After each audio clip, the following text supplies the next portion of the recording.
Greetings and welcome to my channel. Let me be clear. If you are an individual who can be easily offended or triggered by different opinions concerning race, religion, sex, sexual preference, gender, politics, geopolitics, or basically anything at all, please be advised to discontinue at this point. To continue viewing from this point is an agreement that you are watching this video despite receiving a clear warning that you should not, and you relinquish all rights to complain to any authority or seek any compensation from myself or from the platform hosting the video. I thank you for your time and attention, and if you've decided to continue watching, I salute your fortitude.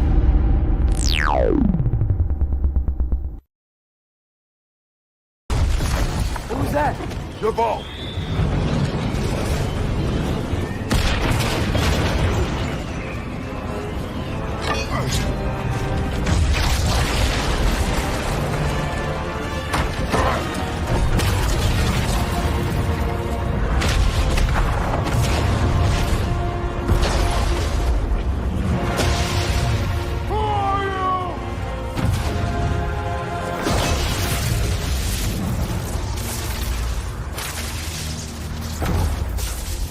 Can I come in?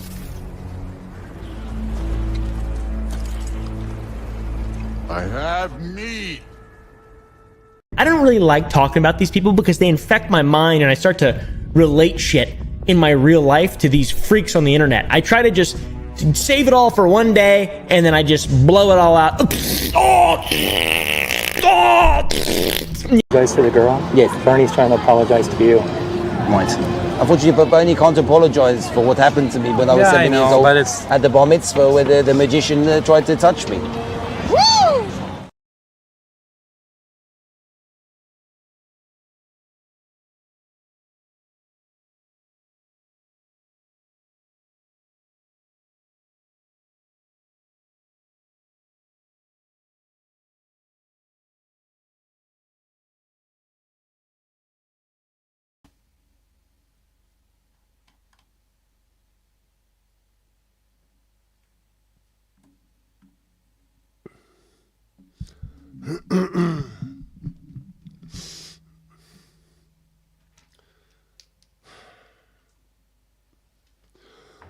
Well, hello there.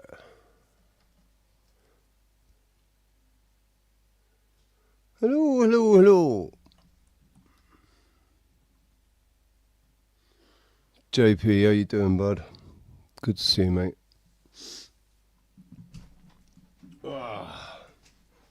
Right.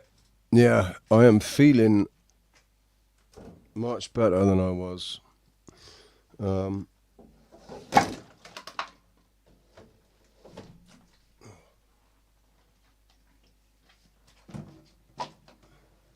Sorry about that. Right, yeah, feeling much better than I was, dude. Still not. Yeah, I'm still not right. But the fever that kept coming back, I don't know, man. I'm going to be careful. I'm not going to say... I'm not going to say too much because fucking I came, like Monday? Was it Monday? Yeah. And I come back on Monday and then I guess I streamed too long.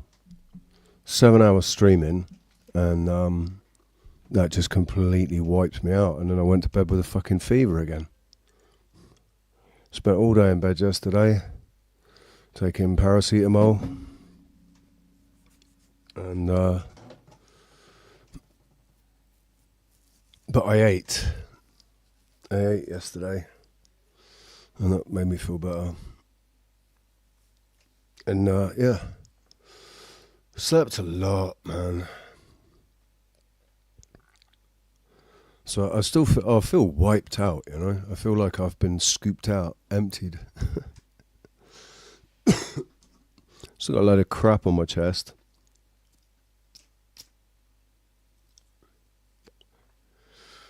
But about, 10 o'clock last night? 9:30, 10 last night? I went, I was just really hungry. I had no food in the house, in the hostel, and went for a walk down to the kebab shop. And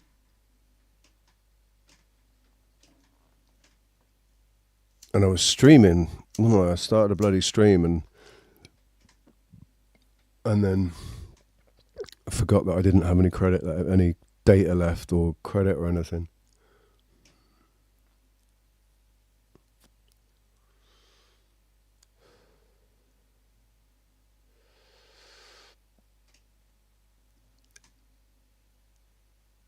Oh, squirrel, dude. You got it as well now. Funny that, isn't it? Now we've all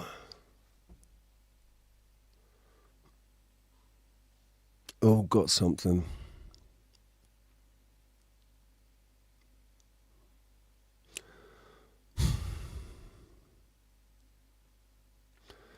Kind of makes actually it doesn't make me feel any differently about it, other than like it was still purging. Bodies have been overloaded with toxins and crap, and so we're purging shit. Oh yes, mate. Yep. I had 4 days of fever. Wow, 4.5. No, 3.5, sorry. 3.5 days. Definitely a purge, man.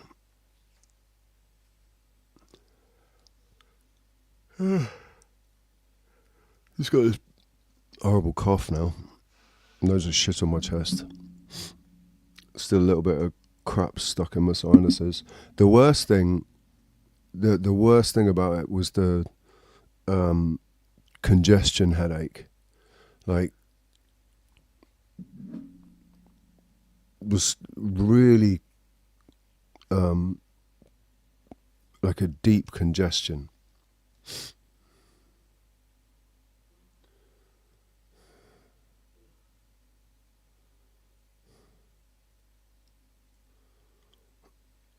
You 4 days climbing today? What do you mean 4 days climbing today?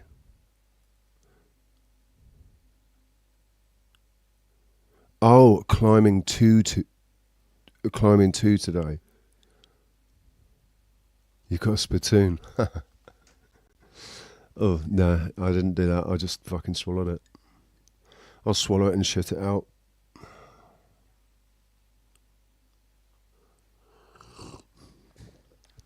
Do you feel like coming up?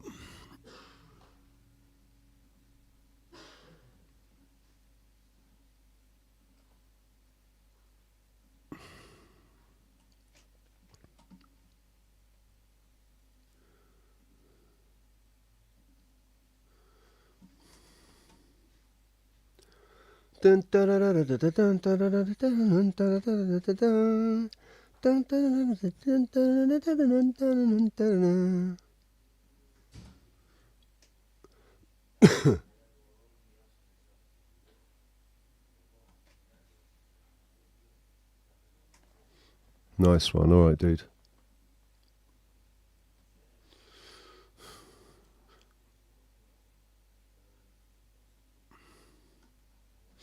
Yeah, so I've got no idea what's been going on. Been completely out of it, man.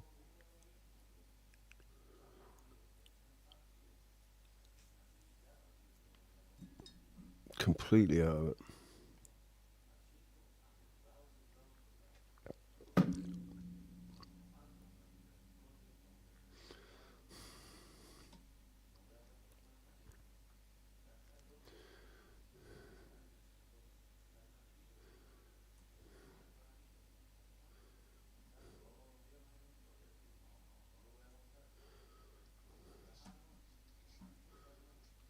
By Israel Regardi is brought to you by AudioEnlightenment.com. Copyright 2014. All rights reserved. These are the methods by which the dynamic nature of the subconscious can be stimulated so that the human personality It's a shame the author's name is Israel, isn't it? becomes transformed into a powerful magnet attracting to itself whatever it truly desires or is necessary for its welfare. Israel Regardi. Chapter 1, The Force of Life. Each one of us can begin the process of reconstruction for ourselves. Each one of us can discover the force that can bring to us true healing of our bodies and mind. Within every man and woman is a force that directs and controls the entire course of life. Properly used, it can heal every affliction and ailment we may have. Every single religion affirms this fact. All forms of mental or spiritual healing promise the same thing. Even psychoanalysis and other forms of therapy employ this healing power. The insight and understanding that effective therapy can bring releases tensions of various kinds, and through this release the healing power latent within and natural to the human system operates more freely. Each of these systems tries to teach its own specialized method of thinking or contemplation or prayer that will, according to the terms of their own philosophies. Squirrel, that's interesting. I watched, listened to somebody having an argument with some stupid English MP, some Muslim MP, silly bitch, don't know who she is, but she was trying to defend child marriage. They were talking about a girl that some girl had been married off at 6 years old, and this Muslim skank was trying to defend it. No, they're trying to make marriage legal. What just for Muslims? Muslims can marry children in the UK. Everyone else, you got to be over 18, but if you're Muslim, you can marry a 6-year-old if you want.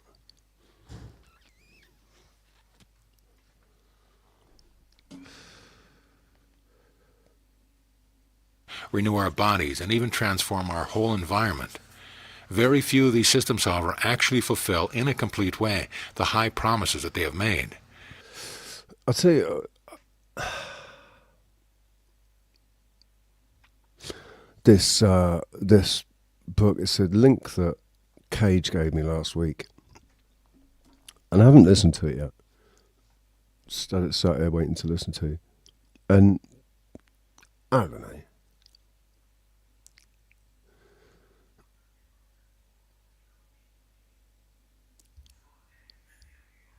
I guess it's just the author's name gives me pause. Because his name's fucking Israel. Israel Regardi. That doesn't sound like a real name to me. That sounds like a fake bullshit name. And I don't know. Is this just another juice trying to mislead people? I don't know.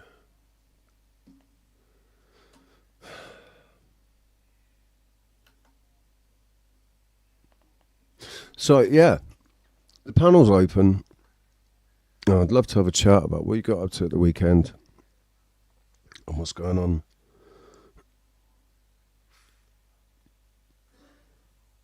I've been out of it for, well, pretty much since Thursday night, Friday. And I haven't kept up with anything really.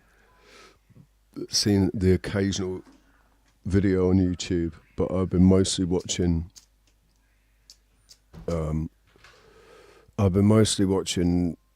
Hollow Point, Complete Cyberpunk 2077 and the DLC, and The Witcher seasons 1 to 3.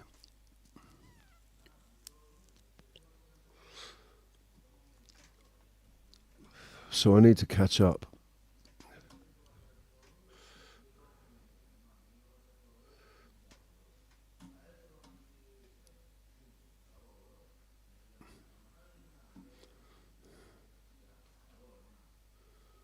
So...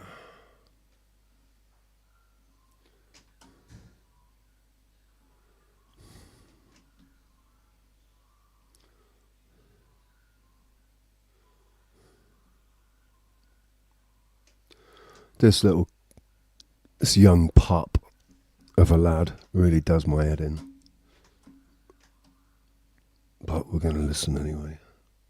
Rupert Lowe. This was a very, very powerful speech in the House of Commons as the independent MP launched the scathing attack on the UK government over illegal immigration. Now, again, you've seen the headlines over the last 2 days, and they have been absolutely shocking. But they join a long list of these sorts of attacks from illegal migrants that just don't need to happen inside this country. Rupert Lowe, despite being an independent MP, in recent polls, he suggested that 10% of people want him to be the next Prime Minister, and he's certainly a man of the people and speaks about the people's concerns. And as I said, he goes absolute ham on this sick multicultural experiment that is being forced onto our people. As always, guys, we will have a watch and react to this, but as always, please do hit the like button and hit the subscribe button. Yes, please do hit the like button and the subscribe button. And share. You don't have to actually share it. You can just press copy. Press share and then copy the link, and that's all you need to do. But it would be very, very good if you could do that for me. Help the algorithm, all 6 of you. Button for more. The scale of illegal immigration and its Look at impact that. Look at that. That says it all, right? That fucking says it all. Look how empty the house is. Button for more. The scale of illegal There's no one immigration. there. No one's listening to him. Button for more. The scale of illegal immigration. 1, 2, 3, 4, 5, 6 people on the opposite bench. 1, 2, 3, 4, 5 people. So there's 11 ministers in there. 11 ministers.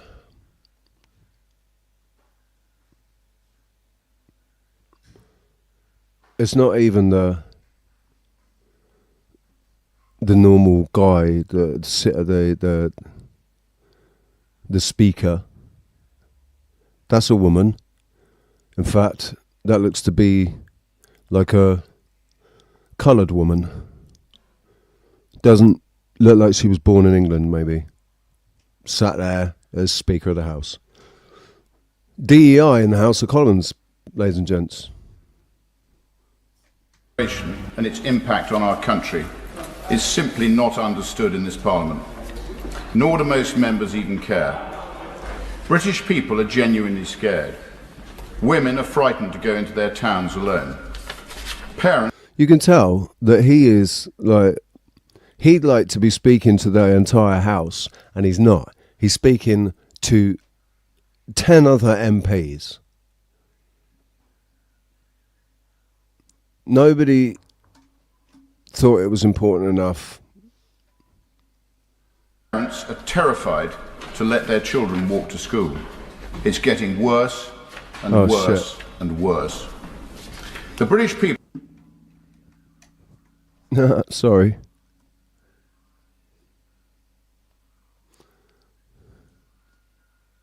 There you go. Sorry about that. My fault. People are not stupid. They can see their communities radically changing, and they can feel their streets. Yeah, the woman is the House Speaker. Where's she from? Looks like she's, well, I don't know. But where's she from? Was she born here? Was she here? I'm not even there. Was she born in England?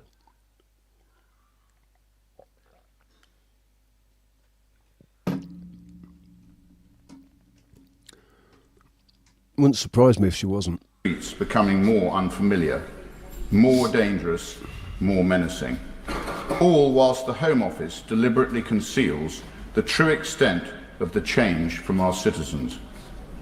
I am contacted by dozens and dozens of women who genuinely fear for their lives, and they feel ignored by this place. Ignored by those who are supposed to represent and protect them. Ignored and abandoned. Right. So the women don't really feel any different to the fucking anybody else. Everybody feels ignored and abandoned by the House of Commons and every fucking minister in it.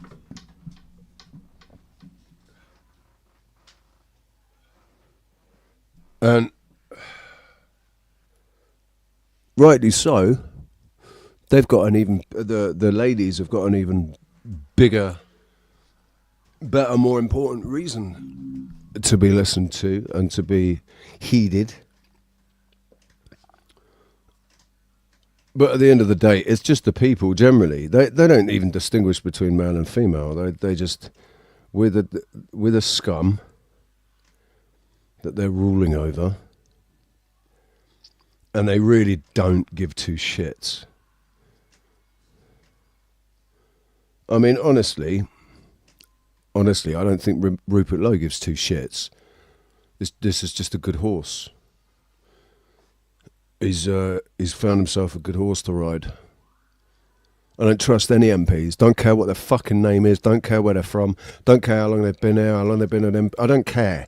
If they're an MP, they're not to be trusted. If they're an MP, they're a compulsive, pathological liar. Rupert Lowe, good or bad? No. MP, he is a liar. Otherwise, he wouldn't be there. You have to be. You have to be a liar. You have to be able to lie convincingly to be able to become a member of Parliament. So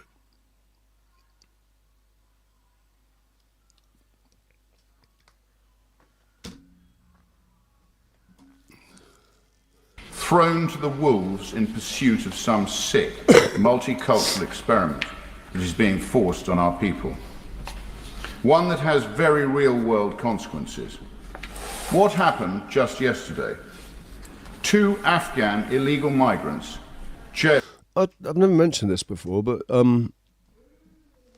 my dad's best friend, who died years ago. He died from peritonitis, which is what nearly killed me in 2010.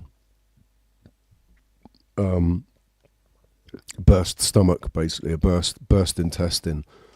He went into surgery, had surgery, and they accidentally nicked his intestine, and and they didn't catch it. They didn't realise what they'd done, or something. And he I don't know how it happened exactly, but he died of peritonitis. Guess what he did? Guess what his job was?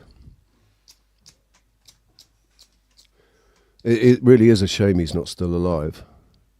But his job was all of these microphones, all of the little speakers, basically the sound system in the House of Commons and in the House of Lords as well, I think, but in the House of Commons particularly.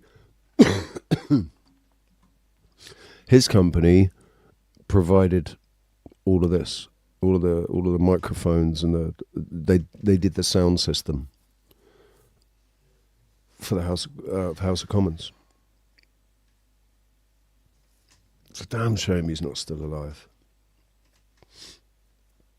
It'd be a really interesting. Actually, he wouldn't have been able to speak to me, would he? Wouldn't have been able to tell me anything, but still.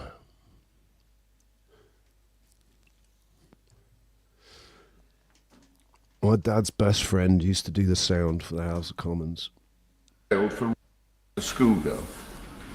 The footage exists. She filmed herself during the. Even the men's barrister warned it would lead to disorder if it was released, as it was so horrific.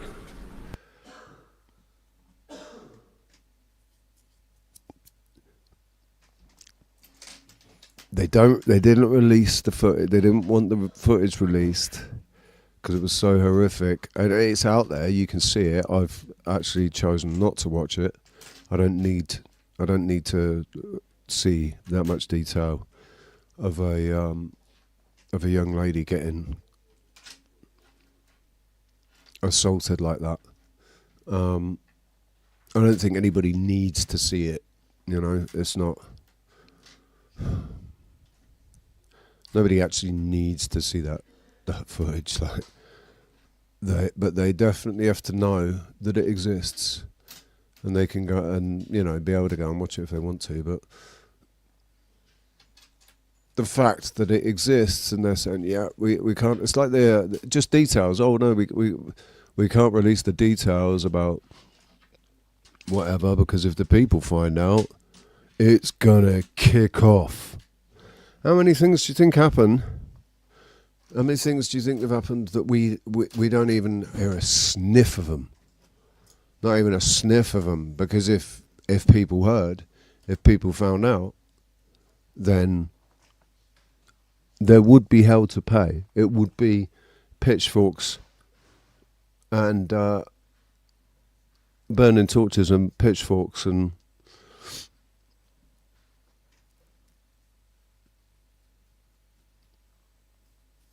serious consequences. You're going to... The girl cried as she was dragged away. She screamed for help and begged not to be taken. One of the migrants with his hand. The Afghan men forced her to... She is heard screaming for help. This is he's muted out certain words. That's why it's going quiet, because he's muted out the seriously provocative words. She calls for her friends. She wants to go home. She's pleading for help from passers-by. None came. I swear to God, if I'd been walking past and heard that going on, there would be somebody would be lying dead on the floor right now. It wouldn't be me.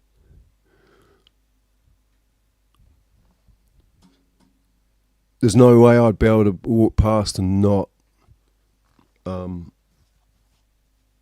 respond, and I wouldn't respond in a very good way. Not very good for the individuals doing it, but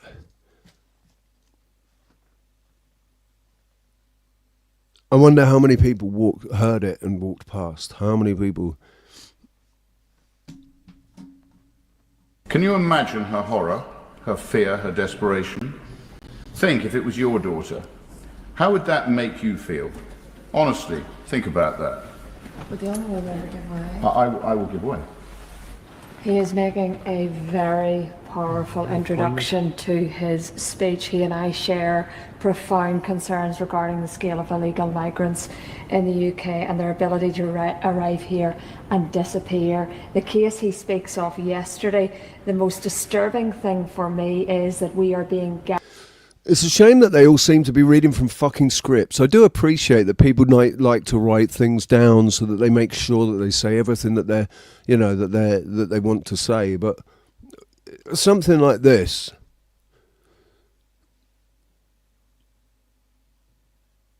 mate, do they not kind of know it off by heart already? What they want to say? Because it's just, it's natural, it comes naturally, the responses and whatever. The fact that they're both stood there reading from their scripts, that's what it seems like. If we remember that Parliament is just a fucking theatre for the people, so that the people think that stuff's happening, people think that this fucking palaver show that's put on is actually real, and that anything's going to happen as a result of it.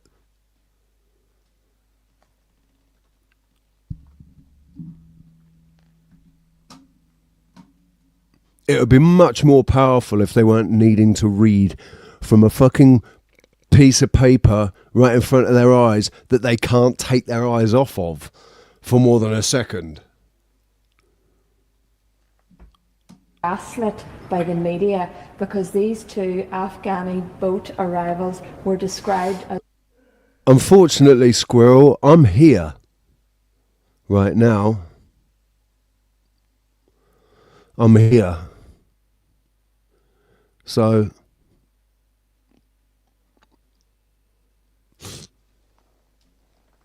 and I'm kind of stuck. We talked in October, back in beginning of October, 2.5 months ago. I was hoping to be back in the UK by now. Well, not really hoping, but you know, the plan was I would be back in the UK by now. And me and Rox we had plans, and then what happens? Fucking Rox gets taken out. They've taken her out. She's still alive. She's still alive. Don't worry about that. But she's not well. She's in a lot of pain and a lot of discomfort, and she's been taken out. I've not spoken to her for 3 weeks, and then when I did, I've spoken to her. In fact, I haven't even spoken to her. I've had two text exchanges in the last 2.5 months. That's how bad it is.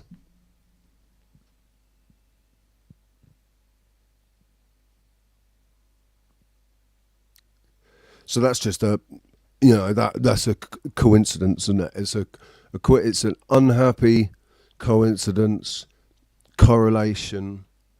They obviously the two things aren't connected at all, right?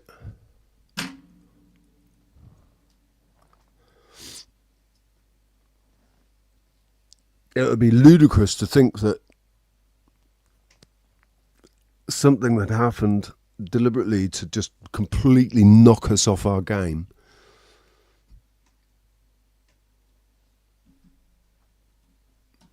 She's not, mate. She's not. She's. I'm only it's because I still haven't spoken to her. She is so, things are so bad, and she's so, she's so traumatized by it, and by the repercussions from it, because it's affected her work, her home life, everything. It's affected her entire life, and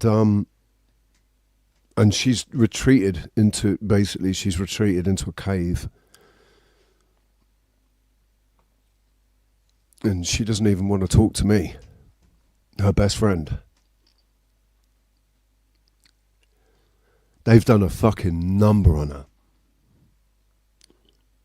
The doctors, the surgeons, whatever, they've done a fucking number on her.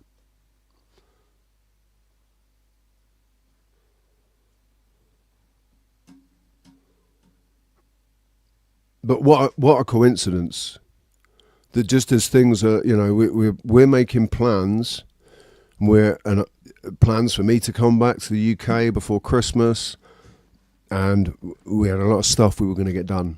A lot of things we were going to do once I was back in the UK. There's a lot of stuff we were going to do. And Rox was my ticket, because I was going to go and stay with her. And yeah, now that's all off the table at the moment.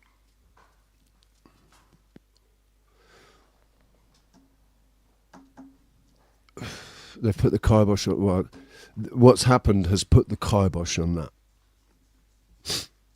That's just a coincidence.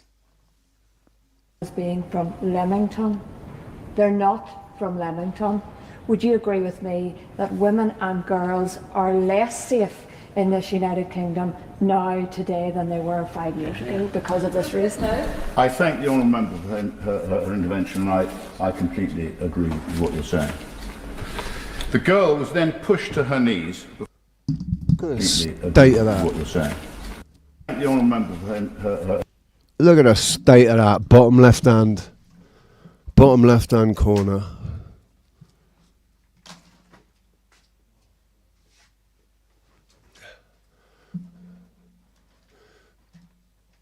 In fact, let's just fucking look at the state of all of them, shall we? Let's look at the state of all of them. Who was it that was saying? I think it was Casper, pointing out how these are all the same people that were around when we were growing up, when we were children. Children. These dickheads were doing what they're doing. They haven't let go. None of them can let go. Tony fucking Blair.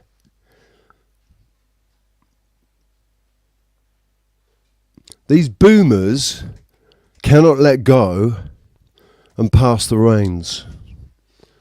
Is that because... Why is that? Do we not have a whole... I mean, is there not a pond of young MPs chomping at the bit to get in there and start making some change? Dana, how you doing? I do have parents. I have two awesome parents, but that's not an option.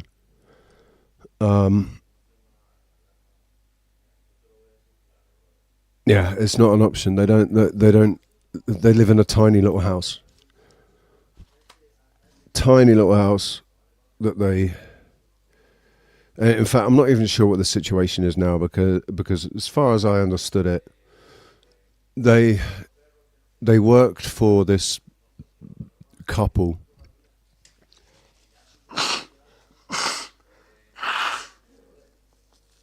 Excuse me. They worked for this couple, multimillionaires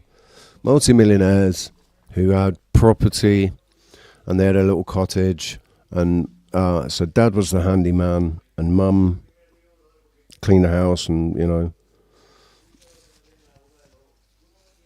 was I think she was like they worked as chefs as well, because they're both really good. They're both really good in the kitchen. So I think they used to cook for them and stuff as well. But Dad's been really ill, and like he had a bad fall, and he's busted his hip, broken his leg, busted his hip, and had to have a hip replacement and his leg and that. Squirrel, no worries, mate. Have a lay down, mate. Have a good rest. Drink lots of water. And fresh orange juice. Freshly squeezed orange juice. You know, man. But I'll tell you what. If you're still there, dude. Isn't it a coincidence as well? Because I know you'd put up that... When did you post that... prevention is better than...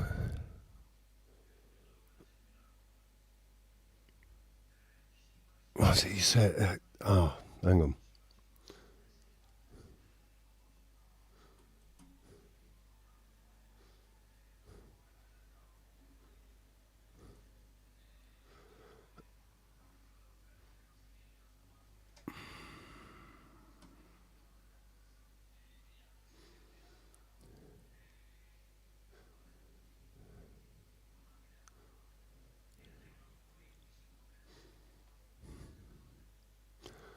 Right. When did you start feeling bad, Squirrel? When did you start feeling bad?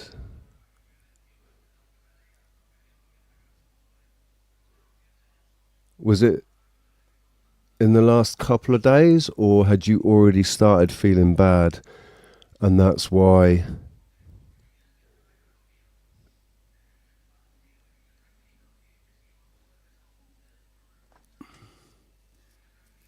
Ah, right.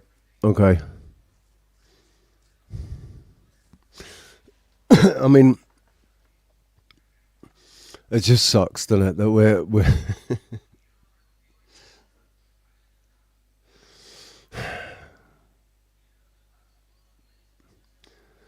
we make claims about stuff and then get our asses kicked.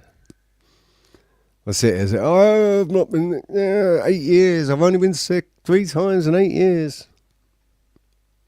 Sick being having more than just a stuffy nose and a bit of a cough and a headache.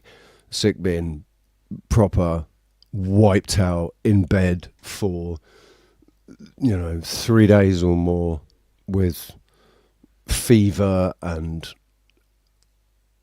all of it, the whole 9 yards. So now it's 4 times for me. 4 times. But everybody, this is what is bugging me now. Everybody has come down with something. Everybody here has come down with something in the last week. And they'll say, contagious. People think they caught it off somebody else. So I caught this off that. No, we caught it from the air. That's where we caught it from. It came down, it floated down out of the shit that's coming out of the back of those planes. It came down, and that is what, as far as I'm concerned, that's what.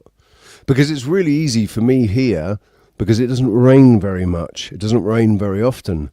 But every single time it does rain, I get symptoms afterwards. And sometimes, most of the time, they're just mild symptoms. But 4 times now, they've not been mild. They've been heavy, bad symptoms. Dr. E, how you doing, man? Mysterious, not really good to see you.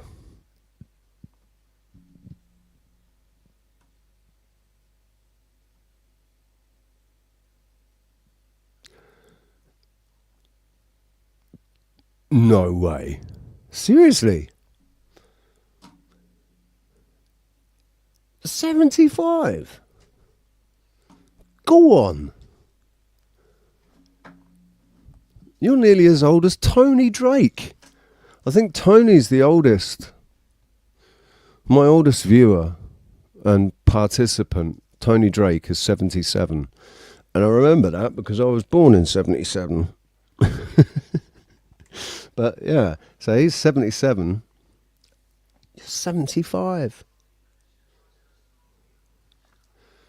That's the same age as my dad. That means you were born in 1950. Are you, sorry to, like, you don't have to answer, but I'm pretty sure you will. Are you male or female? I'm going to go, I'm thinking that you're a lady. But I might be very wrong. Jambro, how you doing? Good to see you. The link's pinned, and as always, waiting keenly for somebody to come and join me on the panel so we can have a good old chinwag about this stuff.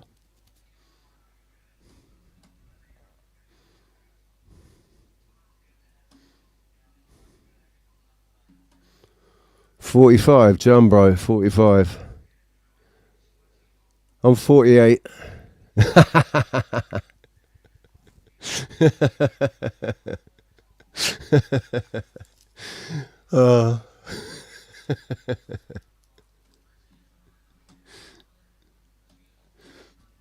No, you're not. Don't know. I think you're around the same age as me. It wouldn't surprise me if we were actually born literally like around the same time. No, yeah, late 70s. I'm going to say you're definitely mid to late 70s, I reckon.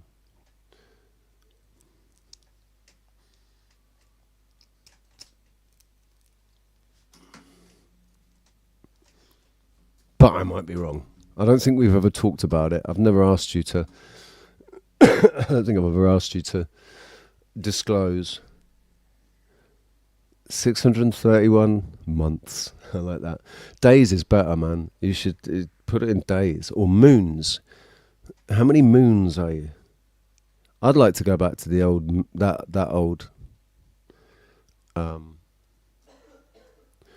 terminology. So we can say many moons ago.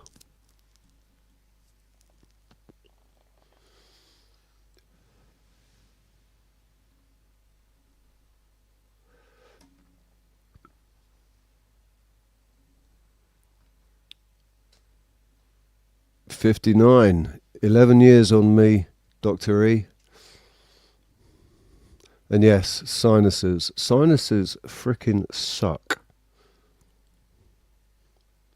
That's what caused me the most discomfort and pain, like actual pain. It felt like I had two rocks on either side of my head, inside my skull, pushing against my brain.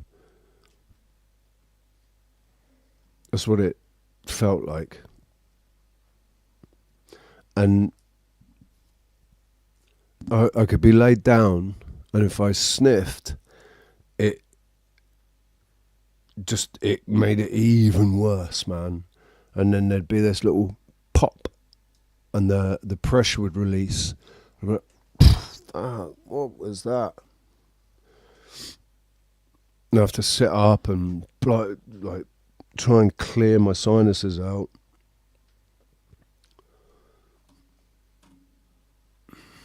Dom, how you doing, mate? I started watching that video yesterday. In fact, I might share it actually and play that in a minute. That video that you shared. I said enjoy yesterday. No, see, that's Dr. E. It did not help me to lay on my back. That made it worse. Sitting up was the only way to relieve my sinus pressure. And if I bent over, oof, felt like my head was going to explode. I think JP, we need to get hazmat suits, right, for when it rains. If we all walked around in hazmat suits, I bet we'd be a lot better. When it rained, I mean. When it rains.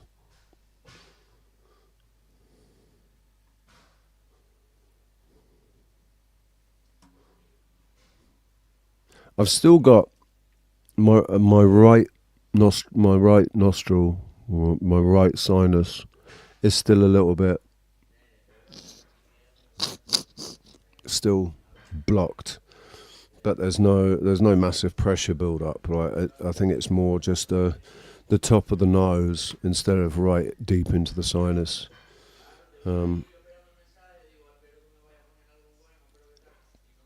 But like on Monday, when I streamed on Monday, I came back too soon. I was feeling better, but I didn't actually feel like I was.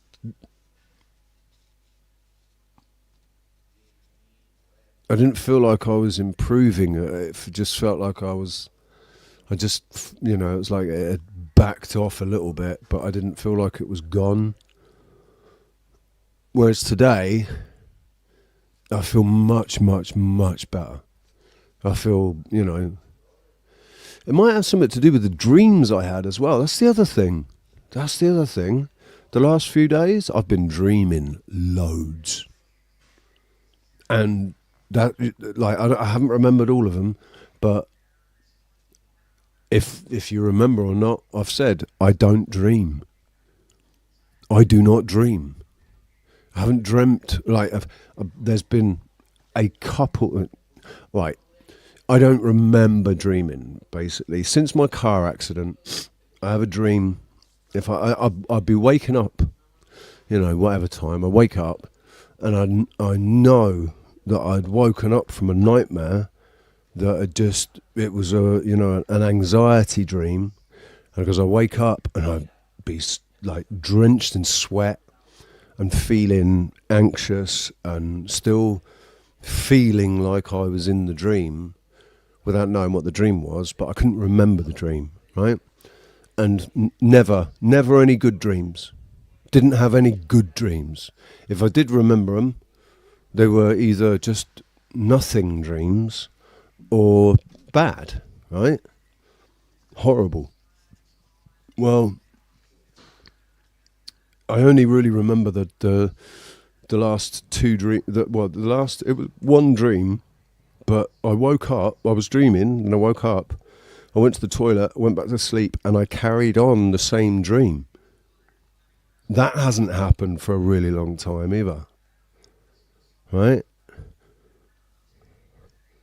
My dreams haven't been it wasn't Armageddon. My dream was really, it's really good. Well, not really good. It was just the things that happened in it were really good. The dream itself,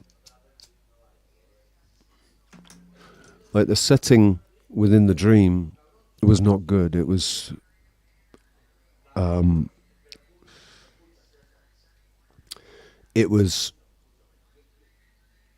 shit.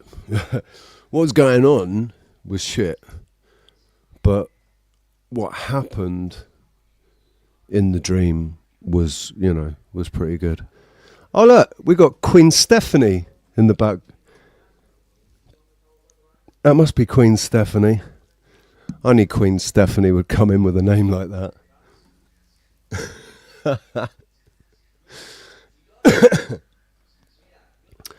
Oh, sat there desperately waiting for me to bring her up. Yeah, bye-bye, Stephanie. Bye-bye.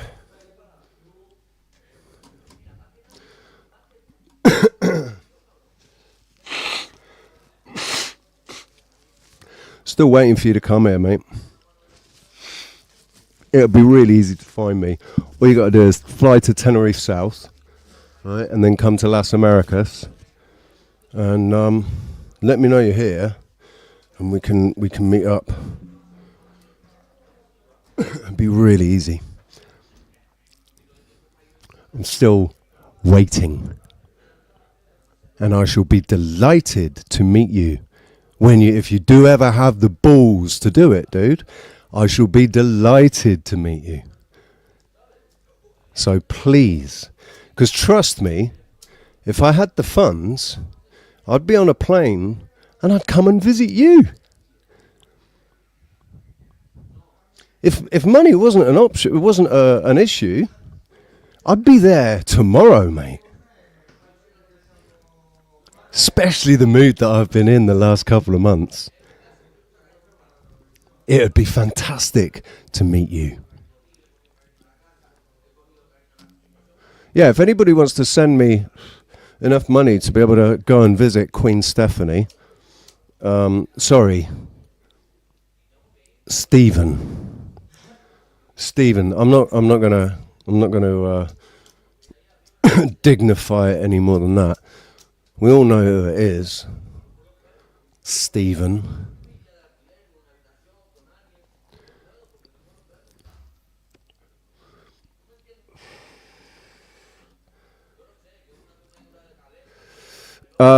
It's not actually an alt, Rock Dog, but yes. No, that's just how I refer to her.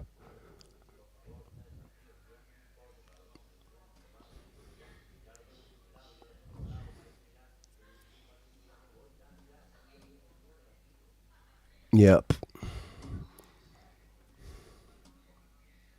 Her intervention, I completely agree with what you're saying. The girl was then pushed to her knees before being another, one of too many. I don't think we need to listen to any more of that, do we?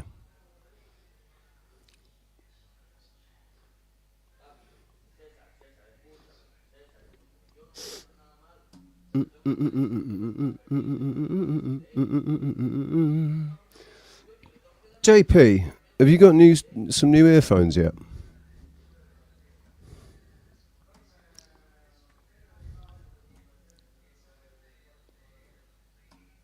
I haven't spoke to you for ages, mate. You should jump up. I don't think Squirrel's going to make it. He's gone back to bed, hasn't he?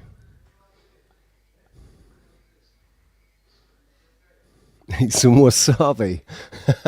Do you know what, mate? Wasabi or even English mustard. A good old dose of English mustard. That should clear it out, shouldn't it? I watched an American yesterday, actually. This American guy went over to the UK and got a steak, great big dollop of English mustard on it.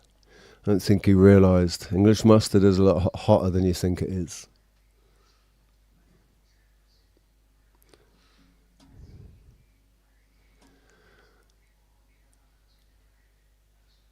Oh, go on, boys.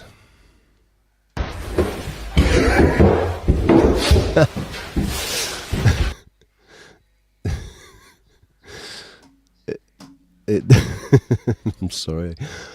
I don't know if this is actually comedy yet or not. Like, if it's meant to be comedy, but they have put a bit of a laugh. You know, I'm guessing it is. Stop the Boats Media. What is this, man? Let's have a look at the comments.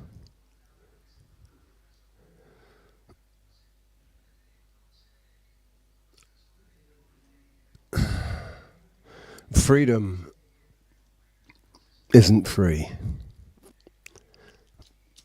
That's an absolute definite. Freedom is not free.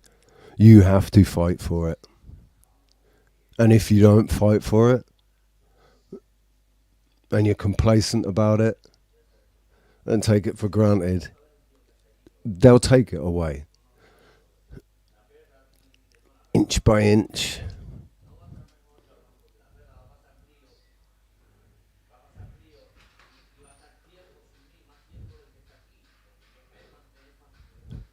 All of the comments that I see about anything nowadays are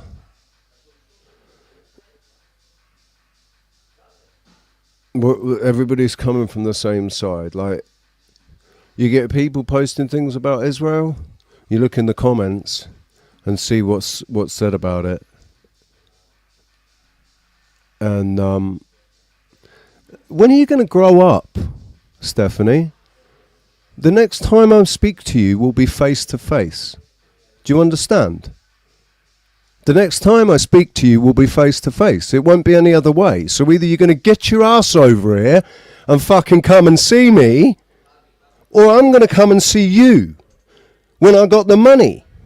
But you brag about how much fucking money you've got. It should be and you actually bragged about how it wouldn't be anything, no skin off your nose. Well, prove it, sunshine. I'm waiting.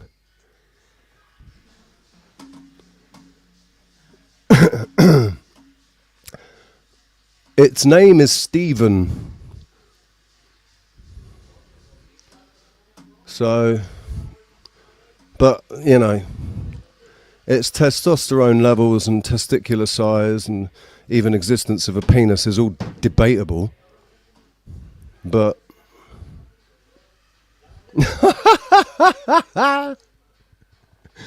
oh God, you're hilarious, mate. You're absolutely hilarious. It keeps joining with different names. Is this how you're going to spend your time? Go on, carry on then. Carry on. I'll play with you, but that's all I'm going to do. I'm going to play around with you. You've got about as much chance of getting up on this panel as I have of winning the lottery.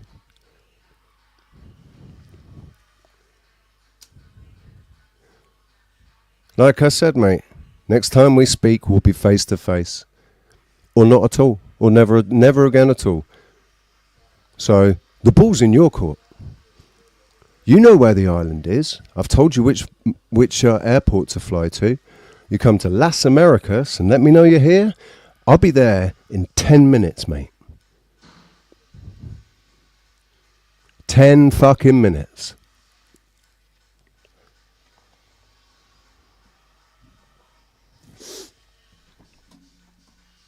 You sit there rubbing yourself. You're not getting up on this panel. You just sit there and rub yourself a little bit more. Imagine what I'd be like when you do actually stand there looking up into my face. Because that's what you'll be doing. You'll be looking up. You will have to look up at me because you're so much fucking smaller than me. Just because you're a lot fatter than me means nothing, mate. Just because you weigh over 200 pounds of fat and blubber, that means nothing, unfortunately. Unless you manage to actually like get me down on the ground and sit on me, it's the only way you're gonna ever get one over. Angry Casper, how you doing, mate? Why don't you come and join me?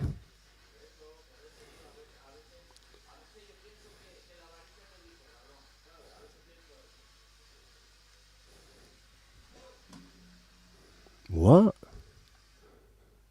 Unban all the mods from flows. What do you mean? All the mods have banned you? Oh, this is a flow raid. Haha, what's up? What's up? How you doing, people? Well, if it's a flow raid, I expect somebody to come and join me.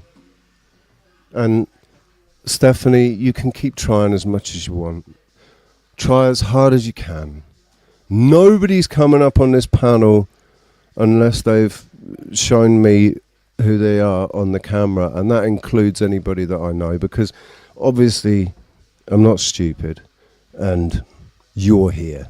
So that unfortunately means that everybody's going to have to get checked before they come up. London Man, how you doing, mate? Come and join me, dude.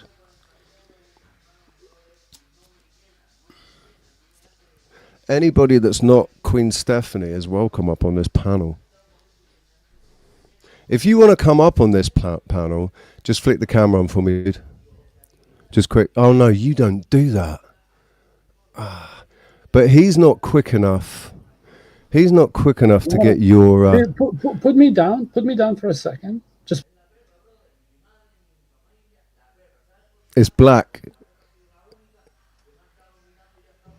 I can't... Oh no, the add to screen is in the way. I want to see your face, dude. Let me see your face, man. Come on, we've known each other long enough. All right, I see you now. What's up, buddy? I appreciate that, man. Yo. Yeah. I really appreciate that, dude. That's the first time I've ever seen you. Yeah. Yeah. I have like a goatee, I think, at the moment, but shadows, I guess. I thought it was just a mustache, but yeah. And now I grow my shit real quick. Like my shit grows in like a day. Serious? Yeah. Like my beard, it's like Eastern European shit, bro. I had a beard when I was like 12. Not really, but you know. I had the gay beard, you know, the little beard shit. Really, like, is I had that the problem. Eastern? Yeah, bro. Serbian as fuck. Like I have chest hair and shit. Like you know, chest hair. Man. Yeah. Rah. I think I've got about 12. I've got about 12 chest hairs. If they're still there, they might not be there anymore. In fact, I think they've fallen out. Apparently, it's a sign of high testosterone or some shit. I don't give a fuck. Whatever the fuck that means. Explains my attitude, I guess. What, no one from Flores wants to come up here? We had an interesting argument about trying to define both, fuck, what was that? Because, how did Joffler put it? It wasn't nationalism, it was like patriotism. His question was, it's like, do the ICE people who are rounding up and following the law, are they the patriots or the people who are trying to keep the spirit of America, which is like anyone's welcome, free? You know what I mean? And then like Brick asked them, like, are you American or not? And Joe's like, I'm not, but I am. It was so weird. But to me, it's like, yeah, how do you define nationality? It was real, yeah. I'm not reading chat though. But what was I going to say? Here's another topic in my life. Like when you were covering the video, because everyone's trying to work out like how to define the holy or unholy or whatever the fuck you call it. It drives my fucking brain in. Like having this conversation over it. I've always had an issue with that word. I've always had an issue with that word holy. No, I it's like, how do you define God? God, big G, little G. Like I'd like, fuck that conversation. That's what I was trying to be inflammatory on purpose. I'm not sure if the coach on your channel because you're not monetized. No, I mean, sorry, I'm going to reword that because obviously I'm tipsy. I'm getting there. What was I going to say? Wait a sec. Private chat. Yeah, look in the private chat. Look, if can you see in the private chat? Well, they have to come up to read private chat. Fuck them. What was I going to say? Can you see Queen Stephanie's? Can you see Queen Stephanie's little spurge? In the just gives a shit. Fuck drama. Fuck it. Just so everybody can see just how together this lad has it, because he's got it so together, man. What triggered him? A pillar of sanity. Hang on, right, stop screen. Why did he get triggered? Eh? Why was he triggered? Because I won't let him up. Well, if you don't think like super simple. Well, first of all, you knew me before I ever came up here. Like we spoke before then, right? And I have a pretty unique voice. Well, do I? I don't know. Whatever. Fuck, who'd make me? Bro, I can't do Inception, dude. I can't do Inception. Oh, that's what I was trying to do. Hang on. Let's switch the comments off there. Right, here we go. That came up with the name Die Loser Broke Bitch. Why would you? Ha. Where little bitch, broke ass bitch, loser, die. Like he's gonna. You gotta be careful there, Stephanie, because your blood pressure, right? You're carrying too much weight, and that sort of blood pressure, that like. You can't. You've obviously clearly from your face, because I've seen you've clearly got blood pressure issues, right? So you really need to try and chill more. You need to maybe take yourself to a nice channel that's just got some nice classical music playing and some birds and some trees and some lake and a nice waterfall or something. And you need to chill out, mate. Because you're going to give yourself a heart attack being like that. Why was he triggered? Oh, because basically, because as much as it would be impossible for him to actually ever admit it, he is such a jealous little bitch. He's always been the little fat kid, right, that never got in with the cool lads.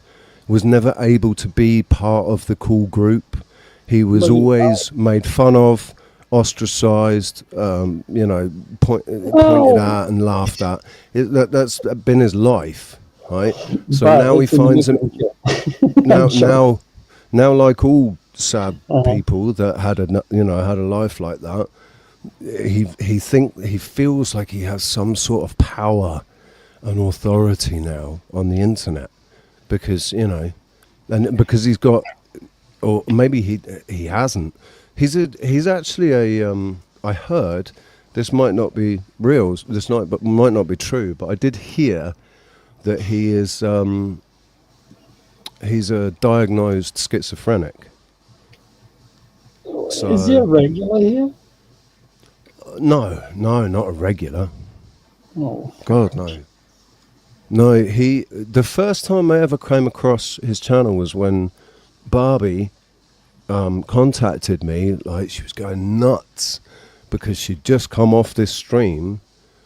He made a whole video about me, like, ages ago. He made a hit piece on me,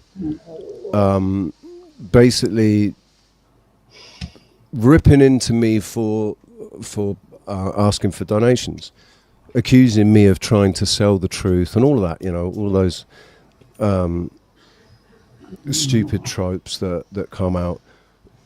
And I ignored him, and I ignored his video, and that drove him fucking insane. But now you're doing the thing. It's like, we're just I'm not doing anything, dude. I'm not doing anything. He's coming in here, and I'm having a little, kicking some sand up.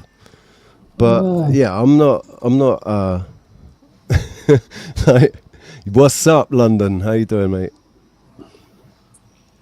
What's going on, my man? How we doing? Mic check. Yep, I we have hear you, questions dude. for London, man. Like, what the hell is going on over there, dude? Like, I'm part of the whole, what do you call it? What the fuck is Australia, New Zealand, and England thing? Because we have a different thing. Anzac, I guess? But it's not Anzac. Anzac is Australia and New Zealand, but we did the whole Gallipoli thing. So it's like, I kind of care, because it's like your princes always come here and shit, right? I've always thought that New Zealand was literally like a sister island. It's the UK. It's a different, because the weather's supposed to be similar, isn't it? The weather's similar to the UK. It's it's spectacular scenery, but like, it's very green in New Zealand. Well, kind of. We have the whole Alps thing, but who cares? Bro, it's Mordor. Like, whatever the fuck you want, you can get. You can go skiing, and then like an hour later go what do they call it? Surfing. Surfing, yeah. You can actually do that sometimes. I was thinking about moving to New Zealand instead of Australia, because it was like, I thought back then in the 90s, New Zealand seemed just like a better version of the UK. That's a different conversation. Oh, I don't think it's a better version of the UK now. Only location-wise, like, and it's got more, the scenery is more spectacular. And like you said, you can go skiing one day, or go skiing in the morning, and then go surfing in the evening. Well, yeah. In a few places, you actually can do that. It's kind of crazy. But we have like, what do you call it? The bottom, because it's two tectonic plates. There's a lot of earthquakes, and there was another topic about Pangea. And it's funny enough, there is a video on YouTube. It pops up in my feed once every 10 years. Like, you can see the biggest fault movement that's lateral. So what happens is, like, you'll have a creek bed, right? And the tectonic plates would shift, and the creek bed would die out, and then the new one would start. Does it make sense?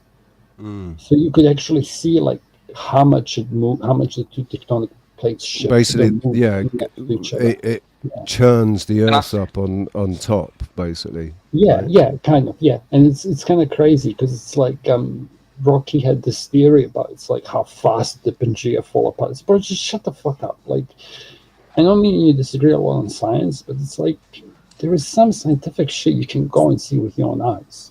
Like, here's an interesting example. Oh, yeah, sorry, go on, London. I'm in New Zealand, so I'm like, go ahead. Yeah, thank you. With the Pangea stuff, I think they're just telling us how the water divides. I don't think continents drifted. I think it's the illusion of when the water came up, and it just gives you the illusion of things are separated.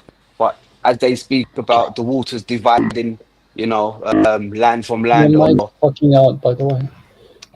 Yeah, that's weird. That's giving some weird robotic burps while you're talking. Also, London, you sound different. You sound, yeah, different. You still sound like you, but you don't. It's a bit weird. Different device, maybe. now is it still robot-y?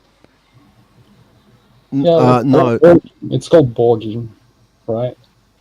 Yeah, it's borging out. Sorry, I'm at work, fellas. Yeah. No, it's all right, mate. No worries. You're on. I think you're on a Bluetooth as well. Here's an interesting one for you. There's these pillars, I think somewhere in South America. I can go look it up. And like it's like lava that was part of one continent, and then when it moved or eroded away, it has different fauna on top to anything else below it because it came from Africa, and it's like in the middle of South America. Yeah, like you can't dispute this shit. It's malicious ignorance. You have to be careful with that because, like, it's not just that it fits. You can literally see the mineral deposits. I think we can dispute carry on another. I think we can dispute the method or cause of those movements. We can absolutely dispute that, but we can because we can't. That's it.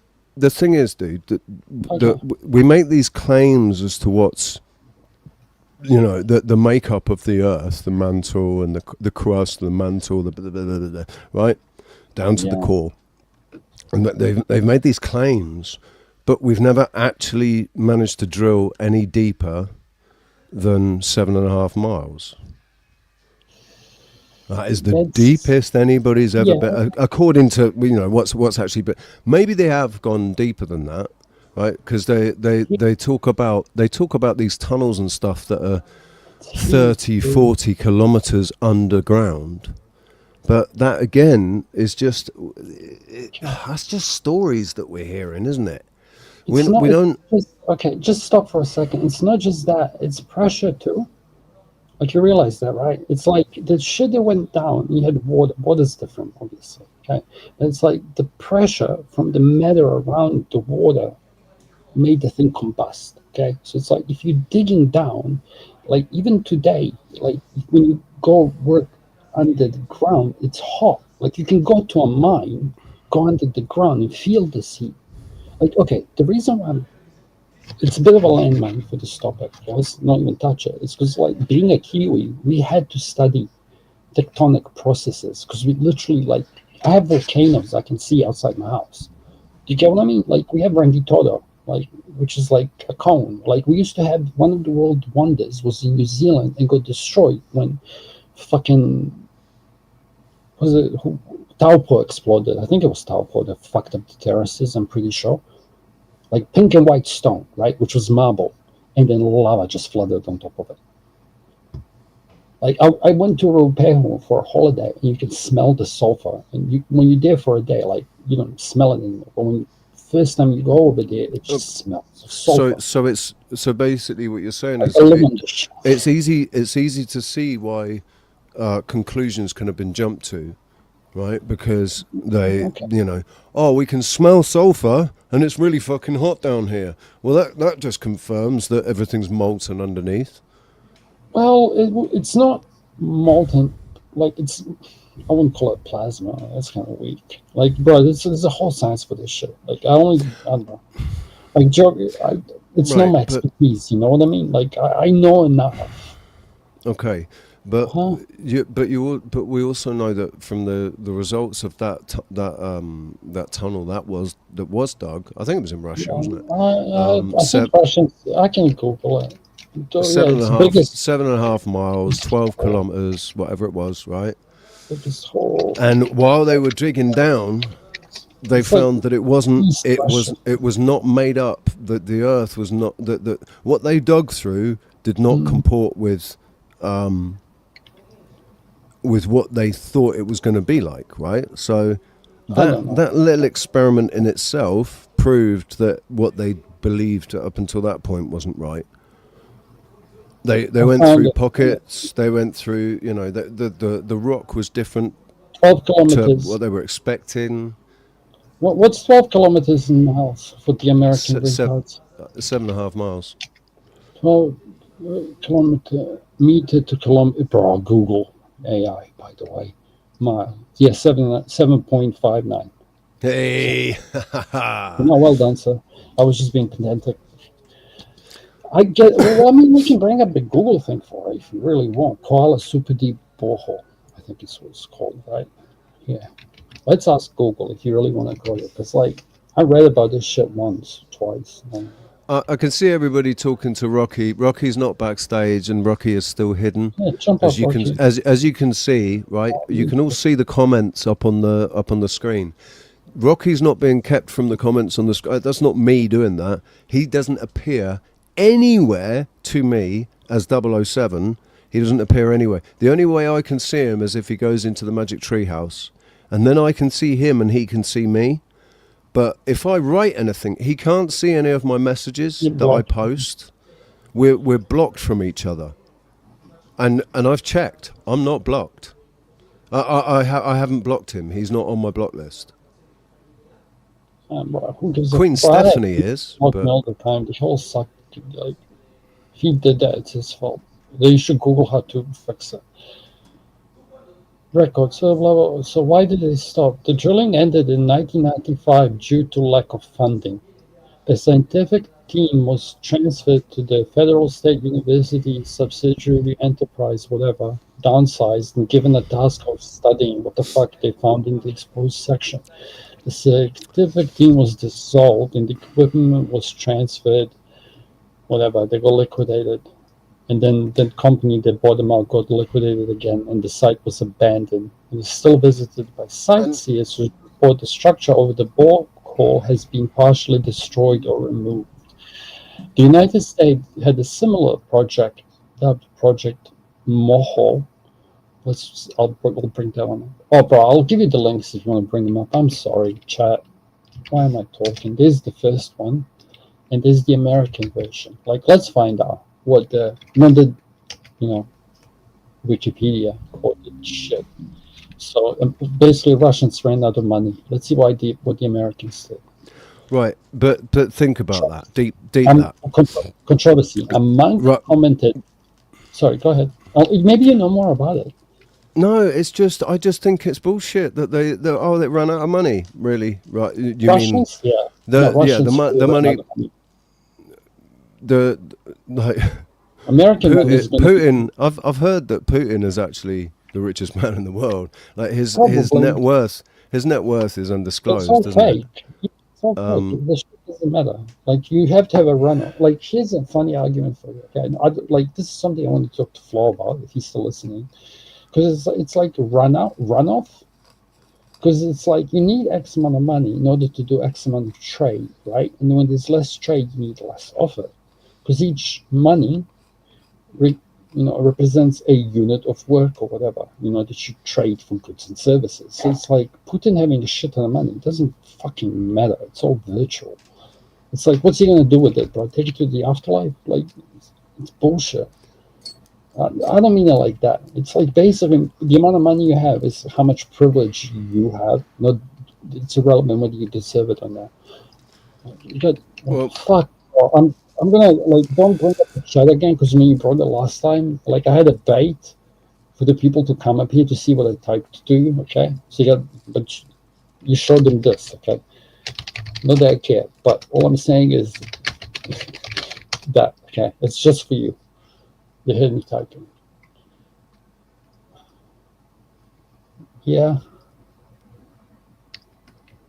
Hi. What's that? So hang on. See, that's all I said. Remember when you brought up? Hang on. What am I? There's 3 links here. Which? Sorry. The one was a copy. I want to paste it twice. So the second one is the American one. Because I would think there'd be more fucking... Like, let's find out. Because there was some controversy. Americans said the same shit. Russians just, Russians went deeper, but the Americans said their own shit, you know. So is this just for me, or do you want me to share this? No, bring it up, because I was, bring it up. If you want to, let's find out, like, what the fuck went wrong. Because if you're saying this is all bullshit, I want to know.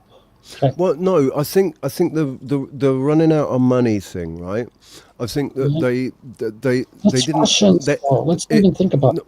No, listen to me. Okay. I think the money was turned off. I don't think they wanted them to, because they were doing it officially. It was a scientific project. They were doing it officially as a scientific published project. Yeah. They don't want to release that information to the people. They realize from what was being what from the results that they got, that they were not going to, that it wasn't going to tell the story that they wanted it to tell, right? It didn't fit the narrative. The story clearly didn't fit the narrative. And if they continued, it was just going to blow the narrative further out of the water. So they turned off the taps. They said, no, well, sorry, can't do it anymore. Haven't run out of money, shut it down, right? But I think that there's definitely, it's going on in secret. Well, they know what's down there. Okay. Listen, Richie, for the sake of arguing on that panel, okay, because everyone loves people fighting. Like, all I'm saying is, it's like, you gotta be careful, because people usually talk about this like landing on the moon. It's like, there are people out there who you could literally pull out of the planet, okay, send them to Mars and say, look, cunt, it's a fucking ball, and they'll still say, nah, bro, I'm just stripping it some drug. Like, at some point, you gotta be careful. Right, listen. Let's find out. Listen. If it were possible, which it's not, but if it were possible for me to get on a fucking rocket, fly out to Mars, and come back again, and let everybody know what I'd seen, that's exactly what I'd do. And if it was possible to leave space and go to Mars, and I experienced that, I'm not going to lie about it. I'm going to say, yeah, absolutely, I was fucking wrong, mate. I was absolutely wrong. But bro, chicks don't get that. They change the thing. Up to you. It's like chicks don't understand that. Like, chicks wouldn't do that. I'd do it tomorrow, bro. But I'm too old for that shit. Like, Elon, if you need a guy to go to Mars, I don't actually care what the answer is.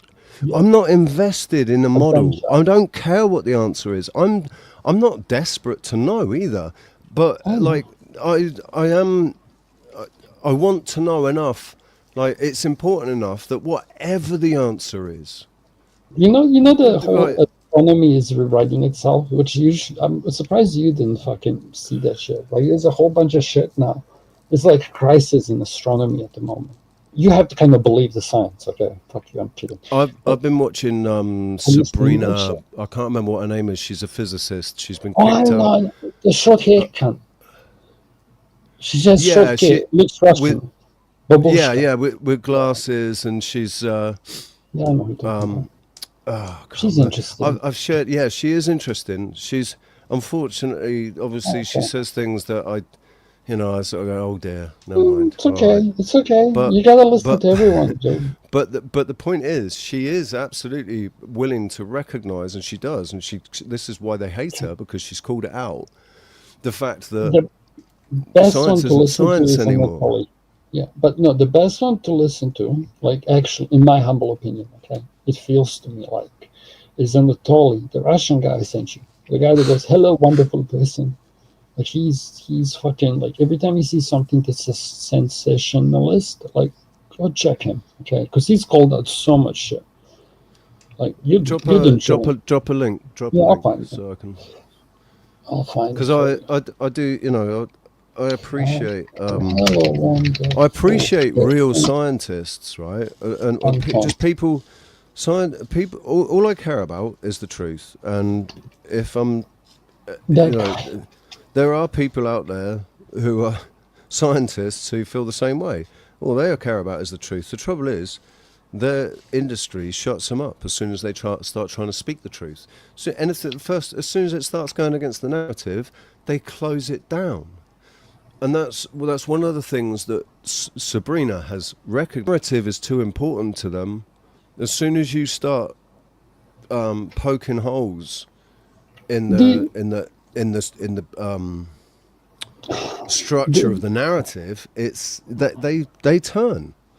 Do you want a black pill that I never took? Because some of them I'm like, this is irrelevant to what I give a fuck about. So there's this black pill, which is like, where does the oil originate from? So this was like, there's a third set of holes that got dug, right? For them trying to work out if the creation of oil is like a self-sustaining natural process, or if it's all, organic decayed matter.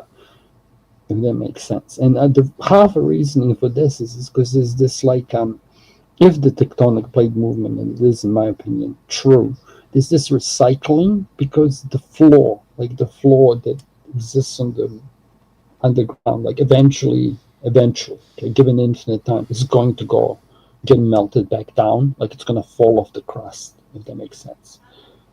That's the Russian one. Close the Russian one, because fucking they just ran out of money. Okay, they just had a bigger thing. Who gives a fuck? They beat Americans by how much? But the other link is better. The project Wikipedia, that's the American one. But I don't know. It was the first shit I found. I mean, let's find out what the narrative is. Or what the Wikipedia narrative is. Yeah, that's why I said inverted. Remember, like ages ago, like Wikipedia, inverted Wikipedia. But like, if we bring it up, like, I'm curious, because there was a controversial. English is fluent, right? 2 a.m. Project Marhole was attempted in the early 1960s to drill through the Earth's crust to obtain samples of the. You pronounce that for me. Okay, I'm actually going to do it. Mohorovic. Carry on. Mohorovic. Okay, see how that's the C with the 2 above? Yeah. It's ch, and the one with the single one is ch, and the rest you read like one letter for one sound. So m or h or r or v I ch I ch. So like in Slavic, there's like in English too. There's a vowel in between each consonant. But ch and ch do sound very similar to each other. Ch. No, it's different. Ch ch ch ch ch ch ch ch ch ch. Right. Ch. It's a very, like the one I had trouble with in English is the th, because we don't have that sound. To us, it's just t, but English have 2. You have t and you have th. Or like V. You have funny V's. Like some people will go vampire and some will go vampire, because they have the same problem. Like Asians have. But anyway. Russians will go vampire. Yeah, that's what I mean. Vampire. Like they'll fuck up the V. Because it's a little bit different. Because V and like W didn't exist, did it? Correct. Well, it was it is double V. Mm-hmm. W. That's why. That's why it's called W in Spanish at least. Italian, Spanish. The Romance languages.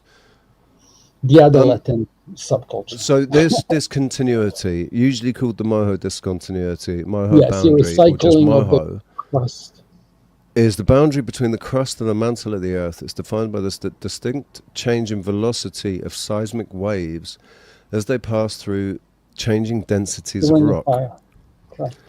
The Moho lies almost entirely within the lithosphere, the hard outer layer of the Earth. Pause for a second, because the lithosphere. So you know how the stratosphere, like we have the things. So there's the same things exist when you go underneath the Earth. For the Americans, okay, you're educated.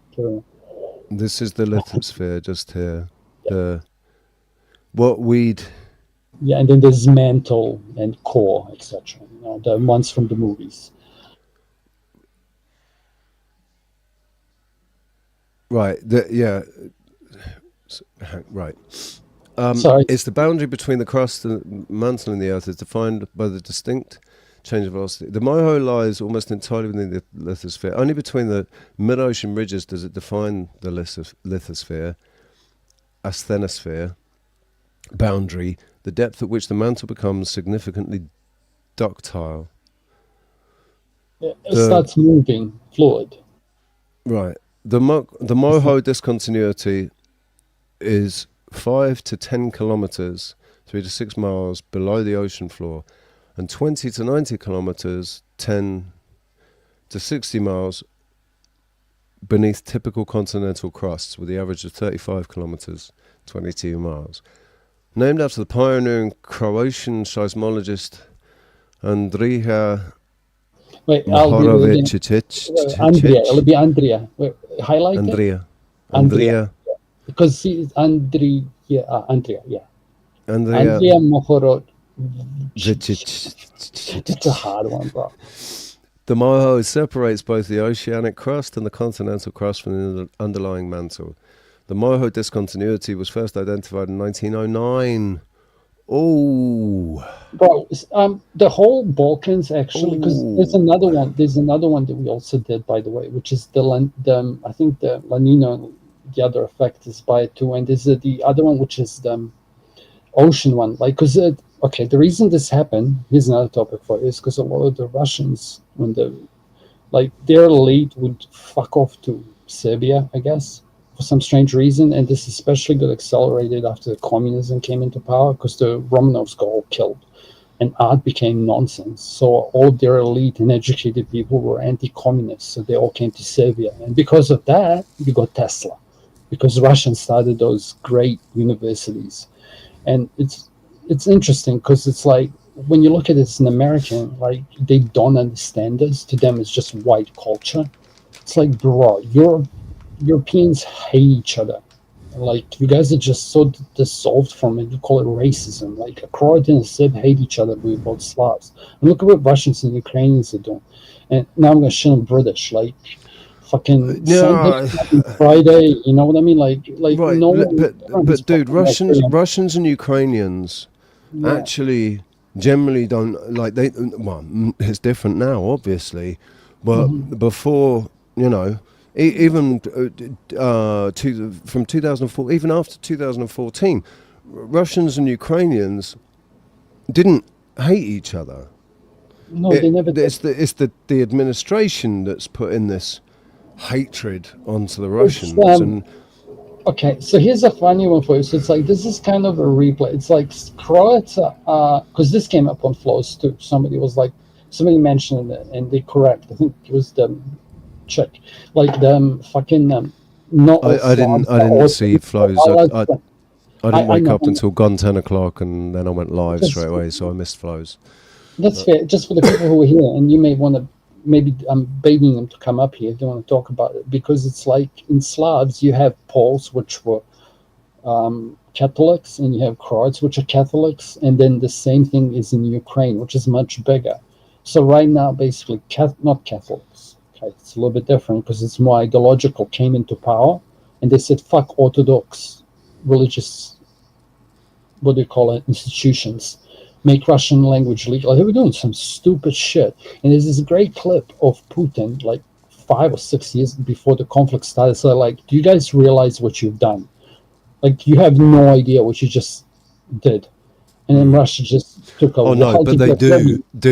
Dude, they do. They know exactly what they did. Well, yeah, because they were building those lines for defense before the war ever started. Like, how fucking stupid is that? It's like, imagine if Mexico started building bunkers, or Canada started building bunkers between America and Canada. They just started building fucking bunkers. It's like, what the fuck are you cunts doing? Like, we just cut trees in between these two places. Like, seriously? Well, imagine if you're a country that's had an agreement for decades that a certain group, you know, called NATO wouldn't expand and certainly wouldn't come any closer to your borders. You know, it wasn't official. You know, it wasn't a constitution. It was a gentleman's agreement. It was like a gentleman's agreement, wasn't it? It wasn't. It wasn't actually written and signed in blood or anything. But it was more of a gentleman's agreement. Well, we're not dealing with gentlemen. This is the hilarious thing about it. We're not dealing with gentlemen. We're dealing with scumbags. Because it's two different tribes. It's Catholics and Orthodox. That's it. It's that simple. if people take a 30,000-foot view of what's going on and can see into the future, and not necessarily into the future, but could see up to present day, from the past into present day, and look at what's going on and be able to like, it's communism. Where does that come from? Who was the brainchild of fucking communism? Oh, it was a Jew.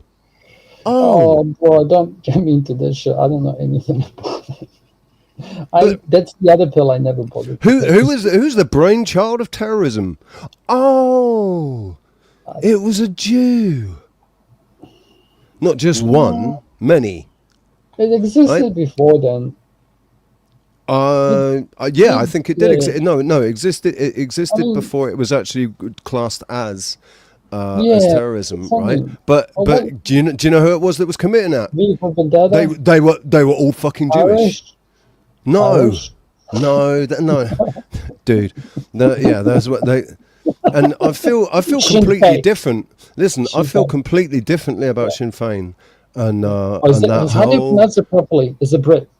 Sorry, I want to learn. How do you pronounce it properly? Is it because in England, in New Zealand, they told us it was Sinn Féin. Sinn Féin. Okay, cool. Sorry, but I'm English, so I don't speak Irish or Gaelic, and I might be pronouncing it wrong. But as far as I'm aware, it's Sinn Féin. Okay. Sinn Féin. But yeah, so with what was his name? The leader who was now a politician. Which one? They had two for each Friday or Saturday. What the fuck was the day?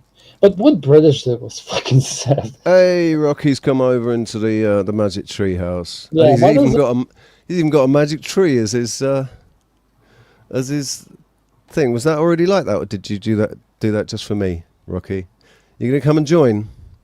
Yeah, come up, bro. Come and join us, mate. This isn't my topic. I'm scared of it because I don't know. Because I have a different take too, Richie. Here's the other thing. I think I said this on yours before. It's like, I think this was the crux of it. Okay, so it's like if you look at this as an organism, you're always going to need the nervous system. And in my opinion, I don't think them as a race. It's like look at the I can't say that. Look at China. Okay.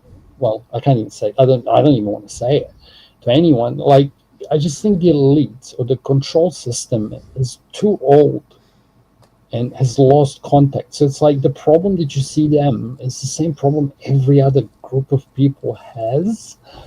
So it's like if you just pinpoint it to this, it's like it's kind of being hypocrites because everywhere's fucked. It's just greed and absence of religion. I'm done. I don't care. Dude, what we're dealing with is a bunch of people that haven't learned the number one lesson that everybody has to learn in life, and that is when to let go.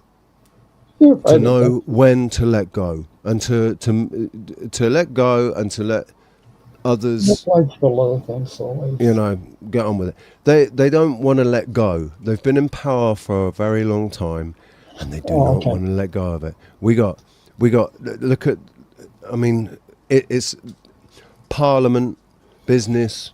They're all old. Freaking, they are all old. Why? How is it that I'm 48 years old and we've still got the same ugly mugs? I'm still looking at the same ugly mugs, leading and ruling.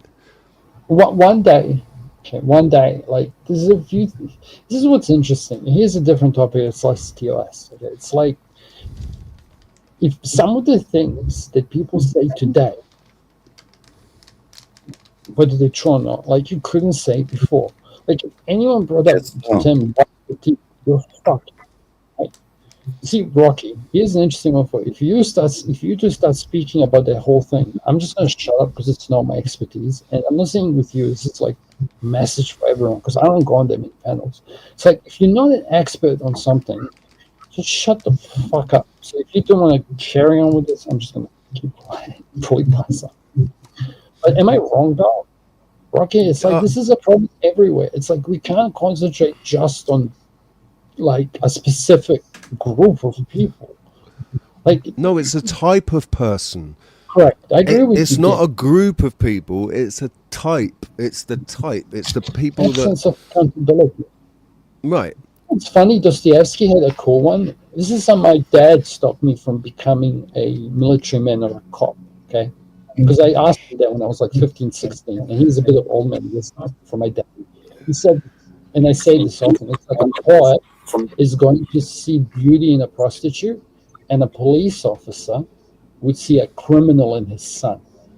I was his son, so it's like if he was a police officer, to him, he might view me as a criminal. But if you're a poet and your daughter is a 3 or 4, you're still going to find forgiveness. Gender in there has something that I'm sure that's going to make me want to talk about, but it's kind of true. Rocky, give me a mic check. Yeah, Rocky.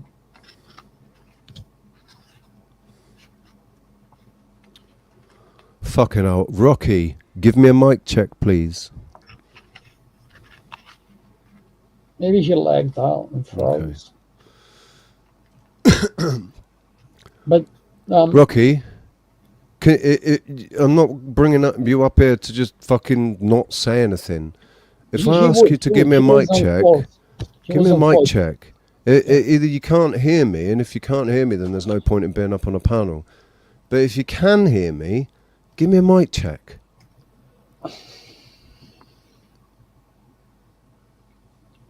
Okay. You're going to have to go out and come back in again, mate. You're going to have to go out and come back in again.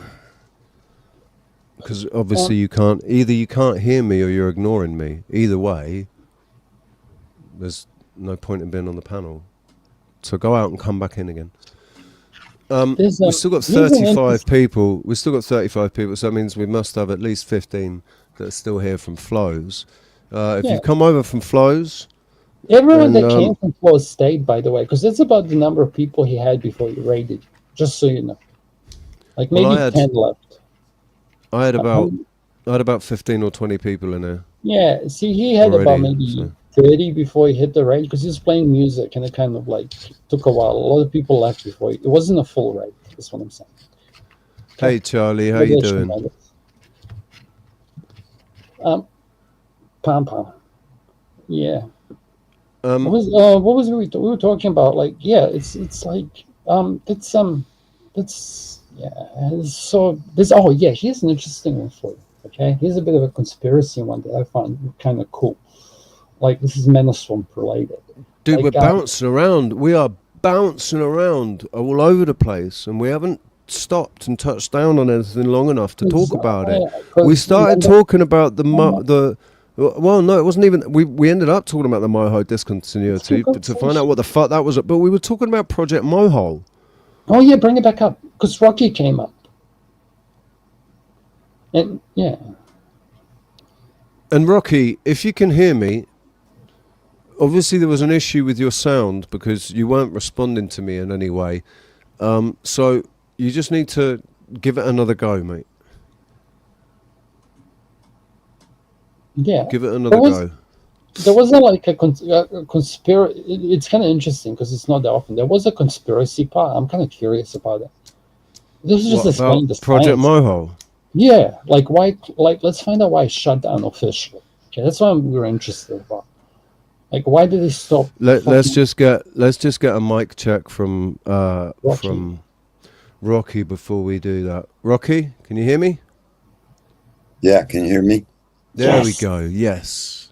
Right. How you doing? How you doing, mate? All right. I'm doing pretty good.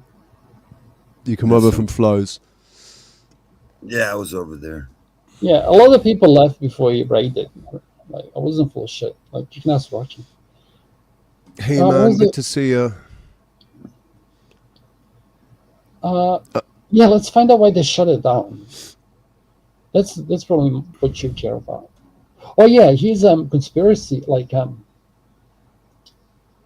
the men, like there's some people whose information is getting like this information I knew, and it's only becoming mainstream and common knowledge now.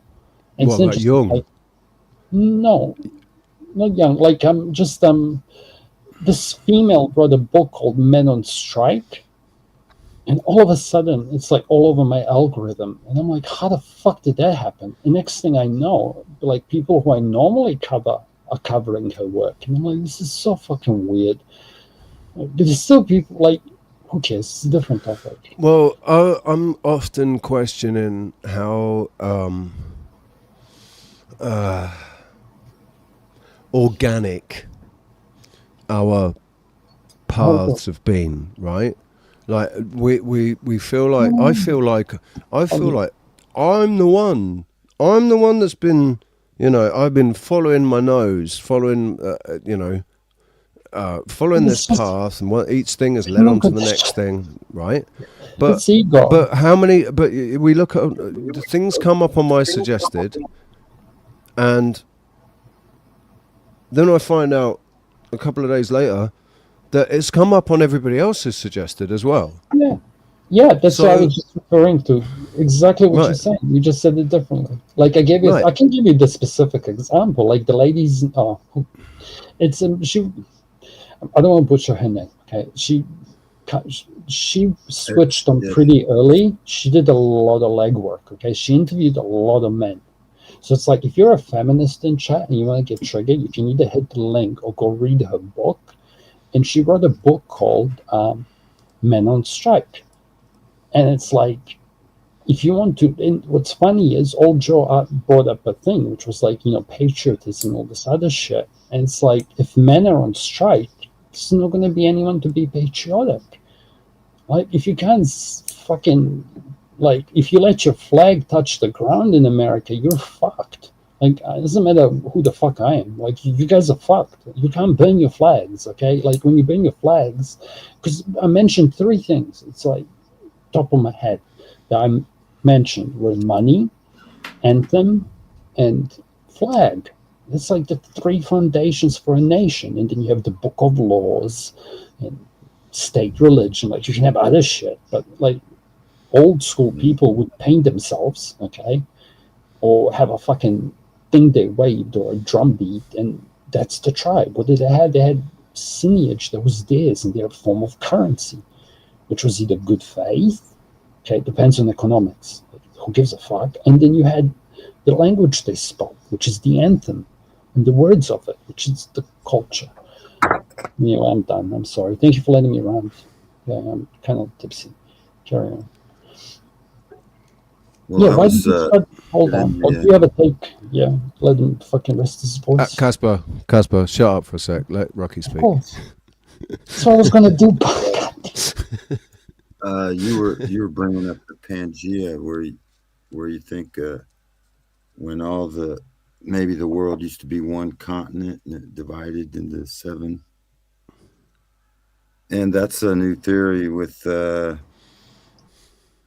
this. What I'm looking into is that might have been not as long ago as they say. They say it's like millions and billions of years ago. The Earth divided. I think it was thousands of years ago. I don't think it was millions of years ago.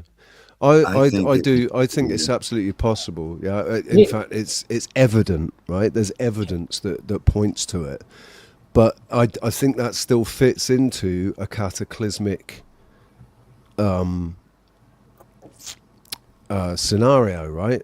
So if there is if there's a cyclical event that takes place where basically everything resets every 522 to 700 and whatever it is, like every few hundred years, even if it's just every 138 years, something happens and it resets, right? Well, my this doesn't go against you, Richard. This goes against. Hang on, Rocky's mumbling away in the background. Rocky's mumbling away in the background, and we're never going to hear him. Trying to finish my theory. I was going to finish it anyway. There's a new. Some people are studying the satanic, Satan's little season, and we think that maybe that the tribulation already happened, and that the world was at one time one one continent divided into 7, because it talks about during the tribulation, there will be a great earthquake that like never happened before, that 1/3 of the world will be flooded and another third will be melted with fire. And so we think that happened maybe 1,250 years ago during the tribulation, and that shit's over, and we're finding evidence of it. That's all I have to say. I mean, 1,250 takes us back to what, 7? Takes us back to 76 AD, because they added 700 years to history. And that was the fall of that was when the Temple of Solomon was destroyed, around 72 AD or something, wasn't it? The second temple was supposed to have been destroyed. The second temple was destroyed in 70 AD, and they say that's why there's no third temple talked about in the Bible being built. So Zionism is just a satanic plot. Ladies and gentlemen, the third temple's being built, and it's being called a ballroom. There's a neutral observer. It's like you can't marry a word to an object. Like temple can be anything. Temple could be social media. Okay, if you really want to. Anyway. We have 2 temples on your head. Our brains are in between 2 temples. There's truth in that. Like the duality, but this is just nature. The Bible says you can that the genetic. We are the temple now. That every believer is the temple of the Holy Spirit. You're too Christian when you approach this, Rocky. There's no Bible verse that says a new temple is going to be rebuilt. That's Zionism. The moment you say the word Bible, you use. Shout out Rock Dog and Mr. Miyagi. How you doing, guys? Yeah, jump up. I'm gonna pass up. And Chris as well. How you doing, buddy? Sorry, carry on. Yeah, it's based on a false eschatology of futurism. I believe that Revelations is past history up until like chapter 20, and we're in chapter 20. We're not waiting for, otherwise there would be a book written about it that, look what, and so basically 1,250 years ago, the greatest earthquake it talks about in the scriptures during the tribulation was Pangea. This accounts for why all the peoples are, you have blacks in America and Indians and Oriental type Indians, like they're from, and we have historical records in the Japanese culture that's older than half the shit you're talking about. Carry on. So hang on, historical and geological and historical records of DNA evidence shows that, like, Japan has got it. The Ainu, is it? Okay. New Zealand didn't have China's got the Uyghurs. Yeah. Spain had the Berbers. There's it's basically it's a it's natural selection. Northern Europe or Southern European or something. I can't remember, something European, right? Northern Africa. I'm talking about the Aryan, light skin, red blonde hair, blue eyes, goes right through, all the way over to like India. Right through Asia. The original green eyes. Right, Muhammad had red hair and blue eyes. Listen for 2 seconds, okay? So it's like because I'm representing science here, okay? Whatever. What I mean is, it's like if you look in New Zealand, like we didn't have cats here. Okay, when people came here, we had like birds because it's like New Zealand separated when evolution was up to a stage, and mammals never got here. Like kangaroos are an abomination. Okay? Napoleon said history. Napoleon. What the fuck would Napoleon? Napoleon said history is determined is a set of lies. Is a bunch of lies agreed upon, right? But Napoleon, it's debatable as to whether Napoleon was actually real or not. And the whole story of Napoleon, that's a very, that's it's true. relevant. The story of Napoleon, or the Napoleonic Wars and everything, is all so fucking relevant to what's going on now, because of the rift between the Rothschilds and the Romanovs, when they refused to join the fight against Napoleon. Napoleon was trying to buy Gaza to create a state for the Jews, but he didn't want to create a Zionist state. He wasn't creating a Zionist state for the Jews. He was creating just a state for the Jews. The Rothschilds were creating a Zionist state, and Stalin in 1934 then created a state in the Oblast, the eastern side of Russia, right up against China and all that. That is still a Jewish state for Jews. It's not Jews that live there, it's Ukrainians. Ukrainians live there. And what's Zelensky? Oh yeah, isn't he Jewish?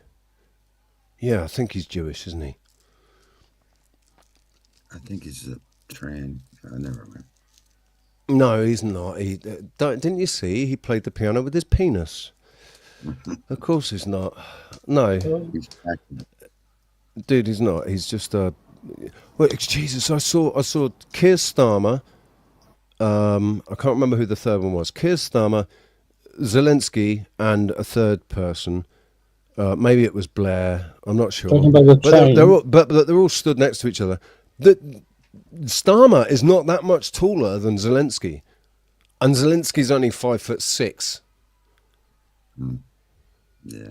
How is it? And I do, please, to anybody that is short of stature, right? Please don't be offended. Please, this isn't a. I don't mean it to sound like like I'm just having a go or belittling little people, as in people that are shorter than 5'8". I know JP isn't a very tall guy. He's he's only 5'7", 5'8" or something. So I've not got anything against smaller people. I just want to know how it is that all the leaders of the world are all short in stature, very tiny. They're small little men. Have you seen you're actually wrong, because statistically, after the invention of the television, the Americans' presidents all got taller. It's like, this shouldn't matter how tall somebody is. It should be their what do you call it? It's a smart there. However, you're correct. It's like, if somebody, there's some characteristics you would want in a leader, like confidence, the tall people have, or everything else. Like, you're better off, but it has its drawbacks, because somebody who's shorter is going to be more likely to be somebody who's observant. Tall people don't care. Like, you just fucking ball over people. Like, a short person is going to see everyone because you've seen everyone. You have to. Okay, so it's like, you gotta be careful. Anyway, cheers sometimes. I mean, that's a. I don't agree. I don't agree that. Boss, tall people don't make this end of story. Okay. I don't think shorter people are more observant than the taller people. Yeah, they are. I think it's all about. No, they are. You're allowed to be. You're a lady. Ladies are allowed to be small. No, I like shorter ladies. That's why the girls tend to be more scared in general, because anyone who's taller than you is perceived as a threat. Like, I highly doubt, if you take it to an extreme, fucking Schwarzenegger is not going to give a fuck when he goes somewhere, because he's the biggest cunt there. Okay, but like, if you're a fucking Steve Urkel, like, anyone shoulder bumping you is going to knock you the fuck out. So you're going to be more observant by default. Tall people tend to try to overpower small people. There's a trope about this that I make, which is like, sometimes people will go on panels and say, you won't say this in real face. It's like, who gives a fuck, bro? The only thing you got up here is language. Like, what you say. The rest is all bullshit. I'm muted. Hi, new person. Little Wing, that's tiny. You're like, you come up to my chest or something. That's really... No, my belly button. I don't know. That's little teeny tiny 5'2". Oh, I hated being tall when I was young. When I was 14 and 6'1", that bothered me. It makes you feel like you stand out. That's why I ended up walking with a stoop all the time. Like a giraffe. Subconsciously trying to make myself shorter because I stood out so much. Like, there was only one other guy that was as tall as me in school. We had one, but that's the rate that you had a problem with, not with the height itself. But anyway, carry on. Would you walk around like an awkward baby giraffe? No, but my mum always used to have a go at me, like, say, "What, Richard? Why are you walking like a banana?" Like, bananas walk? What? You look like a banana. You look Okay, like a then. wonky banana.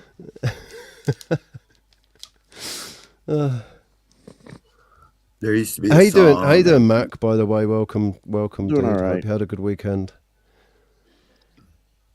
Go on, Rocky. What are you saying? I think I'm about to 10 There used o'clock. to be a song. I can't remember if it was the 70s or 80s. It was "Short people got no reason to live." The guy who sung that song sung the Toy Story song. I don't remember his name. I don't know. But he sings the Toy Story song. It was pretty cruel. You know what's funny? This is something which is like first, I think it's 80% is genetic and 20% is variance, I think, when it comes to height. But there's this other thing when it comes to genetics, which is like everything always goes back to the median, right? But you can have shit like we're going to have now, which is like extreme cases. And that's when you get specification on large populations. That's when you get two different species. Right, so it can be an event, like a geological one, when two species get separated and they start evolving under different pressures, whatever. And interesting part for that is these monkeys in South America, and if one monkey's learned how to swim to go to the other side, they would kill this whole other population of monkeys. If that makes sense. But I'm going to destroy everything right here. Casper, will you forgive me? It'll only take a couple seconds. Yeah, go ahead. The singer's name was Randy Newman. He was also known for singing "I Love L.A." Yep, that was him. And he did a lot of movie soundtracks. Yes. Right, and okay, I'll and shut up. South Park. I'm loving the conversation. No, stay up here. Stay up, Rock. Yeah, Randy Newman has been absolutely torn to shreds by South Park, hasn't he? Yep. Torn to shreds, man. Oh, do you know what? Sorry, carry on. No, go on. No, I'm lagging in New Zealand, so I'm doing the pause thing. Carry on. Casper, I hate interrupting you because I usually and I always love what you bring to the party. So I feel bad for interrupting you, Casper. But sorry. If you want to have any say at all or get any word in edgeways, you have to interrupt him. Yeah, but I noticed it. Like the thing is here's the problem. I'll be honest. So the thing is, it's like some people abuse it. Like if you interrupt me, I'm gonna go, oh shit, I made a pause, and I'll let go. But like now I'm gonna pick on Brick, okay? Like he won't give a fuck. Or Rocky's bad for this, okay? They'll just bowl you over. Like Brick called it bulldozing. So it's like bulldozers don't let me do that. I'm sorry, I'll carry on. Like I usually say I'm done. You know, I do them. People said stop doing it. It's like no, I have to say I'm done at the end of the thing. Otherwise, shit happens, and now I'm finished. Carry on. But what's so funny is how many times you say I'm done, but you're not. But having a deep something rolling. Else I wanted to address before we get too much further is you guys you did bring up the red hair and the hazel eyes, and there is some talk of giantism, stuff like that. Oh, dude! Well, listen, we are all of us. I'm a red-haired, green-eyed. You know, I am and 6 foot in ginger, and I'm 6'2", but I am also half Native American. That side of my family are tiny. They are tiny. The Native American side of my family are tiny compared but the Aryan, European side. But the Aryan gene or whatever it is, that is present in in the Americas, isn't it? Because there's the stories about the Hopis that went and trapped him in a cave and set fire to him. Oh, and I love that lore. I study that lore. I love that lore. To be truthfully honest, I come from a bunch of Scots that emigrated through Canada down into America, and then they married into the Native Americans along the way. Okay, so and it's very debatable as to where the Scots came from, of course. Because the Scots may be coming from over in the Eastern European regions, and they've even found traces of them in New Zealand. Did you know that? Oh, that wouldn't surprise me. Do you want to? Here's a funny one. I got a question. Culture a lot more than people want to give them credit for. They did say a lot. I got a question for the ginger man. Okay, I got a question for you. Okay? I'm going to shame all of us white people. Okay, actually, I already answered my question. I think the Caucasians have the biggest overlap with the Neanderthals. Okay, so when they say like you fucking Neanderthal, like when the Americans use it as derogatory term towards African Americans, it's like funny. White people, the Caucasians have more Neanderthal DNA. Yes. In their system than black people do. Is that what Casper's saying? Yes. Hang on a second. Because if we're going to go by the narrative that we've been fed as to what Neanderthal man was, then we all think Neanderthal man was just a caveman, smash club, woman, right? I don't personally.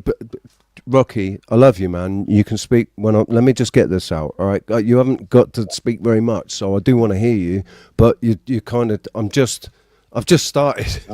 I'm trying to get this out. That wasn't me, man. All right. Oh, well, whoever it was. I don't believe that Neanderthals are what we were told they were.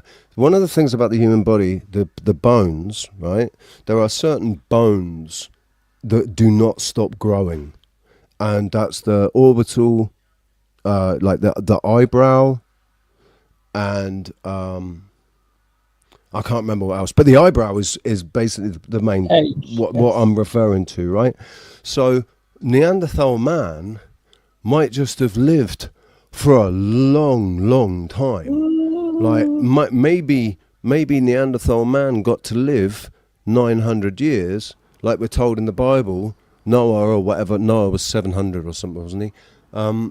So if a man were to live 700 years, what would their eyebrow look like? Okay. Because it would get more and more, it would get bigger and bigger and bigger. Okay, I'll give you a tidbit, okay? They did study. Mac, you're, hang on, Casper. Mac, your mic, you either need to get closer to it. Yeah, I think you just need to get closer to it, maybe. All right. Here's a funny one for it's you. Mac, you sound very similar to Rocky. Because you got this deep. Better. When you come in, it's like... no, I was going to say, the guy ran across some... Is that better? I'll turn it up. Yeah, better? Right. It's going to have to be. That's as good as it's going to get. Have you got earphones on? No, I don't. I have speakers. Right. I can't take your echo cancellation off. Then that's what it is. If you've got a headset that you can put on, take it off the speakers, so that we can take off your echo cancellation. That will have a massive effect because the echo cancellation affects the algorithm, affects your mic volume. All right. Yeah, you're losing treble. You're losing color in your voice. That's strange. Which is why it sounds same as Rocky, lost color. So, where were we? What was I going to say is here's an interesting one for you to think about. They did a study, like they found footprints. Okay, a guy ran, and it's like the men in the old, when he ran in a sprint, was like as fast as fucking, what's the fastest kind called? Whatever. Like he basically, the dude ran like a 9.5 100-meter dash, like random footprints from, caveman times. The guy was running like 9 seconds. And the best we can do is like 9.8. What the fuck is? I'm googling. I'm really. I think that isn't that no? It's faster. 9.58. So he was faster than the thing. He was faster than Usain Bolt. A random cunt's footprints that we found in the mud. Okay, but stop. Shout out to Nathan. How you doing, buddy? I came and watched a bit of your stream yesterday. I think it was. I was going to leave a comment and then I didn't, but I was there anyway. How you doing, bud? And thank you very much, Little Wing, for sharing that. Here it is. Show me the money.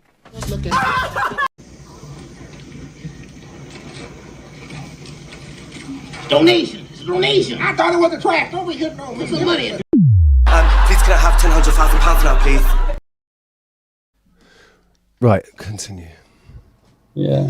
Well, the Phoenicians used to take over a nation by going there and breeding with the locals. Like, so I think the Scottish might be like Phoenicians. They were sea-bearing. They're still taking over.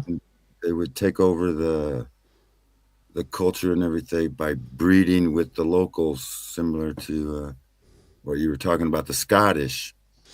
Right. Well, that's what the Jewish people did when they went down into Arabia and they created the House of Saud. The House of Saud was started by a Jewish guy that went around, buggered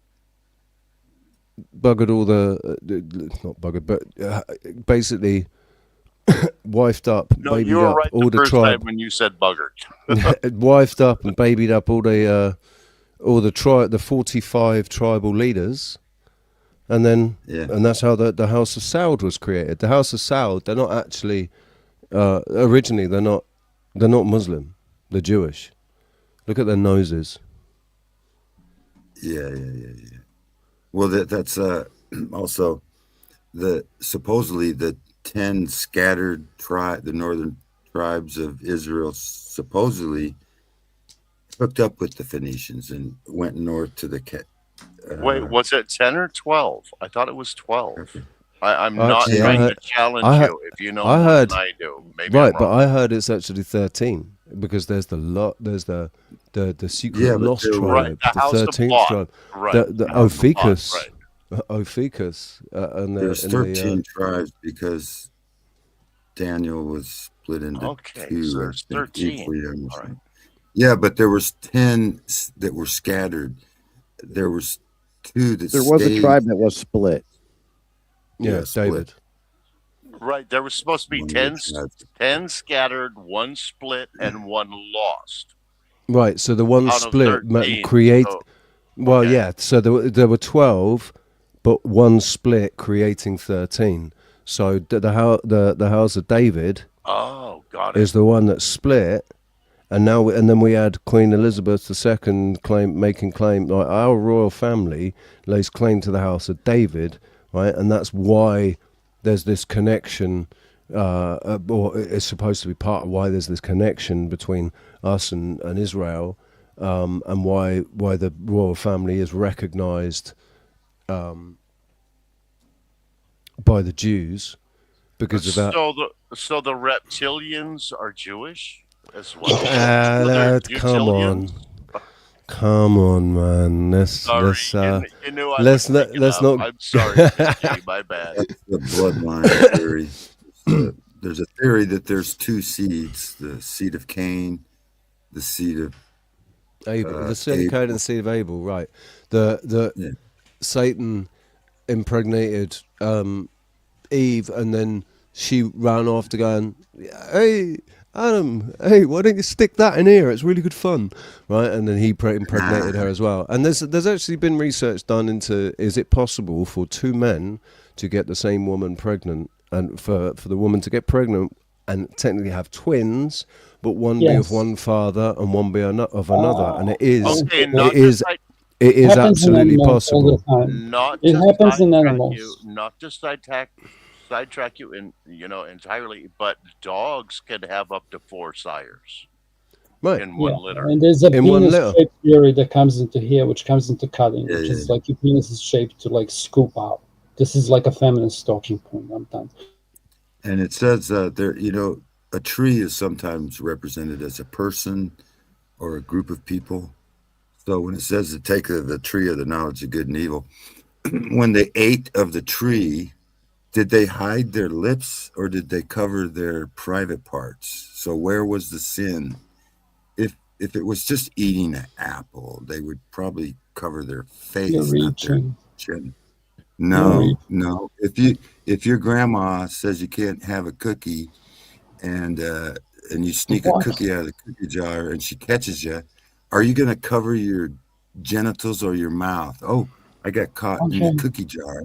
So this goes back to the money argument. It's like, that's just the artist, okay? We're trying to work out like something that's tangible. So it's like if you had dominant fucking elected leaders of tribes of people who then decided to no longer to forget where they truly came from, because we all came from something, right?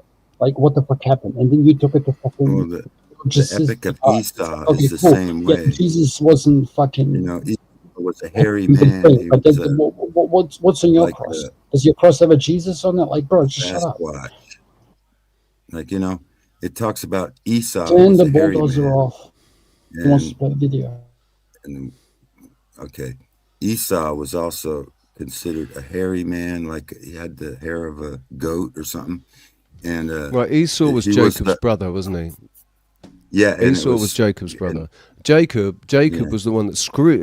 He was Jacob's older brother. Jacob screws him over, steals his inheritance, but it's Esau that gets demonized. How does that work? Yeah, Esau traded it in because he didn't want it. He didn't want the thing. He traded it in for some beans. He said, "Oh, you can have it. I don't want it." And it talks about how Esau went out and fought 2 giants, came back, and he was all beat up, and so he took on 2 giants and he won. So the theory is that Esau was the offspring of I don't know, like there was 2 seeds in whoever had him anyway. There's a good video on it. It's called The Epic of Esau by Dr. I forget his name. Anyway, how he's explaining that there's still a seed war and that it's still going on today, that there are 2 seeds, the seed of the serpent and the seed of red blood. Like they call them blue bloods. It's not for no reason. Should we make this real then? Should we put this into actual reality and say there are 2 types of people? There are 2 types of people.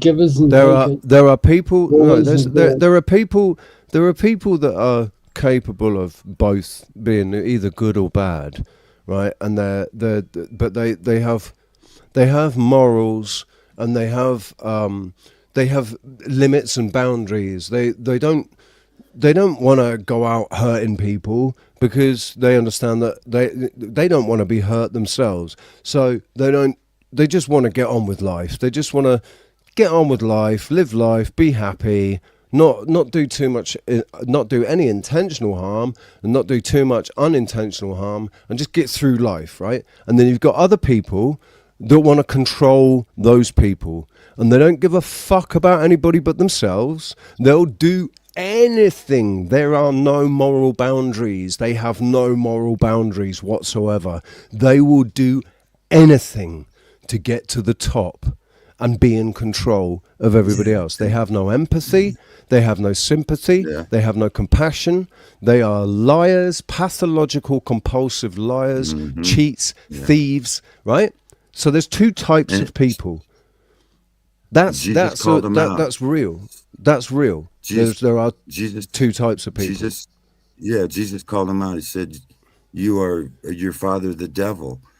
Right. So, but saying I don't think that we can specify a particular denomination or group of people, because they're in amongst, that type of person is in amongst every type of group. Well, they say all the presidents are related from the same bloodline, and it's like they like to keep their bloodline.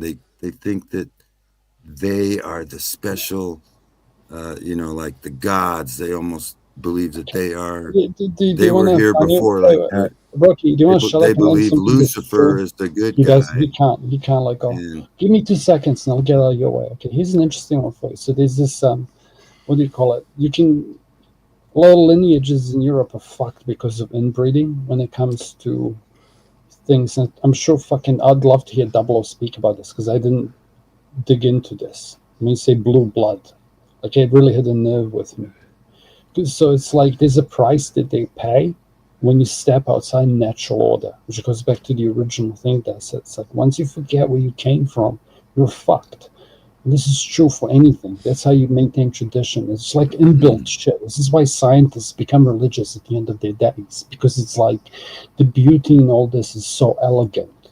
It's a simple statement can hold true, and it's like you're fucked, So it's like, yeah, like them stepping out of that and marrying. And what's interesting with that is the reason they were doing that is because a lot of times when men would go out and make a peasant girl a queen, they'd end up consuming white oleander, if you know what I mean, right? And that's like the duality of crime. It's like the reason when I was arguing, whenever I argue with feminists, one of the points I bring up, it's like the violence itself is gendered.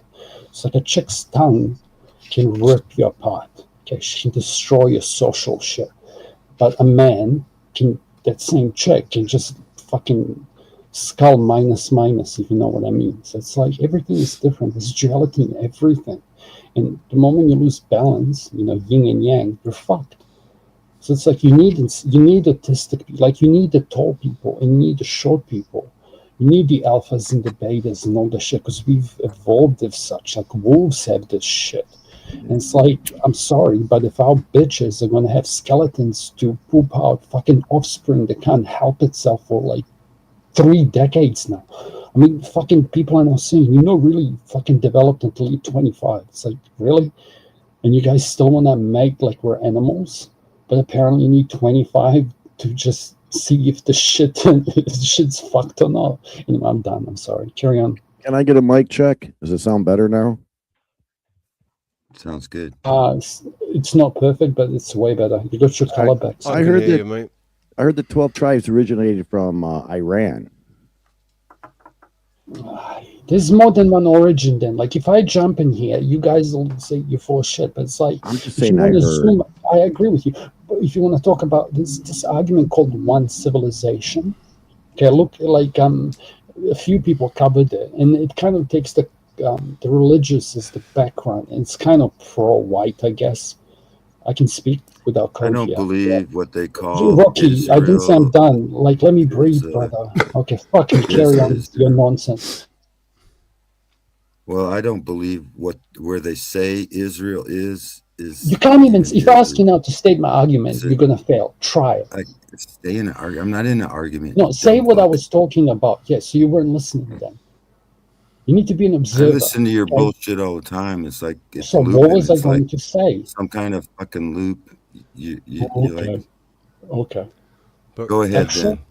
What I was going to say Rocky. is like there's these other cultures. Okay, so clearly we're talking about the Western world here. Okay, so China had its own fucking thing. Okay, it's like Japan. Like we have aborigines here. Which bloodline are they? In your worldview, are they subhuman? Now I'm being disingenuous and being a prick. I'll mute though. Carry on. Rocky, Damon, because Damon said Rocky hardly gets any time to speak on any panel I hear him on. Because he's never on topic.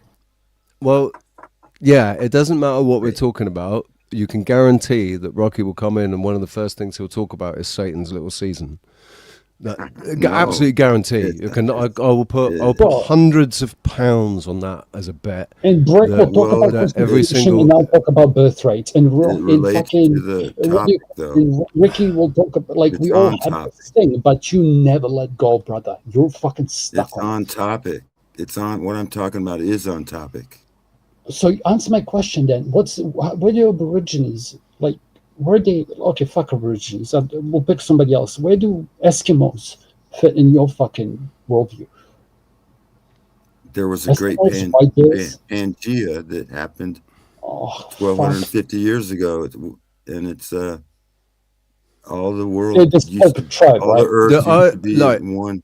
Let me just interject. I think the best and less inflammatory way to state it would be, rather than state it as fact that this is what happened, say it could be that there was this event 1,250 years ago. It might be, right? Not that it's like, anything. One thing I'm definitely coming to realize even more now is that I'm absolutely not certain about anything. And as soon as I make any claims to being certain about anything, the Matrix fucking chucks shit at me to make me look like an idiot. I have to. This is a pill. There's a pill from Mikta. See, I'm doing what you're doing, okay? But it's true and it's relevant. It's like I'm never sure. One thing, this is how you should live your life. You should never be sure of yourself, but you should never be uncertain. Okay, so it's what I believe, but I could be mistaken. There's different ways of saying it. And I like the masculine way more, which is you take dominance of it. It's I know what I'm saying is true, but I could be full of shit. But Devil's Little Season, it's Chinese are still laughing at you, G. But this is all, I mean, the biggest issue that we have, the only reason why things are as contentious as they are is because of the language, because of the words that we have to use, because there aren't any other words. We only have these words that we're using, right? And these terms and phrases and names and labels. And some people have come to look at certain labels in a different way. So when somebody says the word, mentions the label, it triggers them because they no longer believe what they believed before about that label. And in my case, I recognize it as a label. It's just a box that they created to put people in, right? And that's every religion, that's fucking science, that's everything. We've been just, every single one of us has been put in boxes, and we put ourselves in boxes. I created a box for myself. It's specialization. This is just going to happen. That's part of the society. I'm sorry. Right, and it's what they banked on. Yeah, but which is why the language was created the way it was. You did the same thing, by the way, when you mocked short guys. Okay, just keep it in mind. I'm fucking tipsy. Carry on. What would be really? I wish I could speak Russian, right, and sit in with a group of Russians or a group of Slavs. Just a different in a different group, speaking a different language. I'd like to know. I'd like to know what. Here's a question for you, okay? Because I can ask this. This is a bilingual question. It's can you hold a concept in your head that you don't have a word for? Because here's a black pill. See, I'm doing Rocky. Here's a black pill meme, okay, that's going around now. It's it's interesting to me because I'm watching mainstream media come up with terms, I guess you can call it hypergamy, all these terms that they're naming now for things that I already have a language for. Right? And if I try to communicate with these people, I have to wait for them to discover a concept, name it, and then actually communicate with them. And it's this is what I mean. I say people have to calibrate between cultures and shit. And it's we have to have some basic etiquette. So it's okay, there's your morality set to start with. But it's Rocky, I love you. But the moment I see you struggle with this, it's you'll go on a panel and you people are just finding out now I'm Christian. I've been part of discussions when people have said no one here is Christian. And I'm hi. You need to learn how to do this. Like, did you like fucking Richie wouldn't have known? I knew you were Christian. Yeah. Well, yeah, but like you would have found it out, but never from how I speak or about the topics or how I approach it, right? And bitches fuck this up. They always go, "It's a woman." It's like, shut the fuck up! Like you just zoned me out because I'm a man. Like you have to calibrate because when you speak to people, the only language you have is logic. And the moment you say, I thought she would have zoned you out because you referred to her as a bitch. But go ahead. The thing is, if you're actually talking about what I think you're talking about, it's like, here's the other thing. It's like, do I treat you as a lady or as an equal? Pick. Equal? Okay, fuck you. You're a feminist. I don't want to talk to you. I'm kidding. Right? But it's like, if you want me, like, if we're going to have a conversation, I can't treat you as a lady. Because lady is somebody who's led. Okay? Like, I don't want to lead you. You're not my cow. I'm kidding. I'm not. Right? Can we just have a conversation? Because, again, it doesn't matter if you're 6'5", average like me. I'm Serbian, bro. I'm fine. Okay? I'm not fat. Richard just saw me. Was I fat? No. I don't look fat. And can we converse about this without arguing? I'm not No, trying to argue I'm a with you, Slav. but I know. I do have a question about it. It's Slav. You're passionate. And I'm fucked. No, I'm not trying to challenge you. I'm asking, as we look at women over the ages, weren't they basically molded to be a certain way? So when they step up and they try to break out of it, I think a lot of us are very hesitant to you know what I'm saying? I'm not trying to argue. I'm just asking. Hey, Halsey. Good to see you, Halsey. I'm changing into a purple pill.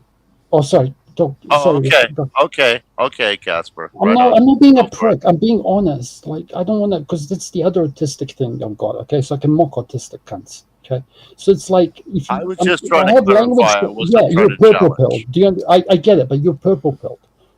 Do you know what I mean when I say that? Like you're stuck in between two worlds: the world of modernity, the blue, and the red. You're leaving your white. Anywhere. I'm not stuck anywhere. I was asking you to clarify. Thank you very much. I'm sorry, I misunderstood. Can you repeat it? I misunderstood. No, I'm not going to waste time on it now. No, okay. So what I remember, you're talking about the females were getting trained into like becoming this, and I agree with you. That's the result of feminism. I heard you, but I thought I answered it. But that's the worst thing, though, isn't it? Don't shoot me, dude. Like that removes accountability from them. No, you answered my question. Thank you for clarifying. I appreciate it, Casper. Okay. Rocky, not Rocky, Ruck, while I remember, did you find that email, sir?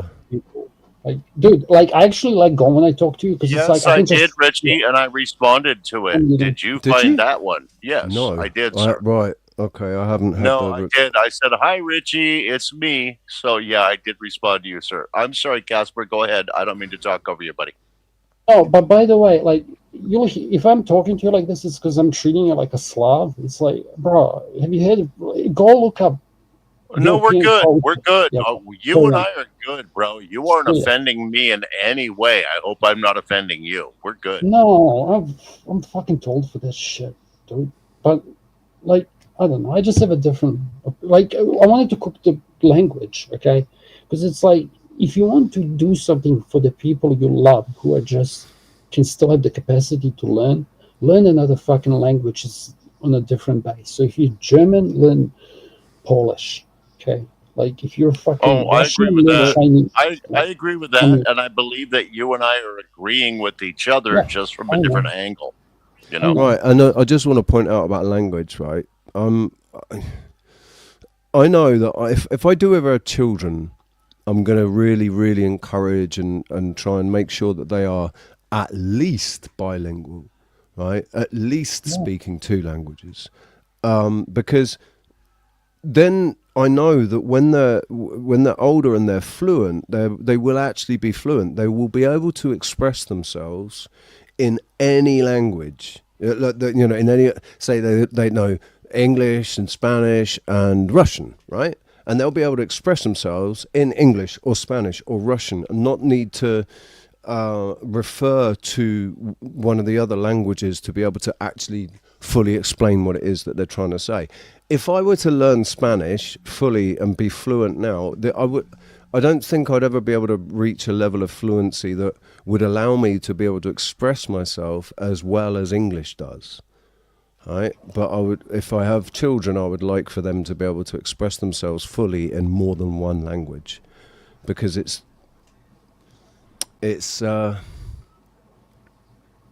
English is fucked, by the way. You're giving it too much credit. It's too fluid. No, English is fucked. I used to be proud of it. I thought it was the best language in the world because it's got the most descriptive words, and because I can express myself so well in English. But well, no, that's what I thought, right? Because I can express myself so well in English, I thought that obviously, English is the best, most expressive language in the world, right? But now I feel absolutely, completely differently about it. You know what's crazy? There's a necessity right now to have real conversations everywhere. Like, that's the cat's out of the bag on a lot of things. Like, if you talk about specific issues in society, in respect to culture, but what I mean by this, it's like Serbs, for example. I know I could speak 100%. Like, they're not gonna have this issue of having to define words. Like, it's that simple. Like, I don't know about Chinese because I can go ask a Chinese person and just take his word for it. I'm pretty sure Spanish can do it too. Because like know a little bit about the language. French, I think, will have problems. And to me, it seems that more the Latin languages, the Romance languages, like have issues actually having discussions, like actually having conversations. Because it's like one person will say one thing and the other person thinks they said something completely different. It's like, what the fuck do you mean it is? Like, we just had this shit. Like, how do you define patriotism? It's like, what the fuck are you, like, what do you mean? Like, we can define it and describe it, but I know what the fuck it is. I don't know the Oxford definition of it, but I know what it is. Like, I've seen it. Like, what the fuck are you talking about? What you're talking about is a state of like both of them. It's an idea. We've given it this word, patriotism, right? Well, how would you? What is patriotism in Slavic? Well, it's like patriotism is basically being willing to die for yours, I guess. Being willing to make the ultimate sacrifice for your tribe, for your people, for something that you is there a direct translation from English to Slavic? Patriotism. It sounds the same. Like, we've adopted, like, we have a lot of Turkish language words too that we've adopted because we were like, fucked by them forever, which is why I look like I look, I guess. Like, I ain't white. I'm dirty white. Like, fucking he ain't white. He's fucking Irish white. It's a different kind of white. He understands what I mean. Your fellow Slav disagrees with you. I don't blame her. What she's talking about. Wait, I'll read it properly. Angry Casper tries to judge the blames his fault characters. I never did that, did I? He says that how Slavs are. What do you mean? I don't know if he's ever attributed his character. Proud. Is that white pride? Is that why it's bad? Because I'm like proud of my heritage, but I can see why some other heritage would be just as proud. Like, I can't fucking swim or throw balls. African Americans can, and I love watching NBA. But hey, fucking Jokic is fucking them all up. Like, he's apparently going to be the best player. Some fucking Slav cunt. Like, okay, here's a funny one for her. Okay, so now I'm going to strawman. This is what she's talking about. Like, the bullshit. Because Balkans is like where the Silk Road went through. Like, that's the crossroads. But it's not just Balkans, okay? There's Balkans on that side of the continent. Like, the same can be said about Israel land. You know what I mean? And, like, Turkey and shit. Like, that's where all the cultures were meeting because the land, don't jump in, Rocky, was connected. If we take tectonic plates for what they are, right? That's like why Slavs were slaves, because everyone just came in and fucking different people controlled it over time. This is history as it was written by whomever. I'm giving caveats, bro. Come on, don't shoot me. The thing about slavery, everybody's hung up on it was one color or the other. That's only been in the last couple 100 years. I think that we've been that worried about race. It's just an English word, like the Japanese word for this. Surely white. There's been more white slaves and more white slavery than Filipino were the ones that were getting fucked. Like if you're looking at China and China's history as is, like the ones that kept getting conquered and fucked over were the Filipinos. Funnily enough, they play snooker really well, which requires accuracy, and they like have the whole in Thailand that region too. Like they know how to fight. That's why they develop fucking being capable of having a bamboo stick as a weapon, because the peasants weren't allowed to have swords. Like, what's she talking about, bro? Tell her to hit the link. So this is all just reminded me of this question that House Sarnik left about, because we were talking about bloodlines before, right? We're talking about DNA and blue eyes and the attributes things attributed to certain DNA. Colin's got nothing to do with this. Dude, can I finish speaking, please? Sorry. What do you think of the idea that bloodlines can be polluted by bloodlines? Right. It's only the royal families, right, that were these leaders that are worried about their bloodlines being polluted. I don't think the people have ever given a shit about bloodlines, in that sense. And we all know from the Habsburgs that what happened in breeding does not end in happy times for that, for that bloodline. You end up because the impurities are actually inflated, like they grow. It's not. It doesn't keep the bloodline pure. It degrades over time, and the impurities become bigger and bigger within that bloodline, like the genetic malfunctions and whatever. Yes. Can I chime in with this, Richie? I'm next. Richie, can I chime in with this? Yes. I think up until 30 years ago, the majority of us didn't know the bloodlines. I think people were too busy doing other things, and the information was not as readily available as it is now. So I honestly believe that for a lot of years, we didn't know any better to look into it.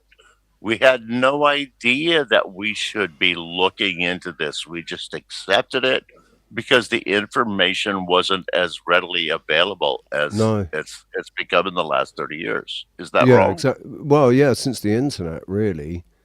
Can I jump in? It's half true, because I knew, because here's the thing. I'll explain, because I said in secret chat, and I'll get out of the way, because to me that was outside Rocky, if that makes sense, because I'm in the Orthodox. To me, this was I'm taking a religious stance. This was a Catholic / but to be forgive me for interrupting, but to be fair, you have a personal familial history, so of course you're more educated on it. You're more educated on it than was available to us for a long time, I think.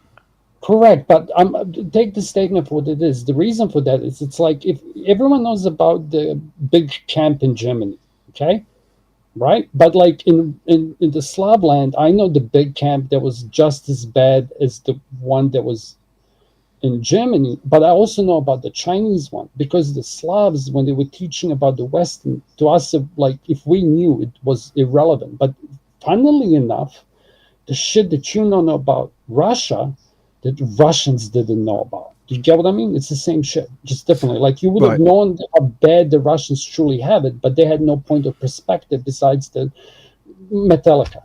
I'm done. Sorry. MacGyver. Yes. Does my mic still sound okay? Yes, mate. Sounds good. All right. What about Adam and Eve? I mean, they're inbred bloodline. Yeah. I mean, wasn't there Cain and Abel? Yep. Didn't Cain kill Abel?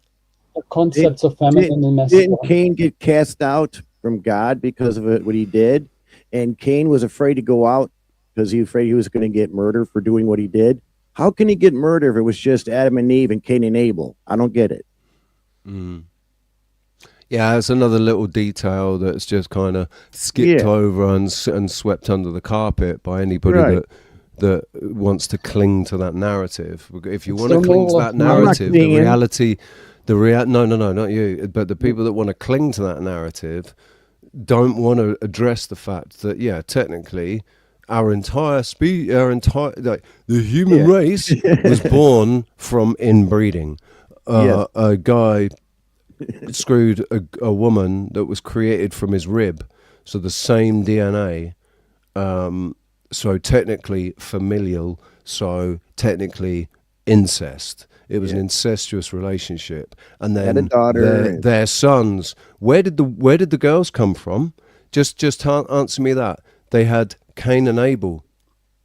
Cain and Abel found wives. Where did they find the wives? Because they were the only ones left. Yep. So where were the wives? Where did the wives come from? That's why I call it Babel. Do you want to hear a funny one? So here's a funny concept, okay? There's a couple theories on that. Yeah. Oh, after me, Rocky. Here's a funny concept for you. So it's like you would have had two cells, okay? And then two cells approach, and then they exchange genetic material, okay? But one cell is greedy, okay? Doesn't want to let go. So it keeps all that new genetic material. And the other cell is like, I don't give a fuck. Like, I just give this shit less, and it gives me more, right? And then it just spools it out. So all of a sudden, you get a subspecies of a species that collects the genetic material of the opposite end and then shits it out, and you've got a new organism. This is so crude. I hate my life, and I'm so wasted.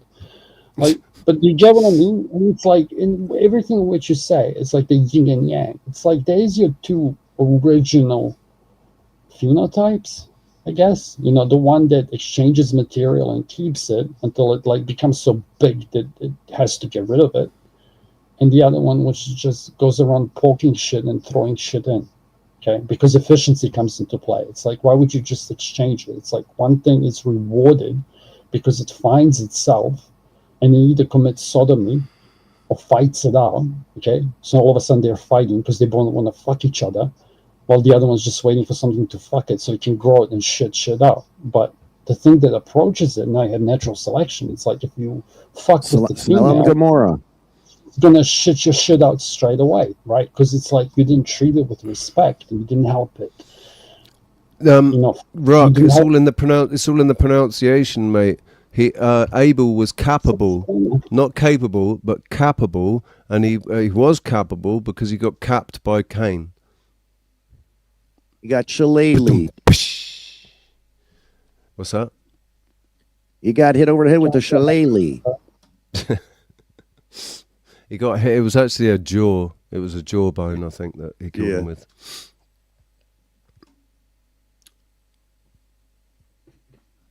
But you guys were talking about, it's like, if we want to go back to Rocky, stop saying this is true and double season. It's like, if you want to talk about genetic lineages that are in power, just speak about that without the presence of religion, and I will never interrupt you again. Deal? Is it a promise?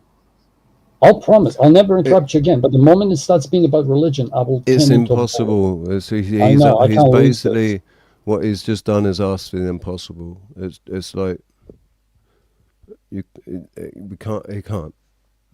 Because the entire framework of Rocky's perception is based in scripture. Right. To him, it's the center. He doesn't have a spider web. Like that's like when you ask humble. Yeah, but remember, if you ask people, like, can you understand the hypothetical? Like some people can, some people can't. It's like if to him, his shit is true, and to him that's the center. He can't have two possibilities. One in which it's like you can have a simulated reality. Is it really relevant to science? Like, he can't have that argument because Jesus. Yeah, my worldview comes from the scriptures, and that's true.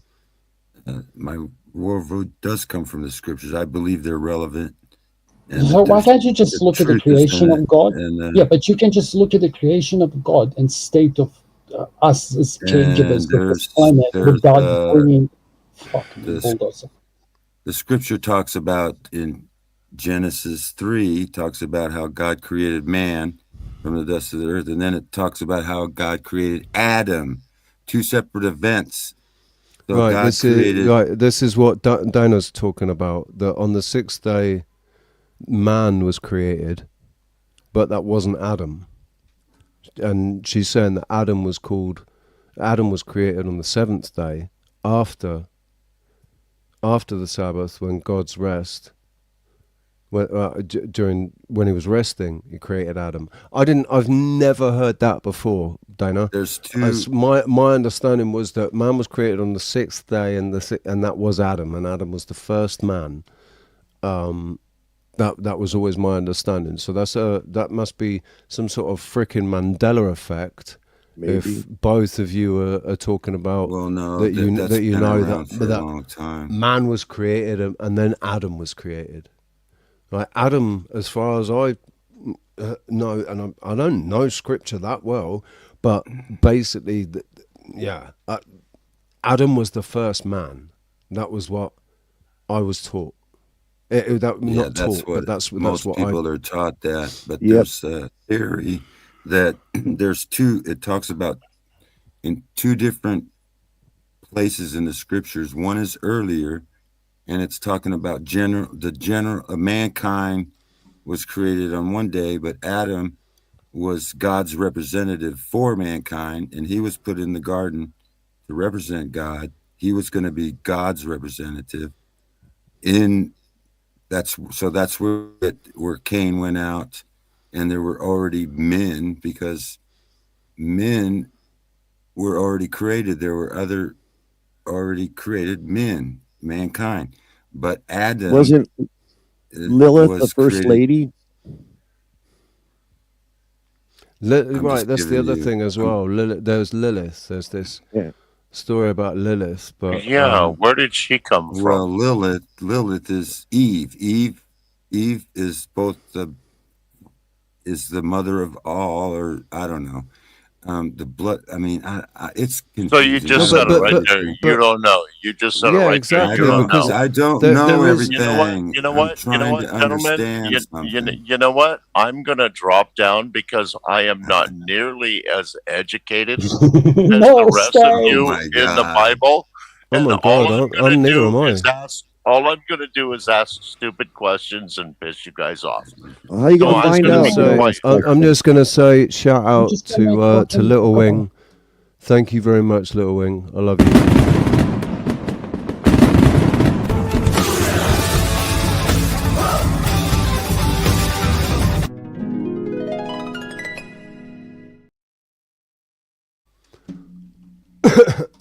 Right, back to the maelstrom.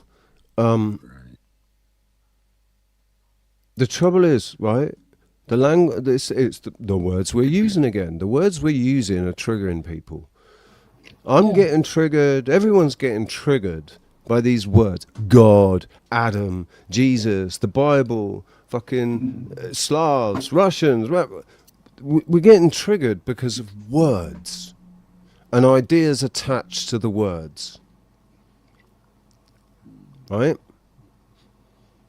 And we're not getting anything done because everybody's getting triggered. I'm not talking about just on this panel. I'm talking about generally in life. We're not achieving anything and finding any cohesion. We're not finding any cohesion at all because everybody's so triggered by words that have narratives attached to them. It's not words; it's accountability. It's the messages that they have problems with. Anyone who believes in the Bible, anyone who believes in the Bible now, it like triggers everybody. It's like, if you believe in the Bible, you got to be the biggest fucking moron on the face of the earth. Speaking as a Christian to an atheist or agnostic, you can believe in any other fucking religion, and everybody will say, "Oh yeah." No, if a Muslim started telling me about fucking jihad or his Muhammad bullshit, I'll tell him shut that up. just sounds like. Listen, that's just victimhood. All right. Oh yeah, everybody hates me because I'm a Christian. Right? Yeah, no, but that's all. No, I'm not saying. No, I'm not saying you are the one. All right. I'm just saying that's what it sounds like. And again, it's just because. And you said no, it's not because of trigger. It is. It's words triggering people, Casper. Yeah. You get triggered because words get used, and there are, but they're used. They used it. We have different understandings of the same fucking words. If it has malice, that's the thing. And people perceive malice, or they understand the message. Like, it's not that simple. That's all I'm saying. It's like sometimes you tell somebody the truth, nothing to do with me or do anything specific, and they say I'm doing that thing. But it's like sometimes people will hear a message and then they get triggered to shit. It's like, but sometimes they're aware of it. It's like, yeah, you're correct. And all I'm saying is, it's like, it goes back to that duality. It's like your emotion and your logic. It's that simple. And it's like, if I start talking about single mothers and fatherhood here, people will tell me, shut the fuck up, you don't have kids. Or if I start talking, like I do this, the same thing. When people start telling Christians how to be Christian, I have a problem with that. It's not my hurt feelings. It's because I don't tell them how to be agnostic or atheist. And that's why we're in trouble here. Because we're living different moralities, different realities, which is what the problem you see. Just me and you have a different language for it, and we speak past each other. I get it. But, like, we can't doubt some basic shit. Like, they did drill that fucking hole, dude. I'm sorry. We can probably go there and see it. Like, there was I just stay humble.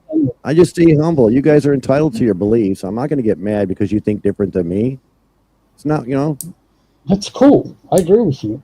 I don't get triggered. But it's like, what I'm trying to say is, it's like there's agnostics and atheists. Okay, there's different morality systems, and we have to calibrate. And, like, people get fucking like, if again, I'm saying, if nothing to do with Arabs, okay, if a Taoist came here and started talking to me about Buddha bullshit, I'll tell him, bro, I don't care about your river. Fuck off. We're talking about politics. And Richie just fucking devils little seeds in me. I'm like, bro, just shut up. That's it. I'm done. Yeah. Richie, do you mind if I revisit a topic that you guys were talking about earlier? Yes, go for it, dude. I've still got that video there. You'll enjoy that. You'll enjoy that. Yeah, there's Helena Blavatsky. I really enjoyed Helena Blavatsky's work, and I think it's been because her ideology has been used, and her teachings have been used by evil people since. She's been chucked into the same bag. And Helena Blavatsky's evil. No. If anybody's actually read what Helena Blavatsky wrote, she's talking about fucking unconditional love and being good to each other and the danger of dark magic and Richie, and all that. She was about the exploration. And I think a lot of people are about her exploitation instead of about her exploration. So you guys were talking earlier about language. What sometimes people forget or ignore, things like numbers and colors, all our senses, body language, those are all languages. Now, when people give each other hugs, the body's actually communicating with itself. When we're hearing each other, even the written work, whether you write it or you read it, those are all individual languages. What people talk about when we're speaking, like say Sanskrit or Russian or Mandarin and all that, that's called afterthoughts. And at that point, you're talking about sound frequencies, and each one has their own energy. Again, that's language. We're communicating within ourselves. But what we try to do is we're trying to communicate with others, but we forget there's so many other things going on at any given moment. The subconscious is picking up so much. But anyway, carry on, guys. I'm just trying to find that your email. Do you remember what email address I used? Ruck, because I can't, and I've got. I don't want to say it here out live. Is it my name? Is it my full name? Yes, sir. Yeah, that's all right. Everybody knows. Yes, sir. And I just sent you back my my union name. Is the best way for me to say it. I'm an actor. So I sent you my actor name. Because I sorry. It's all right. I think. Are you acting now? It in spam. No, this is something that my agent tells me I should not do. She's like, stop doing this. People are gonna hate you when they see you and stuff because you're such a dick online. I don't. So dude, that's why I put my union name out here. It's not. Yeah, I can't see anything. All right, I'll resend it when I sober up tomorrow. I'm too drunk to fuck around with shit like that right now. Sorry. Hey, at least he's honest.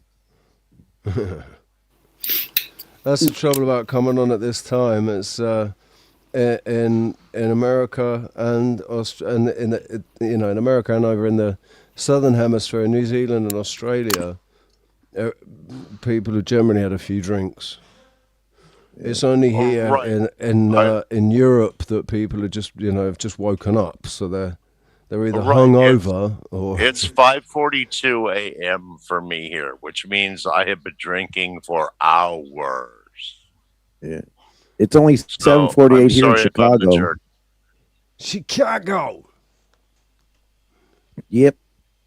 So yeah, you're the getting Bible up in the morning. I'm getting ready to go to sleep in the morning. Yeah. I'm doing something wrong. So I guess when the King James Version was created, I found out it was created 6 different times. They took Gospels out. So the Gospels they took out, I did some research and read up on them. Some of those Gospels they took out were pretty good reads. Like Thomas, that was a pretty good one. I like that one. But then you got Enoch. But hang on, because the Gospel of Thomas is not recognized as it's not canonized. It's been discounted by the church because of when it was written and everything. They're saying that it's a load of rubbish. It's supposed to, because Thomas is supposed to be Jesus' twin, isn't he? And it made more sense with Thomas. That Jesus had a twin and everything. When I read the Gospel, well, I didn't read it. I'll be honest, I didn't read it. I heard it on an audio tape, the secret teachings of Jesus. And it resonates and it makes way more sense, right? It makes way more sense than the other stuff. The Book of Enoch, I think, is the other bloodline. But Thomas is not even in the Apocrypha. It's not even in the Apocrypha. It's not even in the Apocrypha. You got the Gospel of Mary, Judas, Thomas. There's a couple more they took out. I think I found it, Rock. The initials would be DM, right? Oh shit, where's it gone? There it is. 6 days ago.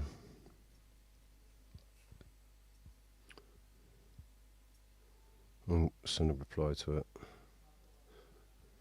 Sorry, carry on. Sorry, don't let me stop.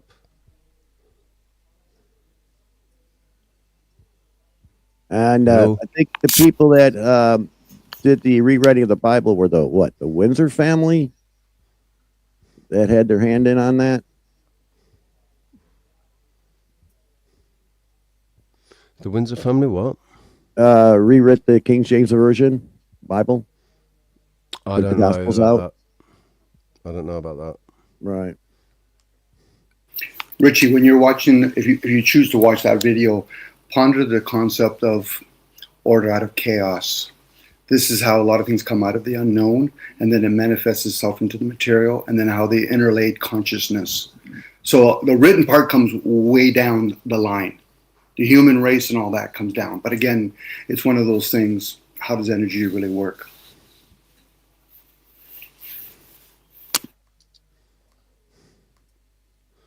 Like I said, I've got that. I've got it lined up here, ready to watch.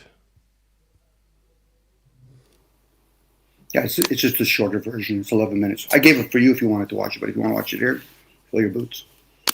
Well, we can have a little lesson, can't we? It's in context with what we're speaking about now. Unveiling the Secrets, Helena Blavatsky. It's a shame it's fucking AI, isn't it? It's always AI. Ugh. Yep. And her masterpiece. In the heart of the 19th century, a Russian mystic and author emerged, captivating the world with her esoteric knowledge and profound insights. Helena Petrovna Blavatsky, known as Madame Blavatsky, dedicated her life to unveiling the hidden truths of ancient wisdom traditions, bridging the gap. I don't think she looked like that. I don't think Helena Blavatsky was that hot, but dedicated her life to unveiling the hidden truths of ancient wisdom traditions, bridging the gap between the East and the West. In 1888, she published her magnum opus, The Secret Doctrine, a monumental work that unveiled a complex and mystical understanding of human evolution and the cosmos. Blavatsky's Secret Doctrine wasn't just another book. It was a revelation, a profound text that sought to explain the mysteries of existence. It claimed to unveil the hidden history of humankind and the universe, offering a new perspective on our origins and destiny. This hidden history was passed down through millennia by enlightened beings known as Masters of Wisdom, who were said to possess extraordinary knowledge. These masters, Blavatsky claimed, guided humanity's spiritual evolution, helping us navigate the complexities of existence. Central to the Secret Doctrine is the concept of root races, a framework for understanding the stages of human development. These are not races in the modern sense, but rather stages in humanity's spiritual and physical evolution, each representing a different phase of our journey. Blavatsky proposed that humanity cycles through 7 root races, each with its own unique characteristics and evolutionary purpose, shaping our collective destiny. Her work ignited a firestorm of debate. It still does today, as scholars and enthusiasts continue to explore and challenge her ideas. Some dismissed it as fantastical, while others embraced it as profound truth, seeing in it a deeper understanding of the universe. Regardless, Blavatsky's influence on modern esoteric thought is undeniable, leaving a lasting legacy that continues to inspire and provoke thought. The grand cycle of being, understanding root races. Imagine a single breath. It begins with an inhale, a gathering of energy followed by an exhale, a release. This simple act of breathing is a microcosm of a much larger universal process.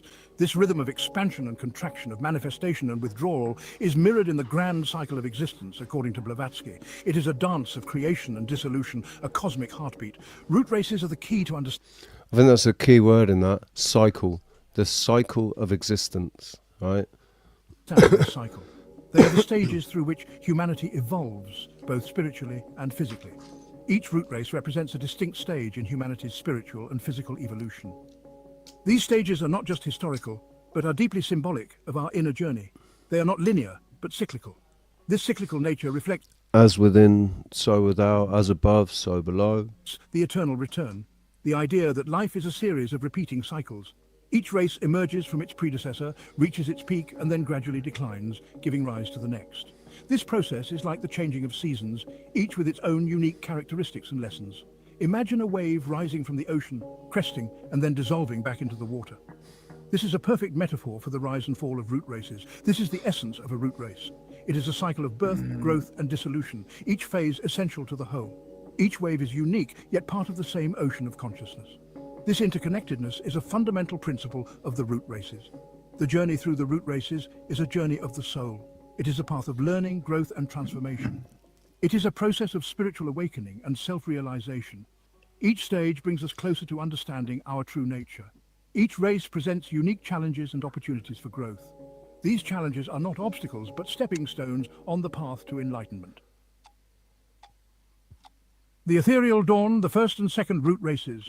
In the veiled dawn of human existence, when the world was still shrouded in mystery and magic, the first 2 root races emerged, ethereal and spiritual in nature, embodying the very essence of the universe's mystical energies.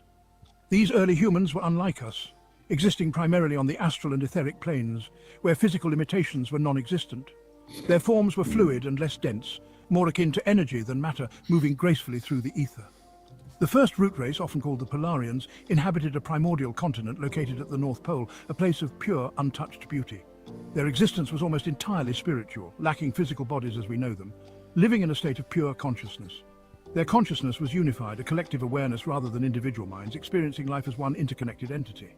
The second root race, the Hyperboreans, inhabited a landmass in the Northern Hemisphere, including present-day Greenland, a region of mystical significance. While still largely etheric, they began to develop a more defined physical form and rudimentary sense perceptions, slowly transitioning towards material existence. Their consciousness was less unified than their predecessors, with the beginnings of individualization emerging, marking the dawn of personal identity and self-awareness. Lemuria, the cradle of humanity's third root race. As the Earth cooled and solidified, the third root race, known as the Lemurians, emerged on the lost continent of Lemuria. This vast landmass spanned much of the Pacific Ocean from present-day Australia to Easter Island. The Lemurians marked a significant shift in human evolution, transitioning from an ethereal existence. Fucking AI has to put aliens up there. Oh, God, we gotta get some fucking aliens in there, yeah, because the Lemurians were aliens. To a more physical form. The Lemurians were giants Phone with home. consciousness. They possessed a third eye, granting them clairvoyant abilities and a deep connection to the spiritual realms. Their civilization was based on harmony with nature and a profound understanding of cosmic energy. Also, all of this, it was like this, and this was this, and it was like this. Right? I'll say it again. We're living in a time now where we can't fucking be sure what happened 50 years ago, or 100 years ago, let alone 500 or 5,000 years ago. And the fact of the matter is, we will never, ever, ever be able to find the proof or the evidence or the original, you know. It's gone. It doesn't exist anymore in this material realm. It's gone. We're never going to know. So all we're ever going to be able to do is sit here and debate about stories that are told to us. Is this AI trying to summarize Blavatsky's theory? Yeah, in 11 minutes. Mm-hmm. Well, it's summarizing the root races, right? And that was Blavatsky's theory, the root races. Well, that was part of her theory, wasn't it? Oh, it wasn't. I'm just curious. I'm just curious. It was part of her. Yeah, part of her theory that it explains why we are how we are now, in her mind. During the Lemurian era, humanity experienced a key stage in its spiritual development, the separation of the sexes. This marked the beginning of individualization. I mean, at the end of the day, it's just fucking speculation. All we can ever do is speculate. So originally, she's saying that we were all basically by androgynous, and separation of man and.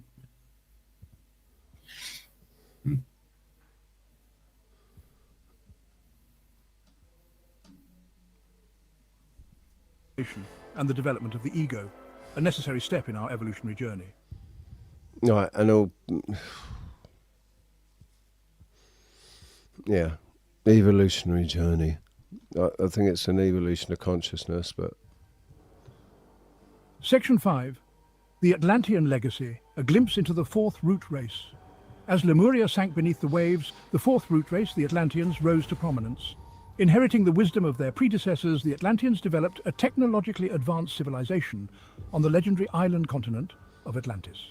Atlantis, located in the Atlantic Ocean, was a hub of knowledge and innovation. The Atlanteans mastered the forces of nature, harnessing crystals for energy and developing sophisticated technologies that surpassed even our modern achievements. However, the Atlanteans' pursuit of material power eventually led to their downfall. They became consumed by greed and lust for domination, forgetting the spiritual principles that guided their ancestors. As a result, their civilization was destroyed by a series of cataclysmic events. I think, I don't think we need to watch it past that, because I think that says it all right there, right? Because that's what happens. That's what happens every single time, in every, as far as I can see, every cycle, right? Man gets too fucking big for his boots. Individuals, men, get too big for their boots, start thinking that they own everything and that they should control everything and that they are the fucking smartest people on the earth and therefore they should control the direction of where everybody goes and be in control of everything. Yeah. And then it all falls in fucking, and they end up fucking themselves. Yep. And it all collapses, right? Yep. That ego is a bitch.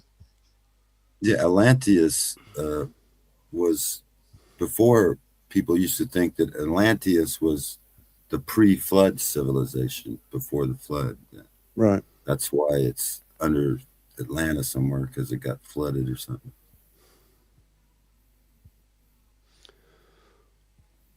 Atlantis is another narrative. It's another story, nice little bedtime story that we've all been given. They're all stories. To sit here and fucking argue about. They're all stories. It's usually with the people that argue, they're thinking they have a position that they can hold. They're stories. Somebody could tell me their own personal experience. From my perception, yes. From my perspective, it's a story. Regardless if it's real or not, it's still a story. We use our imagination. Whether or not these things did or didn't happen, it's still a story. Because humans cannot explain how the sun and the moon came to be, let alone what is its properties. So it's a story at that point, even though I can use my senses. It will reveal people how they perceive the story when they hear the story.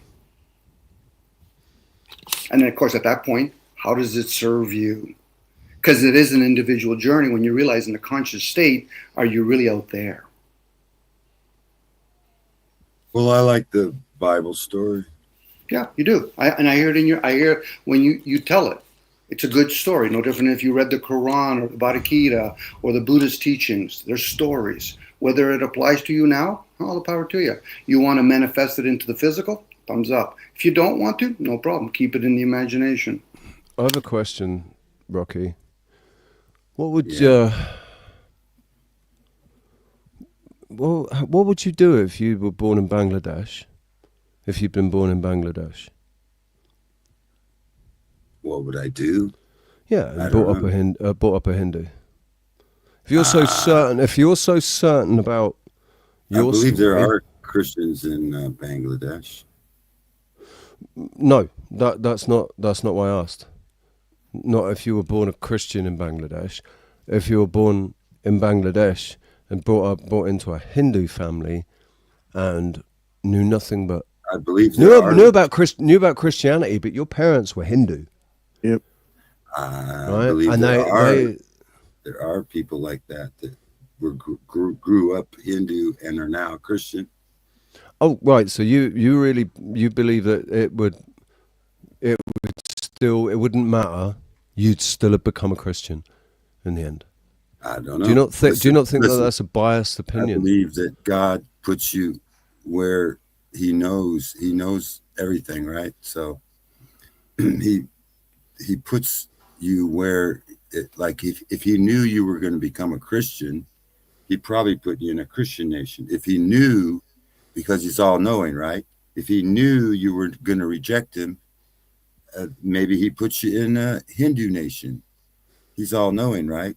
So do you believe that the God of the Old Testament is the same God as the New Testament? Yes. Okay, in that case then, why did He need to ask Adam where he was if He knew everything already? He was speaking to a person in his own language. He communicated in a human type language. It's not that he didn't know, he just was getting Adam's attention. How do I know why God does things? I don't know everything. I don't know. Just because I believe in a book that I believe to be true doesn't mean I'm stupid or something. I still have my own failing to recognize that the book was written by the hand of man, and I don't give a fuck how many priests turn around and say, oh, but it was inspired by God, right? What, because you said it was? Or because he said it was? I'm sorry. Blavatsky was inspired by, what was she inspired by? They say ascended master. I think Blavatsky was inspired by the search. I think Blavatsky was inspired by the search for truth and got lost in imagination. I'm not looking for the truth. Well, you're discounting the possibility that your Spirit's not real, but the ascended masters are. Did I say any of that? No, I said that. You're amazing. No, but I'm just saying. I mean, like you will listen to someone who talks about that more than you will listen to a book that I don't see. What do you written by men who are upheld by other pedophiles? Written by men that are upheld by pedophiles. Pedophiles, dude. Pedophiles. The church. I'm talking about the fucking church. I'm talking about the leaders in the church and the church. That's Roman paganism. The Vatican and Catholics aren't Christian. Okay, so tell me why God would allow that. Tell me why God would allow that. Why would God just... do you know what? They're going to make it even harder for people to find me. I'm just going to let that happen. I'm just going to let that happen, man. Yeah, whatever.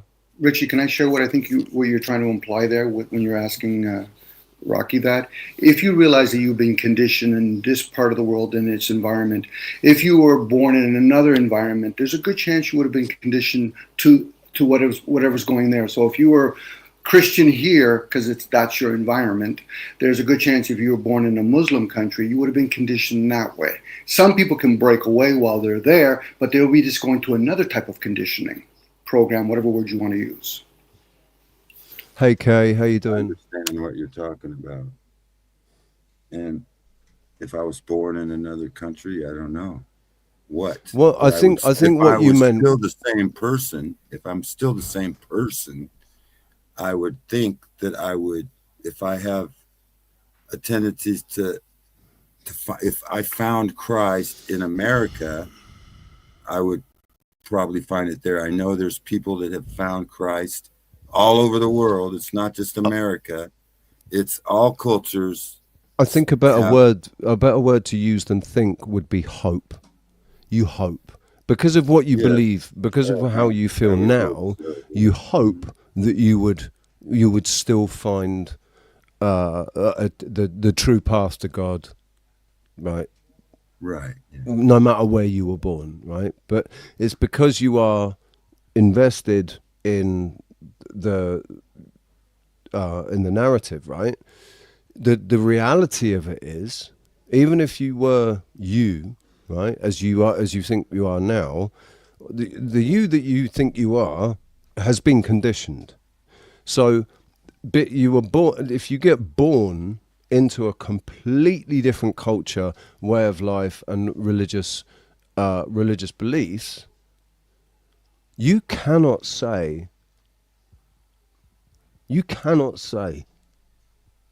that you would. Obviously, I think I would have still become Christian, because everything around you in that other culture would have been telling you that, no, it's just a fancy. They even believe in Jesus. I think they don't discount. Hindus don't discount the story of Christ. They just disagree with who he was. Right? So if you're born into a family and all of the indoctrination and the programming and the teachings all teach you something completely different that goes against everything that's said in the book, in the Bible, chances are you'd be Hindu.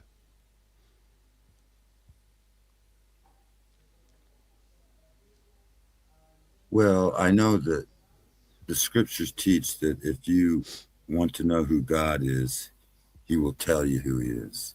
Okay, but if you were born in Bangladesh, you probably wouldn't come across the scriptures. Well, maybe they... how do I know who's saved in Bangladesh? Maybe there's a... Maybe how do you know they're saved? Christ. How do you know, they're not? How do you know? How do you know maybe that just because somebody doesn't or hasn't heard the story, how do you know that means that they're fucked now? Or you didn't hear the story. You're putting that in my mouth. Well, I'm just playing your game. You like doing that as well. I think I've asked you this before. Like, if somebody, because you said that the people that haven't heard, the people that don't know the story, when they die, then they're kind of kept in. They're going to be kept in this special little room until after Satan's little season, or during Satan's little, whenever it is, where they'll be reborn again, or given the choice, given the opportunity. They'll be told the story and given the opportunity to accept the truth again, right?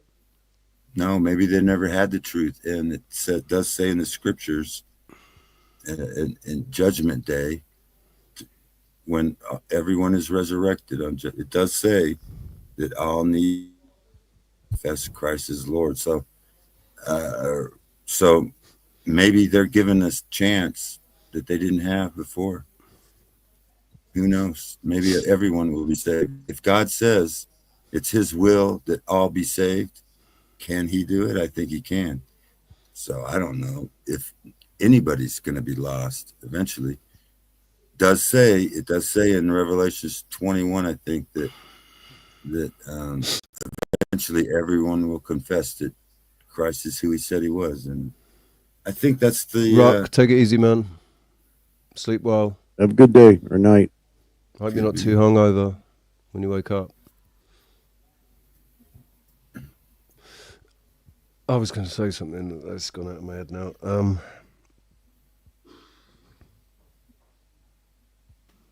Well, Richie, what happens sometimes is people can entertain more than one or two different views. So somebody that, let's say, consumes the written work and for their Christian teachings or the Quran or Bhagavad Gita, but not be attached to any of them, then you've chosen to be the observer.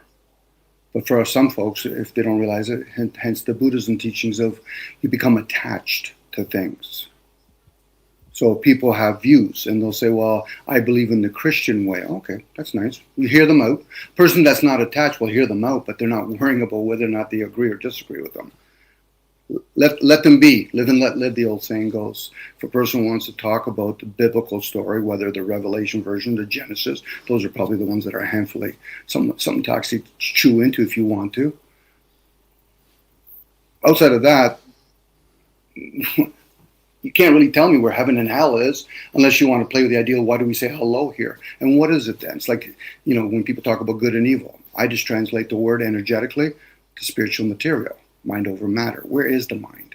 But again, I'm just playing with words. But for a lot of folks, they think or feel, that gives it away, they think or they feel. Are they picking it up with their gut? Are they being intuitive about it? Even that, I'm still playing with words. If something's meant to be inspired, go ahead, Richie. No, I'll just agree. It's like I've been saying the whole time. It's words. Words create feelings. And they have narratives attached to them and meanings attached to them, but sometimes people can have different meanings for the same word. The same word doesn't mean the same thing to everybody, right? Yeah. So words like God and our Father, or terms or phrases, not just words, but terms and phrases, right? They all. They're either labels or they're straight out of a box with a label on it, right? So I think doesn't anybody think about this? When was the Bible compiled? When was the canon canonized? 386 or whatever it was. Temple of Nice, the Nicaea, fucking Constantine, all that, right? After it was 350. Say, just for sake of argument, let's just say it was 350, right? 350 years after the supposed birth of Christ, right? Which was 2,000 years ago, but according to the Bible, we've been around for about 6,000 years. So it really took God, the all-powerful, all-knowing, fucking God, it took God 4,000 years. 4,000 fucking years. If you think about how much has happened in the last 200 years, how much did you think is going to happen in 4,000? It took God 4,000 years to be able to inspire people enough to be able to fucking write a Bible that can be canonized and be called the Word of God. Well, you can go even further than that, Richie, because that usually when people get stuck, where how do you consume information? So in this case, regardless if the Bible is just a accumulation, a whole bunch of stories, how are you supposed to consume it?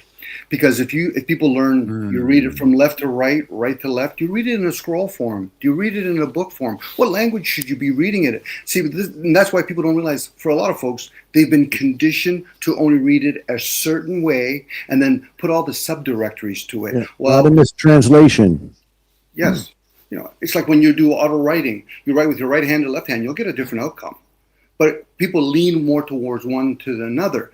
Now, I get the cult-like behavior, but it doesn't limit itself just to religion. People could turn around and say, okay, what about the Constitution? Once again, how do you consume it? Most people forget that. Your parents don't teach you how to breathe, let alone how to digest your food. So therefore, there's something else that's doing all of that. So if you go inwards and say, okay, wait a second here. How does it serve me to read the Bible? Well, how are you going to read it today, Dom? Where's the sun and the moon? Now, that person might say, but I don't have that inner dialogue. So then you'll see how other people say, well, we're kind of lost and we're going to chase each other, which is fine. Like, we're not here to judge each other, but if you are, then who's going to judge you? Mysterious. English has only existed in its current form for the last 250 years or something. The 1700s. This has been since the 1700s that English has been in its current form. So, and it's a living language, so it's grown and changed, and you know, there's all these. I was watching a video yesterday about all the old sayings that we used to have in England. English sayings, you know, stone the crows and spend a penny. When you go for the toilet, when you go to have a pee, right? We say, I'm going to go and spend a penny. I'm going to go and spend a penny, right? Where does anybody think that came from? Why do we say, I'm going to go and you are the dumb fuck, Ruck. Not Ruck, Rock. Yeah. Well, Sorry, I'm going to spend a nickel. Right. Spend a penny. Where does that come from? It's because the toilets in the UK used to spend it cost a penny to go in the toilet. To use the amenities, it would cost a penny. So that's why we go and spend a penny. But look how long that's stuck for. Mm-hmm. It's still used now, right? True. And English is a meaningful language with 4 other languages to it. And if you follow all the empires, they use that type of energy. Listen, Ruck, I just want to say, mate, you are Rock. Oh, fucking hell. Not Ruck. Rocky. There's something. You're like a child, mate. You're like a fucking child. Rage quitting, because why? Why do you rage quit? Because you're not very mature, my friend. For some people, Richie, opposed to sharing points, they're trying to prove points. And then the question would be, is who you're trying to prove it to? You shouldn't have to try to prove nothing. You would hope so, Mac, but you know I get caught up in that sometimes. I just try to nip it a little bit more before I actually try to do it. And then there's times, you know, maybe we talk past each other, which it's okay as long as it makes sense to you individually. But for some folks, it's like, well, I don't feel confident enough. I said, hence why they have cult-like behavior. Like, who's the true person when you're talking somebody that's in religion? Who's really religious, let alone who's valuing being in the state? Again, that's right. Herd mentality, which is fine, as long as a person's honest with themselves. You could tell the people that are dishonest with themselves. They use the word truth a lot. Just go to a church. You see a lot of hypocrites there. Well, there's hypocrites everywhere, but yeah, I'm with you. I'm just saying. Let's talk about the difference between truth and true. What's true and truth? They're two different things. I'm with you. Yeah, true is like a wheel. So if a person that talks like a crook and acts like a crook, he's being true. Regardless if a person says, but I don't agree with that kind of behavior, but he's still being true. Oh, okay. Yeah, if a crook talks like a crook and acts like a crook, he's being true to himself. Because he's a crook. Right. But it's like straight and true, right? I'm with you on that. When something is accurate, it's straight, it's true. It's it's a term that's used in construction. It's a term that's used in navigation. So, truth, well, that can be anybody can have it, can't they? I have my truth. Yep. What's true to me? Because it's been proven to be true to me. But I'm having a subjective experience. Well, some folks, whether they know it or not, they talk in vain. They'll say things like, God bless you. Oh, so you're speaking on behalf of some entity now, are you? opposed to may God bless you. But then the question would be, you would have to ask the other person, do you value the concept of God? But do you know what I just heard when you said that? I heard Magog, as in Magog. Yeah. Okay, Magog bless you. And bless you. Let's split bless up. Be less. Be less. May God be less you. Good catch. Right. And yes, the B part is the most important part, the B, because we are human beings first and foremost. But unfortunately, for a lot of folks, they lose themselves. Literally, they lose the self. They get confused in their own program because they've never actually had that ability to say, listen, can you challenge yourself? It's funny how people challenge other people. I said, how does that serve you to challenge somebody else? It's a question. Aren't we much better off challenging ourselves? Sure you are. Know thyself, question thyself, entertain the self. Whatever you want to do, just make sure it's the self after, none of the self. What is the self? For me, it's the program. The ego, that's the body. That's why when people talk about an ego death, an ego transformation, yeah, your body's aging as we speak. It's its own consciousness. And some people have the ability, they can communicate with it. Other people, here's little signs. Okay, I'm not going to eat today. Why? Because my body's trying to tell me something. Really? And then that's where the gut brain comes in. The gut's always trying to communicate with us. But the upper brain, the scholarly brain that most people use, I ignore those things. Okay, you figure that out. And then they wonder why. They look kind of like distraught. Oh, I'm a diabetes, or I had a mild heart attack. Well, you had a lot of signals, but most people think it's outside. No, it's inside. Be your own physician kind of idea. People are going to use the scripture type. Angels, do they actually even have a gender? If they're going to use the written work, if those are stories, how do they serve you? Christians will say, Dominic, I'm an honest person. I say, but don't you cheat the tax system? Well, that's different, Dom. There you go. I would say that the story, the story serves Rocky because it gives him his foundation, right? He's looking for foundation and he's found it there, and he doesn't want to fucking mess with that foundation. Because if he does, it's going to put the rest of his life in question. It's going to put his entire fucking existence in question. He's going to have to question himself. If he's going to go and shake at those foundations to make sure that they're still true, right? I shook the foundations to see if they were still true and if they'd hold ground, right? And they didn't. They fell to pieces as soon as I fucking shook them. No, and I think anybody else that like honestly researches, thoroughly, honestly researches, and doesn't shy away from information because the church told him it was bad, and said, well, hang on a second, I'm just, I need to question this, because the truth does not fear scrutiny. Mm-hmm. You're going to stay true to yourself. Again, if a person values what it serves, how it serves, the question would be, are you explaining to other people so you can bounce it off of them? Or are you trying to convince yourself as you're trying to manipulate others? Now, it's challenging to manipulate others if they haven't already manipulated themselves. So that's why when people say, well, I'm innocent, I'm like, yeah, that's funny. Innocent of what? No different. You're saying you're guilty. Guilty of what? Some man-made rule? Again, if a person's truly being honest with themselves, they don't say words out loud like I understand, or I'm trying to understand me. I said, that's not your responsibility to understand me. The word gives it away. But if you truly understood the word, why would you have to say it out loud? That's why when people say, Dom, I know the truth. If you understood the concept of the energy of truth, why the fuck are you saying it out loud? It's a question. That's for them to ponder. They don't have to answer me, because then we'd be in that loop again. Well, Dom, but you don't understand. There you go. You've revealed yourself. I don't understand. Is it my job to be responsible for you? No. So if you're responsible for yourself, guess who's accountable for you? Your mother's not accountable for you. Your dad's not accountable for you. They're not living inside of you. You can have that illusion thinking, she's my wife. Really? She's your wife? Are you sure? Who gave us the concept of wife?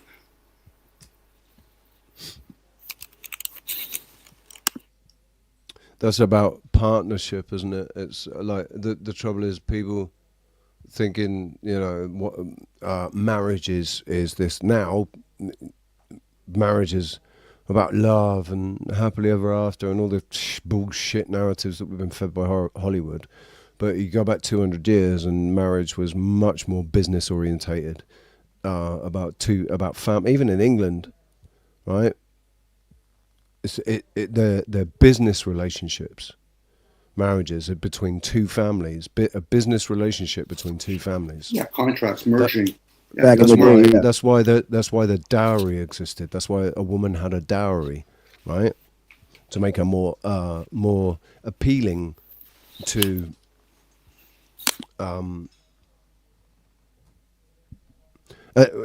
yeah, I mean excuse me. Dowry and bride price, right? Almost paying,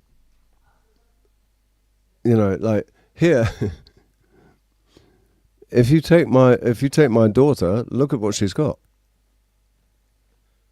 You'll this will be a good investment. Look at what we're able to provide as a dowry for the daughter. Yeah, it'd be no different saying here, take some of my female goats or some of my female chickens. You know, I know people might look at the connotation like it's cruel when we say we're somewhat like cattle. I'm pretty sure if we had the cattle species start speaking to us in our language that we can understand, or we can understand their language, they would say, yeah, welcome to the club. You know, it's anyway. The cows come up and say, yeah, listen, moo, you lot are all going on about this, this, you know, we've got a whole different story for you. Did you not know that God is actually a fucking bison? Cows would turn around and say, okay, so let me understand that. You raise us, you treat us somewhat with kindness, and then you kill us, okay, and then you eat us. Do you do that to your own human race? Yeah, we call it McDonald's. Yeah, that's been coming out recently, but we've dropped down to 3. There's obviously a far too high a level of conversation for most people. We've dropped down to 24 in the chat as well. Way too high level of conversation for a lot of people out there, but that's coming out. That's been coming up in my suggested recently as well. They're talking about Soylent Green, and you know, this guy ate into a Wendy's and fucking found a part of a human tooth in there and a finger. I just thought, what, dude? Are you sure it wasn't your tooth?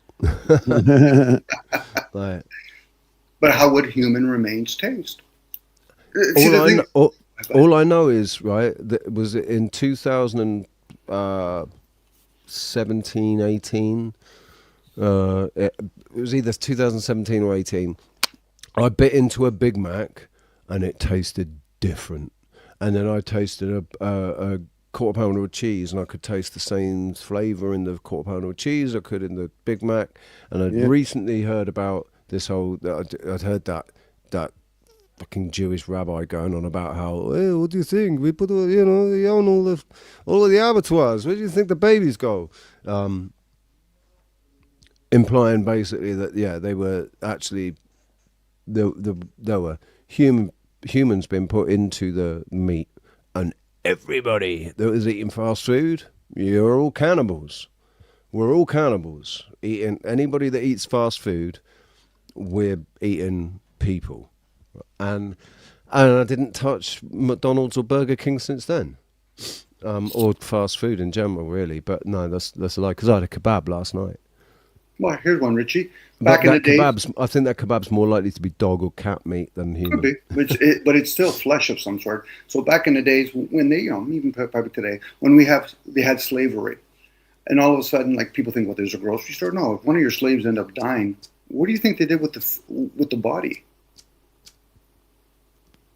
Ponder it. I'm not saying that's what it is, but you got to think about it. People say, yeah, okay, well, they wouldn't feed that slaves and all that. Really? You honestly think otherwise? Why, you think they're going to go down the street there and say, listen? Yeah, because of the types of people that we're talking about, the type of individuals that we're talking about, I would absolutely not put it past them. If a slave, like say 2,000 years ago, if a slave died, they wanted to feed meat to the slaves. There you go. Then where do you think the meat would come from? Sad as it may sound, but people just can't wrap their head around it because they think for some reason they got a grasp of human behavior. You pay somebody enough money and distance themselves from it. Next thing you know, they're giving us soy. They're giving us all kinds of foods that really aren't healthy for the vessel. And then that's just what we consume. Think about all the technology that we've presented to ourselves. What Wi-Fi does, lining your house with electricity or radio frequencies, that's bombarding the vessel. Now, who we truly are probably aren't really being affected by it, but the vessel is. And people have even done studies on this kind of stuff. But for the masses, it's like, no, that's too close to home. I'd rather stay in my naivety. Oh, so you choose to be naive. Okay, good enough. At least they know where they stand. That actually is when naivete transforms to ignorance. Yes. If you're choosing to stay naive, then you are choosing to be ignorant. Hence, consciously ignorant. We can't use niscient anymore. Well, there's no way I could have known. You know, people that usually say, I don't know, are usually the type of people, when you catch them hard enough, they'll realize, well, wait a second, no, your pride is in the way. Because if you truly didn't know, then why the fuck are you keep talking then?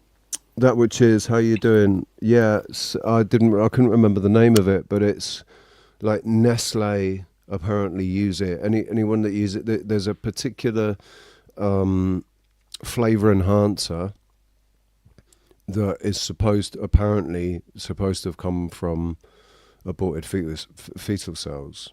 So does that make, right, because it's been taken from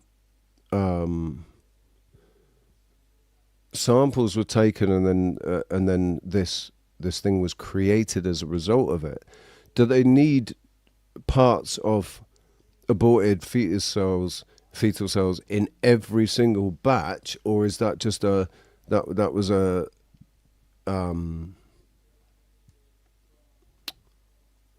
do they synthesize it? If they synthesized it since then, right? And does that still make you, in a sense, cannibalistic? If you're eating something that's been designed from human fetal cells. What's worse, that or a torso being chucked into a big meat grinder and included with all the offal and crap that they chuck in there from the beef or whatever it is they're putting in the burger or the mince. Is it the same? Or a tormented animal.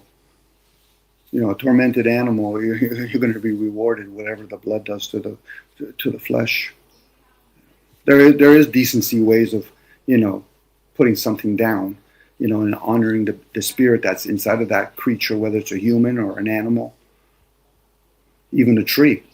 But unfortunately, a lot of people are not a lot of people, some people, and I'm being very polite, some people just aren't going to be aware of that kind of stuff. We're beings in many forms. Now, people might not grasp that. It's okay. Again, where's air? Where's thoughts? How are those two objects in the sky? What are they? Are they images?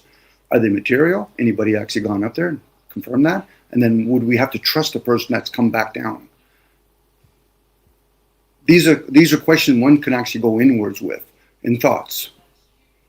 You don't have to speak it. When we know without any shadow of any doubt at all, we know that if what somebody's going to say conflicts with the existing established narrative, then it will not be accepted. They will be ridiculed and belittled and basically ground into dust if they speak anything against the narrative. So let's say people really do go up into space and they go up there and they say, well, I couldn't actually see the curve of the Earth. It still looked pretty flat. Do you think they're going to let them say that? Well, Do they you can. think they're going to let them say? Well, yeah, they can say it, but if But they again, keep this breathing. this is when you put a boundary on you and say to yourself, I'm not concerned if people agree or disagree with me. You're sharing information for your benefit. The gift that never gets received is always your gift.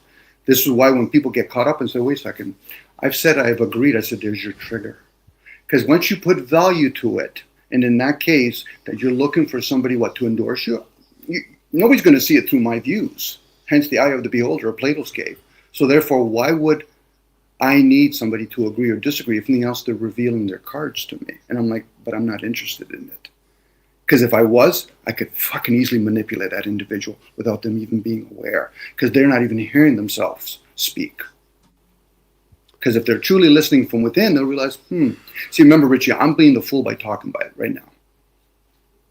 But I enjoy doing it because I like to learn new things. I like to see people's behaviors. It's only reaffirming my own behavior. I know I can be very clever, and I choose to be clever. I don't do it out of ignorance. Now, people might turn around and say, well, why would you do that? Now you're asking me a philosophy question. Why?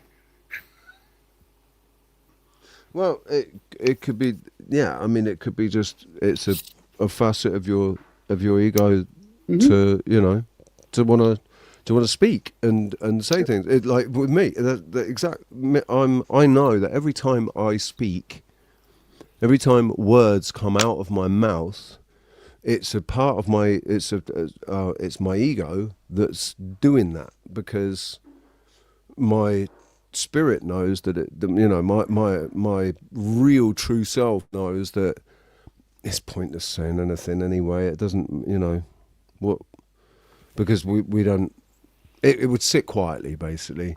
It's just sit quietly and listen rather than actually voice an opinion, because it knows that it's just an opinion. That's all I've got is opinions. I don't have any proof of anything. Not anything that anybody else would accept as proof. I've got things that have happened that have proven certain things to me, but they still didn't tell the story or prove the any story. It didn't give me anything really that I can use, because the things that happened get automatically slotted into these brackets, because I don't have the right words to be able to describe what happens. So I can only use words that they're already charged. Those words are already charged, ready to set people off, ready to trigger responses from other people's egos that think that they know. No, I know. I've done the research, man. I've read the books. But behind words is one's intent. So for us to be a service to humanity, no different other people are a service to humanity by saying, I'm going to be a commander chief and I'm going to order people with my intent to kill another human being. That's being a service to humanity. It's not favorable, but it is still a service. So when people actually have their intent in line, then when they're sharing, whether 1 point or 1,000 points, at least it's been shared. Now, whether or not, that's why I put LOL. I'm not putting for laugh out loud. It's learn out loud. That's for my benefit. But can other people benefit from it? Sure they can, if they choose to. That's why I make it a point to tell people, what I share out loud, that's for my benefit.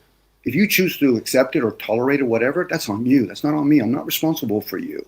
But unfortunately, most people think, yeah, but you are. I said, are you? Am I? Am I truly? Am I the one that's monitoring your breath right now? No. Am I the one that's monitoring your liquids right now? Well, not really. I said, now I know. I'm realizing I'm talking to a child, which I'm okay with, because most people get caught up in their trigger. That's a childlike behavior between the age of 7 and 14. Now, I just happen to talk the way I do. Now, other people could say, well, Dom, could you talk a little bit slower? Would you like me to also babysit you? I'm here. I'm not talking to the masses. Richie, Can you hold my hand? I could hold you. I'll probably give you like the old traditional arm, the Vikings and all that. We could do that actually, Matt. But I'm talking to you guys. Now, other people that come on and they act like trolls or whatever, I said, I'm not talking to you. You have no interest in me. No. If anything else, go hang out with your own. Well, it's like the atheist that says, prove to me God exists, or prove to me this, or whatever. People have their... We're all coming from our corner where we've got we've worked it out. However, we've worked it out in our minds, in our mind's eye, in the way we think about things, the ideologies that we either agree with or disagree with, whatever. Every single one of us is coming from a unique perspective, right? Totally unique perspective. Because, like I keep saying, Dom, I can never be you. I can imagine what it's like to be you. I could walk a mile in your shoes, but that I'd still be me walking in your shoes, which might be uncomfortable. I don't know what size feet you are. But I can never walk a mile in your shoes as you, because you are you. There is no other you. You're the only you. Your consciousness is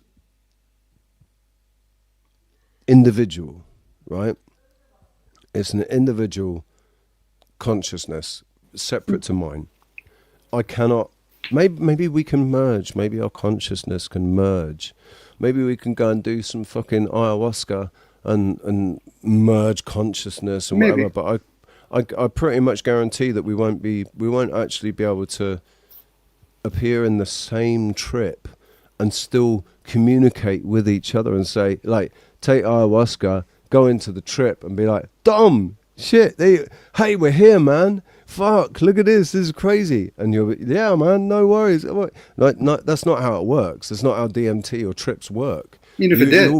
You all go and trip together, but you don't have the same fucking trip. Nobody. You might have similar things going on, but nobody is actually in the same, in the presence of the same people when they in the spirit realm, or LSD or DMT, whatever. Mm-hmm. I'm with you, but as long as we're in the material. So for me, respect, this is my interpretation, respect for me is when a person hears another person out. Agreeing or disagreeing, that's just the ego talking. Now, I don't really like using it too much, but I would hope other people are always listening from within. Because sometimes when I'm communicating with people, I'm trying to bypass that ongoing software called yourself. I'm preferably wanting to talk to the ego, not the ego, my apologies, to the gut. So in this case, when we're communicating with each other, we're not there to judge each other. But people do judge each other. Dom, I agree with you. Disagree with you. Alex, go ahead. I still that triggers me. That's fine. I get a little bit triggered when you say talk to the gut, because I still have this. I say it's the heart, and not the pumping thing. It's the heart. The idea of the where the soul lives, right? Mm-hmm. In the heart, in the where the your conscience. Well, that's a software at that point. For me, the soul is this data. For me, I'm not here to tell other people how they want to perceive the language or how they interpret those words. But for me, soul is this data. Right. So yeah, because Special K, like we said, go with our gut. Your gut feeling. Mm-hmm. The intuition is in the gut. For me, intuition has always been in the heart. It's never been in my gut. My gut has been associated too much with my brain and IBS and anxiety, and that I agree. That all comes from my brain. That's me thinking and overthinking things, and at the end of the day, who am I and what do I know? I don't know shit. So all this thinking has caused anxiety that has affected my gut. And when I know something, I know it in my heart. I know something's true in my heart. I don't need to think about it. Well, thinking is a upper brain thing, by the way. The gut is when you hear intelligent, intuition, insightful. It works its way up through the neurons, through the blood, to the heart. Shit, my gut just tells me when I'm hungry. See, the heart, because it's been proven by science that the heart is the one. It's the heart that actually reacts. It's milliseconds faster than. But in situations with intuition and sixth sense type stuff, they did tests on people. It was that their heart reacted a fraction of a second before their brains did. Yes, and that's when the heart knows, right? That's when you bring it to the upper, sorry, Richie, you bring it to the upper brain, and then you have to put it in words like science. But intuitive is something, it's not written, let alone spoken. The gut actually receives information from what's called the mind. That's energy. That's why you have to be in that, feminine energy. That's the teachable energy. The masculine energy is just the programmable energy. But they submerge like a sine wave.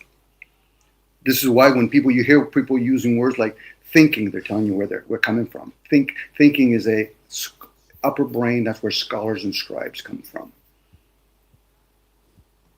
That's why when you hear women talk, go ahead.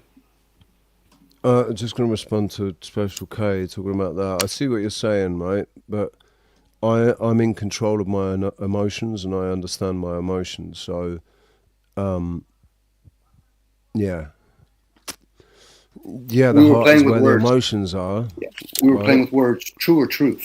Here's another one. Emotions, emotions what makes you a human. That's what makes you human. That's the human part. Animals have emotions too. Yes, very much so. But now we can play with words here. Control opposed to manipulate or observe. Do you truly control it? They have. We could argue or debate that they have emotions. I'm not debating. I'm not debating with you, Richie.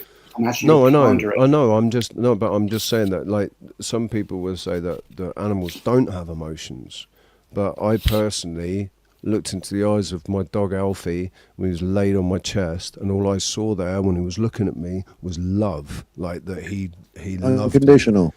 Yeah, that's one emotion. That's one emotion. But you can also squeeze their arm, and then they'll bark. They're telling you have emotions. You do that with a cow, and you take away their calves from them. You'll see the cow, the way they respond. That's emotion. That's engraved in the body. You see these YouTube videos of other animals helping other animals out and stuff. That's emotion. And some of them are favorable, some of them aren't favorable. Again, people want to just talk about like love, unconditional. You breathe it in every day. That's what love is. What people call love is obligation and duty. And they're misusing the word energetically. Well, that's because we've only got one word for love, like I mentioned before. We've only got one word for love, and it encapsulates every single type of love that there might be. You might have to put it, platonic love, familial love, romantic love, immaterial love, like I love my car. Mm-hmm. But is it emotionally attached? Emotionally attached, right? And then there's unconditional love, right? But then. No. I'm asking those things that you described. Are they unconditional? In Japan, they'll define that it's specific when you say it, whether it's unconditional love or if it's the love of a thing or the love of a person, and what sort of person that is. If it's a family member or if it's a romantic partner, right? They have different words for love, depending on what that love is. So love, and most of it's done in vain. All those things that you describe is conditional.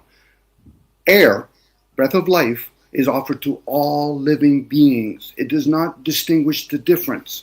That's unconditional. Most people that are talking about unconditional, they're saying the word loving your child. No. If you're actually loving another man's child and your child will observe it, he's in the energy of love. There's your love.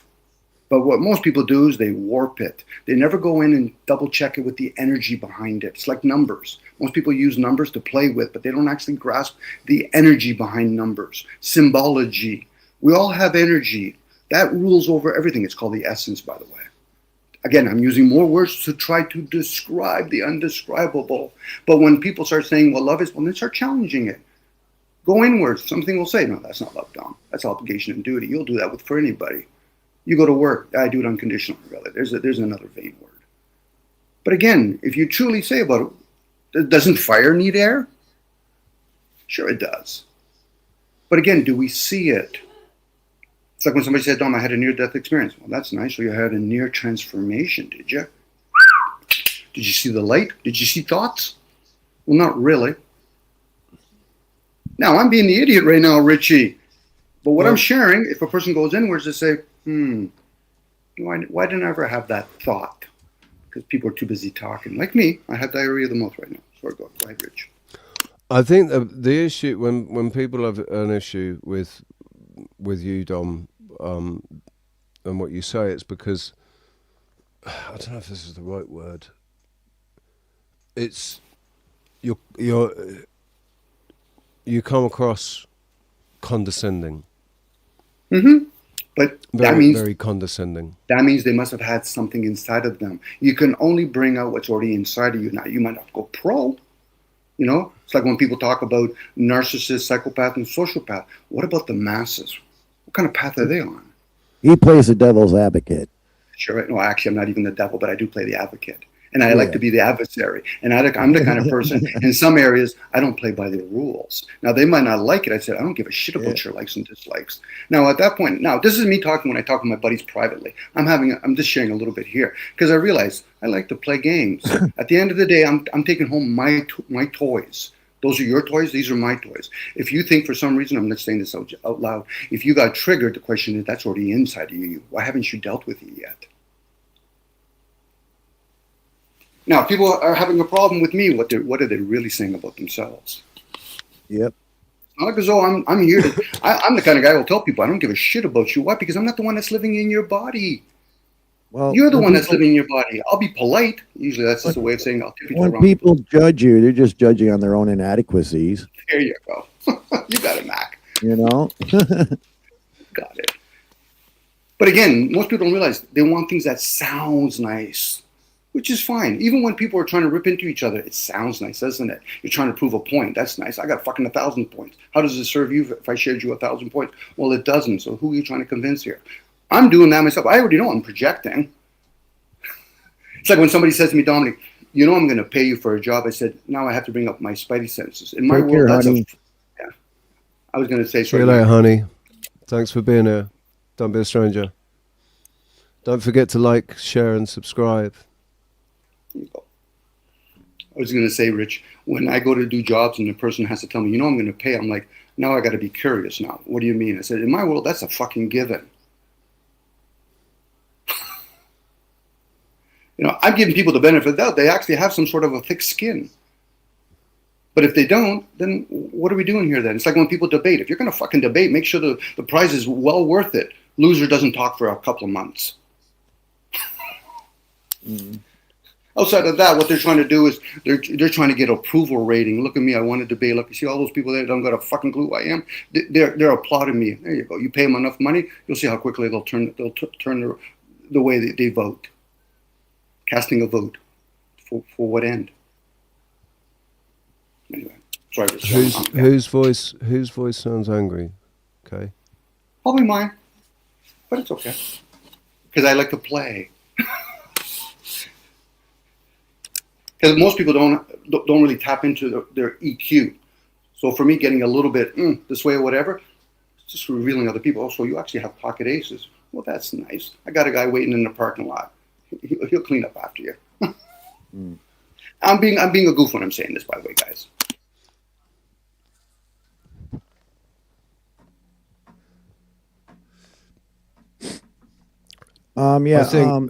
Go on. I think that there are individuals that I'm happy to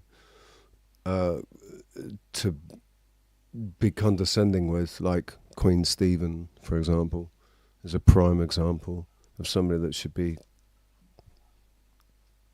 treated with condescension, if that's a word. But yeah, I don't, because I'm still, my ego, it's my ego that sits there and goes and says, yeah, the way you're saying that is really fucking condescending, man.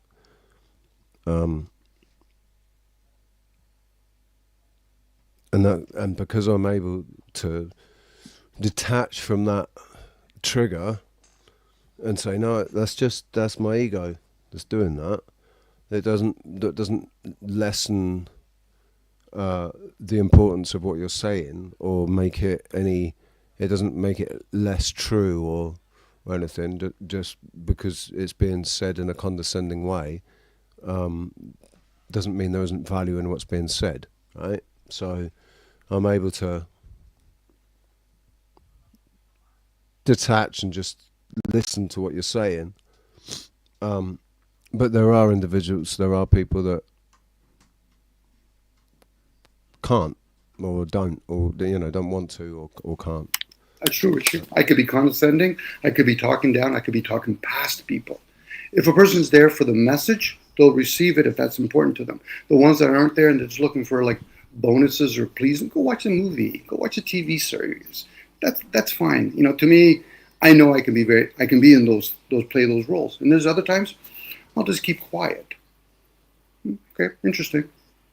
I could probably weigh in on a lot of conversation, but interesting. This is me. Now, do I know everything? No. And even what I do know, I hope I can at least put some discernment to it. But it's not a one-fit-all. This goes back to pharmaceutical.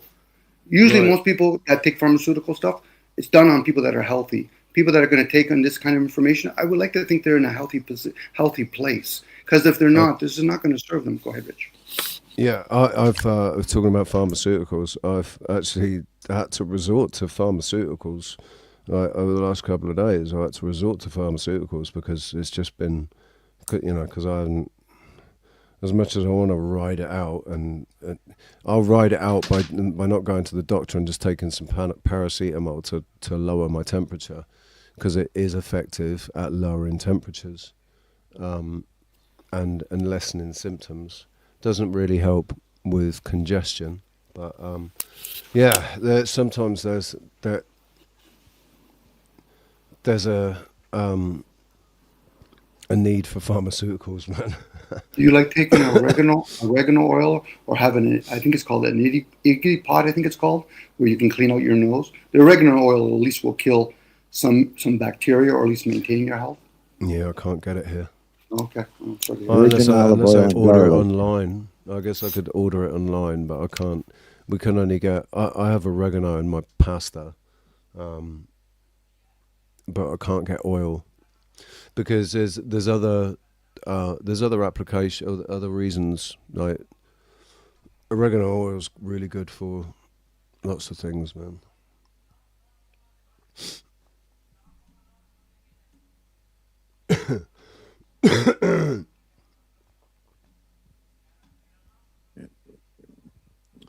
I made it weird now. When? How? And I bloody love cheesecake too. What's your favourite type of cheesecake? Strawberry cheesecake. I'm not picky. It's a cheesecake. I'm all over it. My wife likes the lemon meringue cheesecake. Is that cheesecake if it's got meringue? Yep. I've never heard of a lemon meringue cheesecake. On top. Yep. I mean, Americans put fucking marshmallows on sweet potatoes, so it's egg. It's egg white. Well, yeah. That makes the meringue. But where does the meringue sit? On top of the cheesecake? It sits on top of the lemon gel. Well, that just sounds like a. It's like cheesecake, lemon pudding, and then the meringue on top.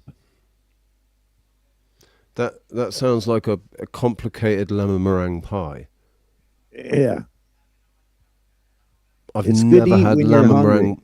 I've never, and I wonder if the cheesecake is the same in England as it is in America, because cheesecake. Well, we got the Cheesecake Factory. Yeah, you have. Yeah. Cheesecake in Spain and Portugal is slightly different texture to cheesecake in the UK. Cheesecake in the UK is really thick, and yep, and yeah, it's like, God, well, you can't liken it to anything. Cheesecake's like cheesecake, but my favourite cheesecake is kiwi. Kiwi cheesecake, man. Fucking amazing. It's better than strawberry, better than blackberry, Black Forest Gatto, lemon cheesecake is always good. I grew up with Sara Lee cheesecake.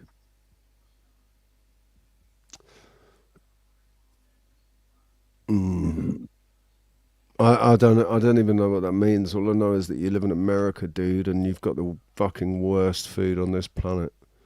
As far as chemicals and factory-made fucking bullshit, like the cheese and stuff. People, No. American cheese, man.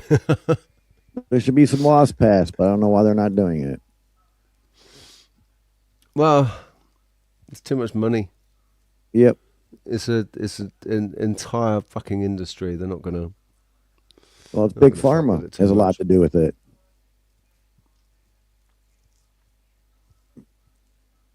Yeah. Kraft. Yep. I haven't had Kraft cheesecake. Cracked macaroni and cheese, which is garbage now. Macaroni and cheese, right, should just be macaroni and cheese. Like real cheese. Like cheddar.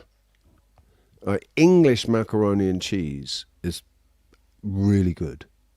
Maybe I'm not a fan of bechamel, but people use bechamel in their macaroni and cheese.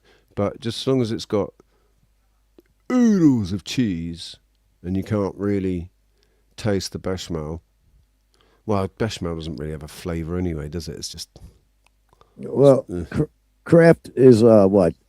Macaroni elbows, and then you got this little packet full of cheese powder. It's not even cheese.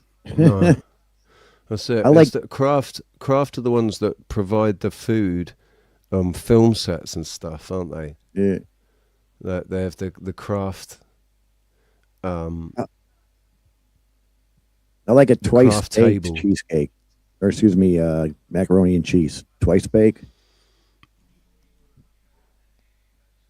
I've never had provolone cheesecake. No, I don't think I have. Provolone.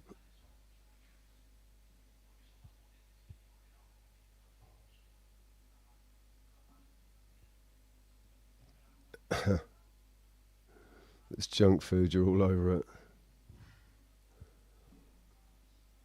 What is junk food at the end of the day? I mean, there's junk food, and then there's food that isn't necessarily good to eat all the time. Well, junk food is you're hungry within an hour. If it's good food, you're not hungry for at least 4 hours because it sticks in your gut. Yeah. True. For me, unfortunately, I make quite a few things a meal. And unless I fast, even though it's a yo-yo thing that I do, I usually just mess up my whole, am I hungry? Am I just eating for emotional? So eventually anything even that's healthy, I might end up making it be somewhat unhealthy. I call it junk food at that point.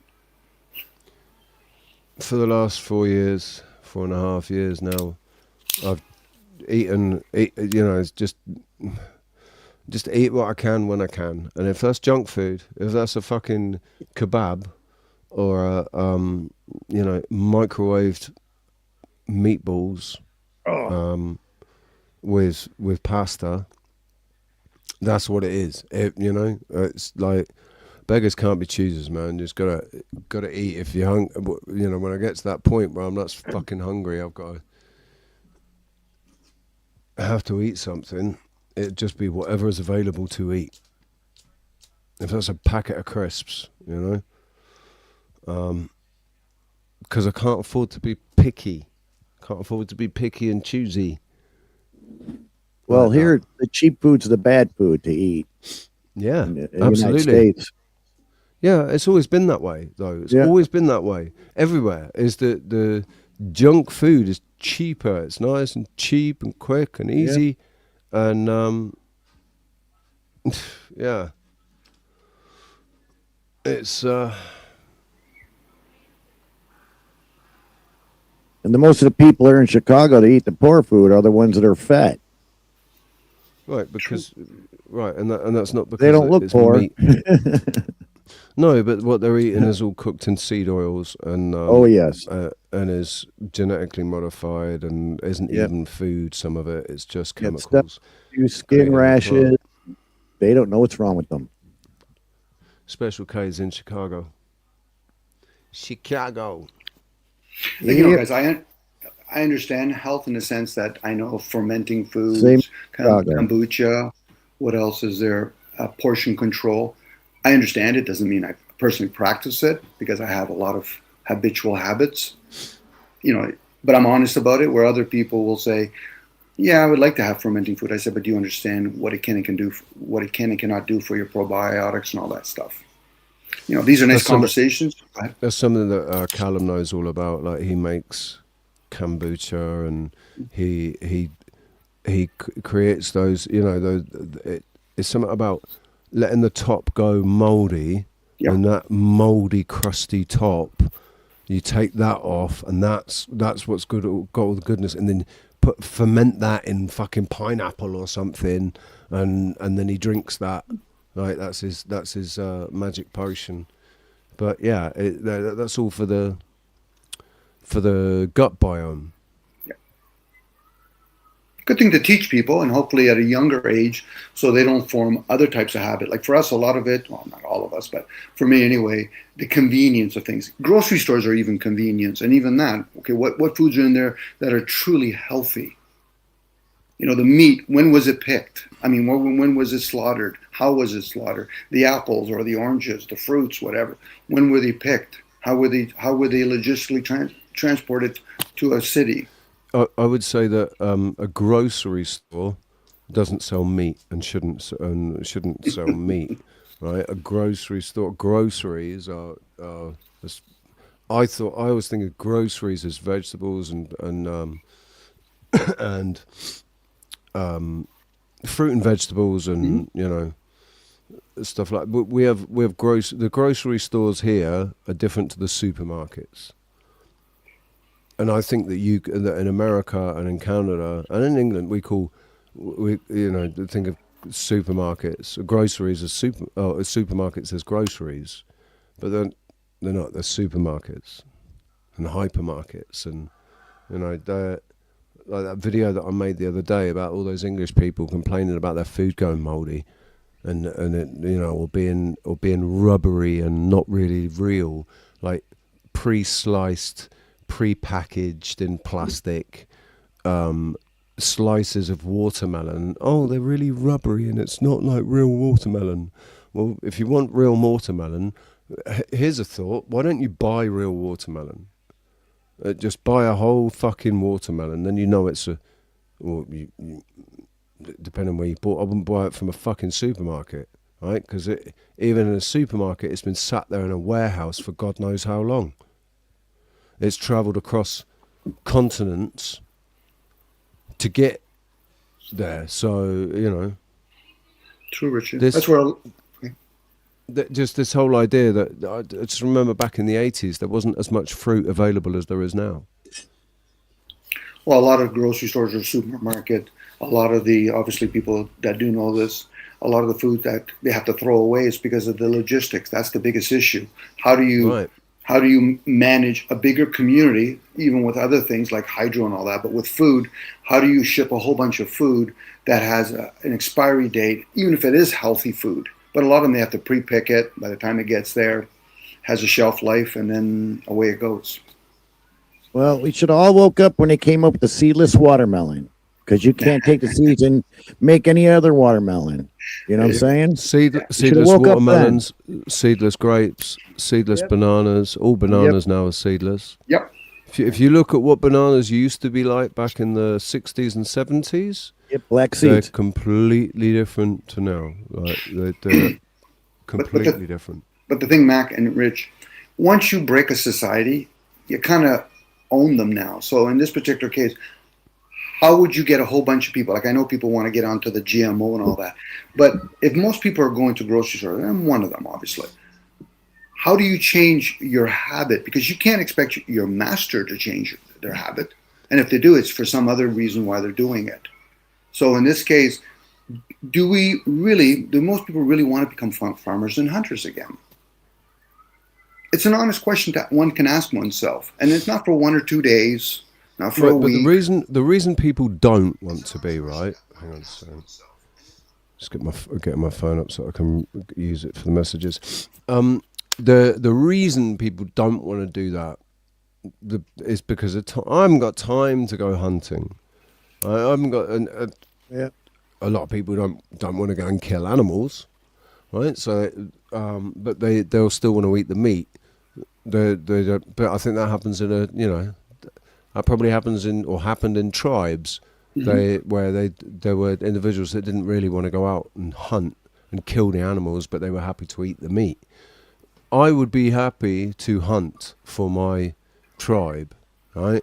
To go out and gather food and hunt and kill meat, kill an animal. That's the only time I would kill a deer would be if I had a community that would make use of the meat and all everything. Not just the meat, obviously the pelt and everything, but if it was just me and my family, I'm not going to kill a deer.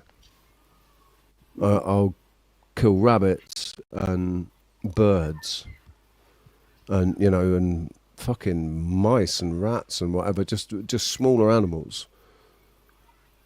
But I don't have an issue with hunting. I would love for my life to consist of spending the day doing the things that need to be done to live. To survive, yeah. To survive. Well, not survive. No, not to survive. Fuck survive. Who wants to just survive? I want to live and thrive. Mm-hmm. Right. And I'll do everything that needs to be done. And I'd be quite happy for my job to be in the morning to go out and feed the chickens and the goats and, do any maintenance on the property and then go out in the afternoon or go out early in the morning or, late at night, whatever, go out hunting. Probably if it's just for the family, it'll be fishing and stuff. I've got no issue with fishing, catching fish. And for my life to be surrounded and around my life, wherever it is that I'm living, rather than going off and working at doing a job and earning money to go down the supermarket and buy the things that I need. Be quite happy to put the work needed into being self-sufficient. I would love that, right? Self-sufficiency is not going to be something that we'll be able to just be self-sufficient like that. Oh, suddenly be self-sufficient. That's not going to happen. We'll need to. There needs to be a transition, right? So, me and my small family live on our small holding, but we don't have cows, and we don't have. We just have. We have goats and chickens, and so we get our eggs from and our chickens. That's food. The goats will provide milk and also meat once they're past their sell-by date or whatever, as far as producing is concerned. And just spend my day taking care of the property that I live on, right? And get things like butter and there's all these other things that you'd need the rest of the world for, like timber and tools and I'd still want to use electric, but I'd do everything that I could to harness as much of that energy myself as I could, rather than having to plug into the grid. Well, there's people that choose to teach and keep it alive, where they'll teach people what type of animals to hunt in the season, how to use a gun or bow, how to graze your animals so they won't get certain types of disease. Those things are out there, but for a lot of people, we've been taught to react. So it serves me no purpose to learn that if I'm not going to do anything. I say, yeah, but you'd be passing it on to the next generation. This is why when somebody finds out they have a gift, yeah, I can hunt, and I'm strong enough to know how to release the spirit out of that animal and honor it, and then the rest of the community can benefit it, while other people in the community are doing something else. Most people become so self-absorbed, but they don't realize we become so dependent in civilization that we're not even close to being interdependent anymore. But that's something we can learn in an age of information. I have buddies, they're hunters, and they've educated me because I like to ask a lot of questions, not necessarily because I want to do it, But sometimes to be the apprentice is to ask questions so that the teacher can reinforce it. That's what I learned as an electrician. I would encourage my apprentice to ask me all kinds of questions. Why? Because it reinforces what I'm teaching. For them, they might be able to apply it, but they should actually understand the foundation of it first. Why are you there? How does it serve? Well, Dom, I'm here to earn money. That's a given. So why are you really here? And what are your skills? I used to teach guys, say, listen, are you good at sports? Yeah. Do I pass the ball where you're at or you need to be?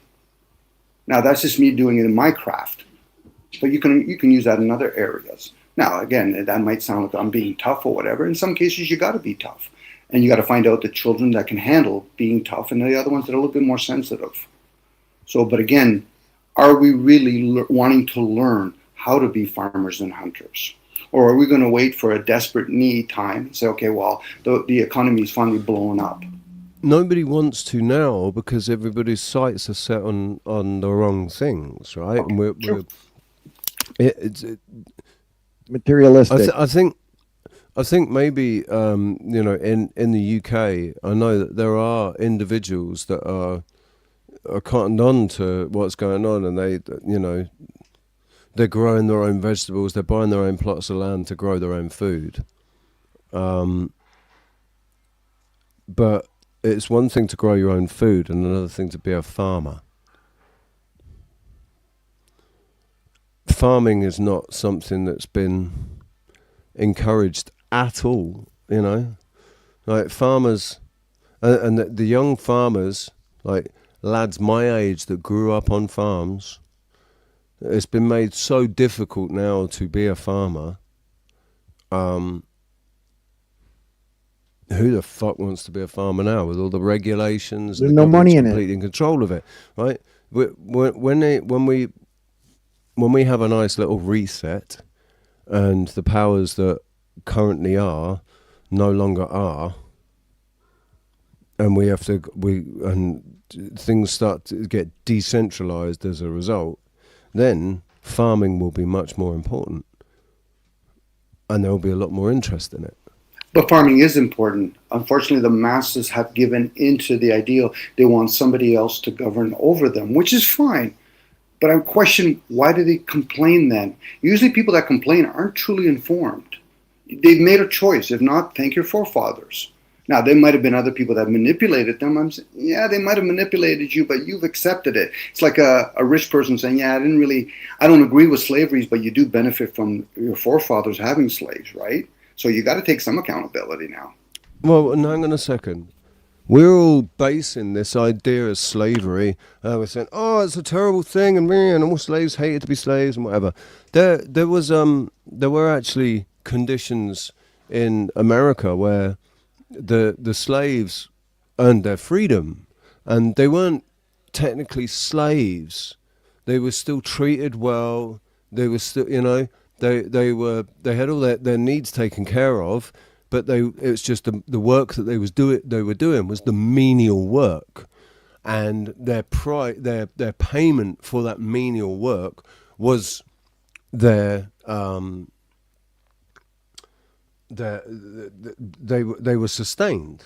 They were fed, clothed, given accommodation, given beds. Now, yeah, there were people that took advantage of that and treated them like shit and whatever. And not everybody wants to be a slave. But some people, like I said the other day, some people are no better than. Like they are capable of no more than just being what everybody else might consider to be a slave. Why is slavery wrong? If there's, it's not the slavery that's wrong. It's the perception of the word and the way that it was controlled by certain individuals are the same fucking individuals that are controlling us all now. Okay, so let's change the word. Mindset. It's the same mindset of the individual that owns the slave. Right?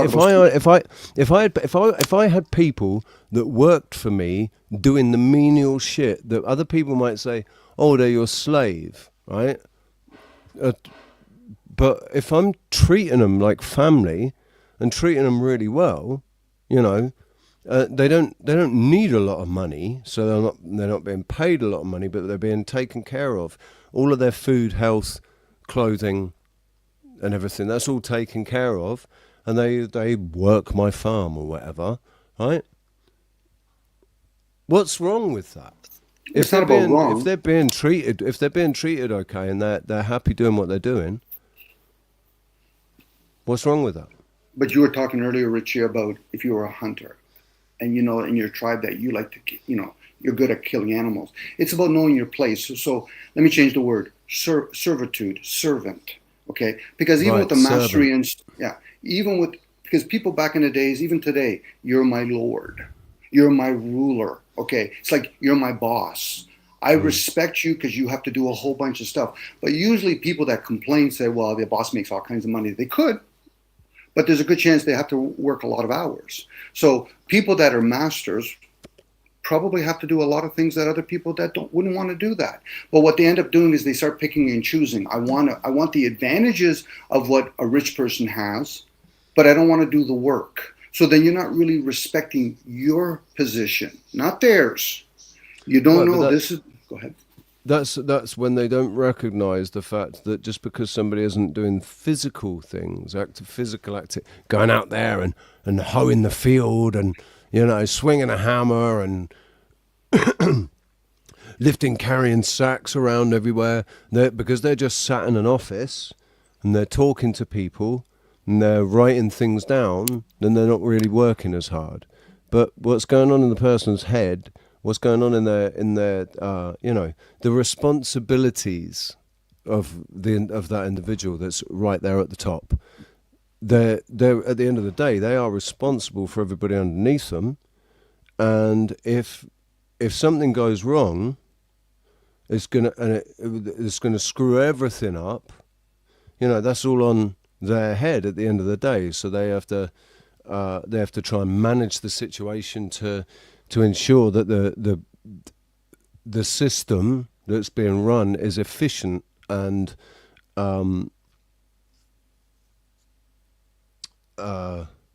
productive, right?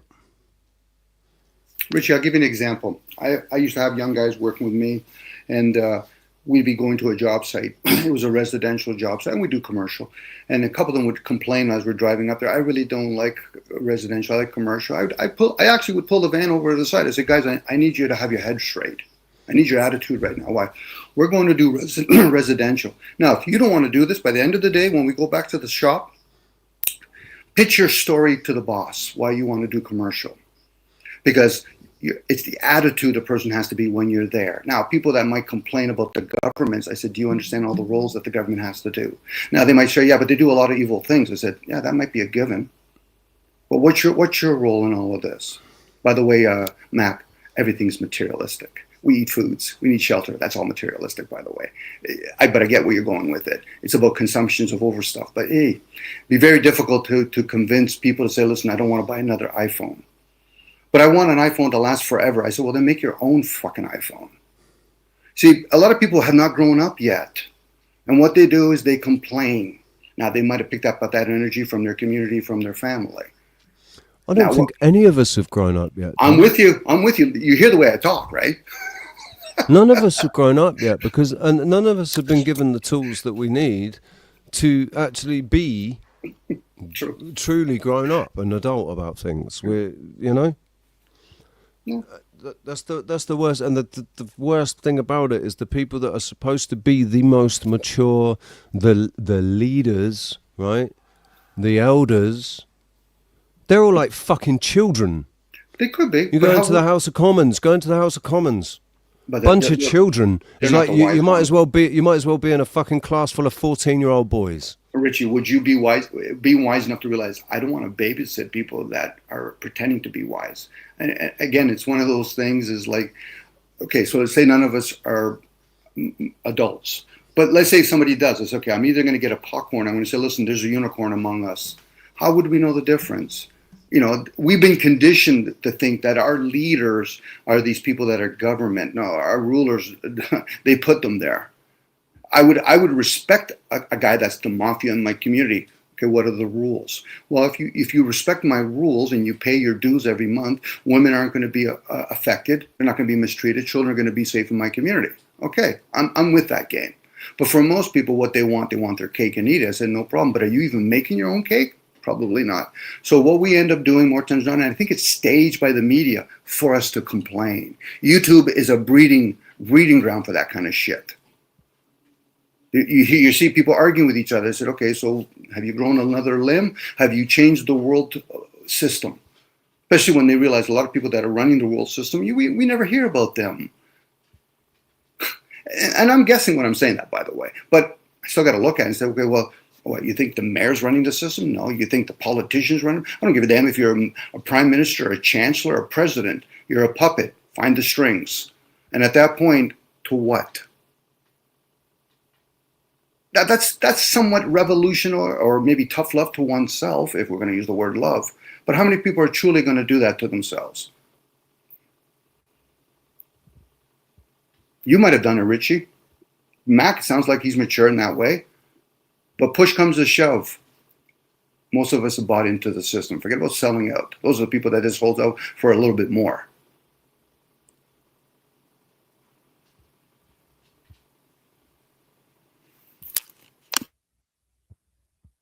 Yeah, well, there's going to be that time where we're going to have to make that decision, sell out or go with the flow.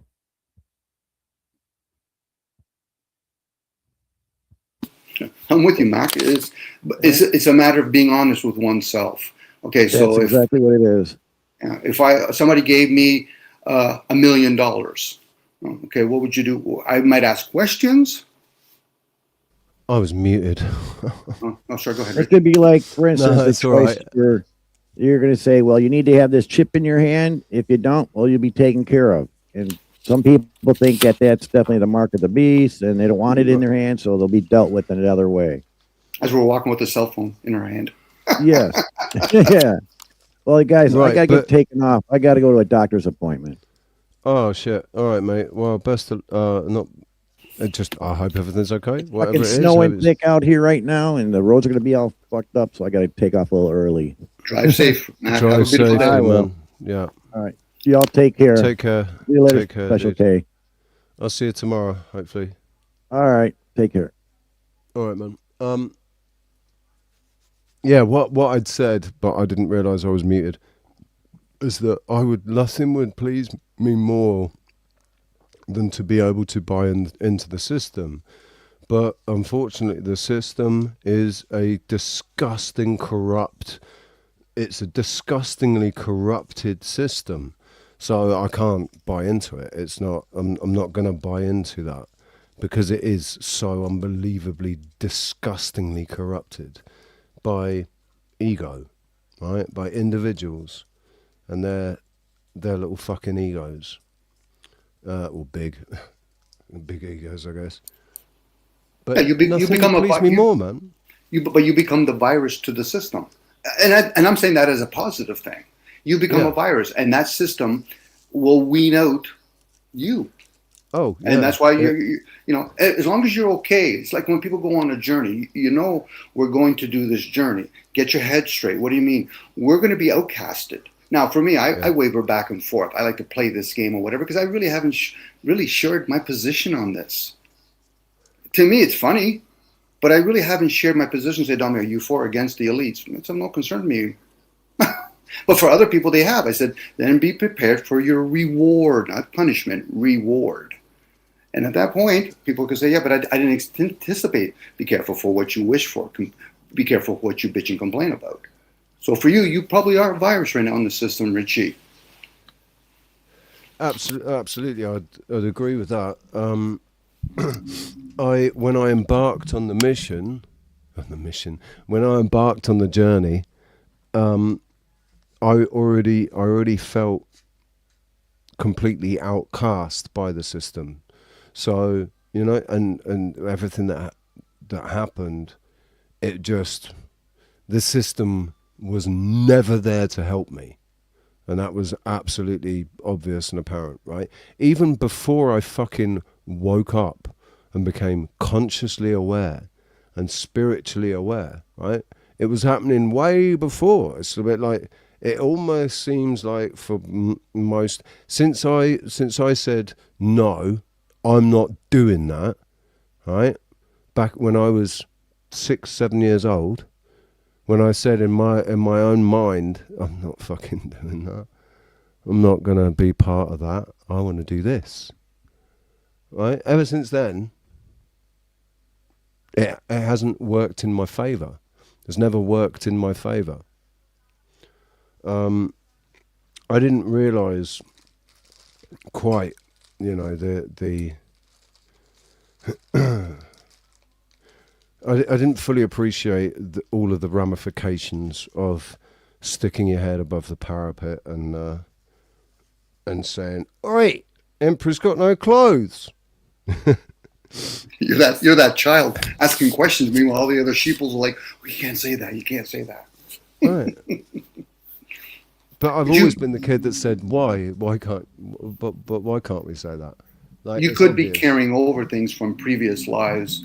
So for you, there's a good chance, Richie, that the lords and the overlords are saying, he's in the system, but we'll deal with it. We'll deal with the circumstances around you. Because it's easy, not easy, but do you get to the person, or do you get to the people around that person? Right. And that's what happens a lot of times. You just got to push the media. Say, listen, I'll use this as an example. Black Lives Matter. Next thing you know, they'll orchestrate all of that, and then they're just tapping into people that really are ignorant and don't realize, were you the one that was punished in previous lifespans of slavery, even if it was about black or white? Because even that reinforces, we're going to get them into more flesh and blood stuff. I mean, the romantic part of me that wants to be, that is seeking meaning in everything and wants to be part of the bigger story, has already contemplated the idea that my soul, because since I was in my mid-teens, I've had individuals, spiritualists and all kinds, and older people saying, "Oh, he's such an old soul. He's an old soul." And I went to Spiritualist Church, and they said, "Yeah, I'm an old soul, and I've got 2 guardian angels watching over me," and blah, blah, blah, right? And my own imagination has said, "Yep, that makes sense to me. Why I feel the way I do, because I've been the soul that I'm carrying has been incarnated many times." And has been seeing the same thing every time, right? And now has just had enough. But I don't know what I did. I had a regression. I did a past life regression with somebody. Went back to 3 different lives. But the trouble is that one of those lives I was in. The Vatican, right? Working in the Vatican. According to my life regression, one of my previous lives, I was a minion working in the Vatican, but at a level where I was, I saw what was going on, and I could see. But when she asked me questions, I answered her in English. And that doesn't make any fucking sense, surely I would have answered in Latin. And that it would have had a lot more weight, or carried a lot more water for me if I'd replied or responded in Latin and not in English. And that was she rationalized that by saying, well, it was your soul speaking to you in the language that you understand now, right? It understood Latin back then, and now it understands English, so it spoke to you in English, not in Latin. That's a different energy. Again, Richie, when I hear people talk about being, I'm a healer or I'm healing, I said, so what were you in a previous lifespan? A warrior? See, people forget, if we have lords and overlords here, who are the adversary, are the people that are fighting the system? That'll be like me going to your house and saying I don't agree with your house and all that. Well, Dom, you're in my house. You're a problem now. You're a virus, and this is why. It's like when people say, "Oh, this is a some sort of matrix, a trap, or whatever." I say, "Okay, well, why did you come here?" Oh, I got sucked in. From where? Are you a spiritual? This is where when Blavatsky is sharing, take it as a grain of salt, but could we have evolved? It's like in biblical story, like what was the Garden of Eden? Why did the serpent say, if we're going to look at the story, did God say so? Was Adam, whoever he was he speaking God? Was he speaking to the Lord? Who are these characters? But we can take it into the physical realm today. We do have lords, monarchies, we have nobles, we have bosses, we have governments, we have all these different webs, Again, how does it serve? For one person, it's too big to think how it serves for the bigger picture. Sorry, Richie. I just think that I still absolutely insist that the entire narrative about the monarchy and their right to rule and everything is like, if these people are, well, let's just call them parasites, right? They're living parasitically off the rest of us, never doing a real day's work in their lives, and basing it all on these fanciful fucking narratives that they were, that they have honor and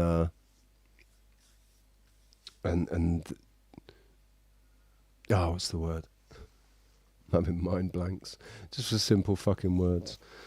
I think it's because I've been streaming for 5 hours. Yeah. Sorry. You probably heard the term true works. There's the physical work. And for a lot of whether we're realizing or not, power is actually, it's not, even though it's not true power, but the power that most of these people hold over you is to convince you to work for money, to acknowledge me as monarchy. That's power. When you can manipulate somebody, and more times than not, most people can manipulate each other. Think about the Muslim culture. They manipulate women to wear something over their face. How easy was it during the 2019 and 2021 for most people to wear a mask? Why? Because they've already wear many masks. I'm working for corporations. There's your mask. I'm wearing a tie. There's your mask. I'm wearing high heels. There's your mask. Again, these are all different personas. And at that point, go ahead, Richie. Well, we're talking about people who have no awareness of the idea of persona or a mask, right? They've not heard of. I'm talking to you, Richard, and I know Kay knows about that. Was it Plato? Plato that talked about the persona, right? And at the end of the day, what was Plato? He was a fucking Jew.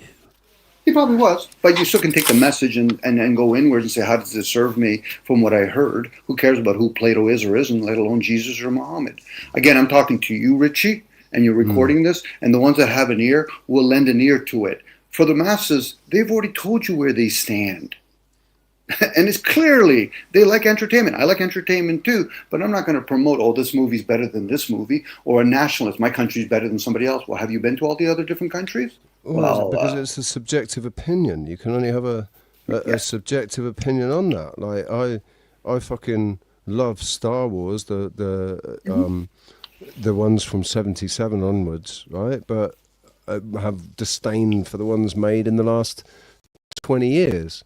But other people absolutely bloody love Star Wars. And actually now I look at the entire story as it is, and I get over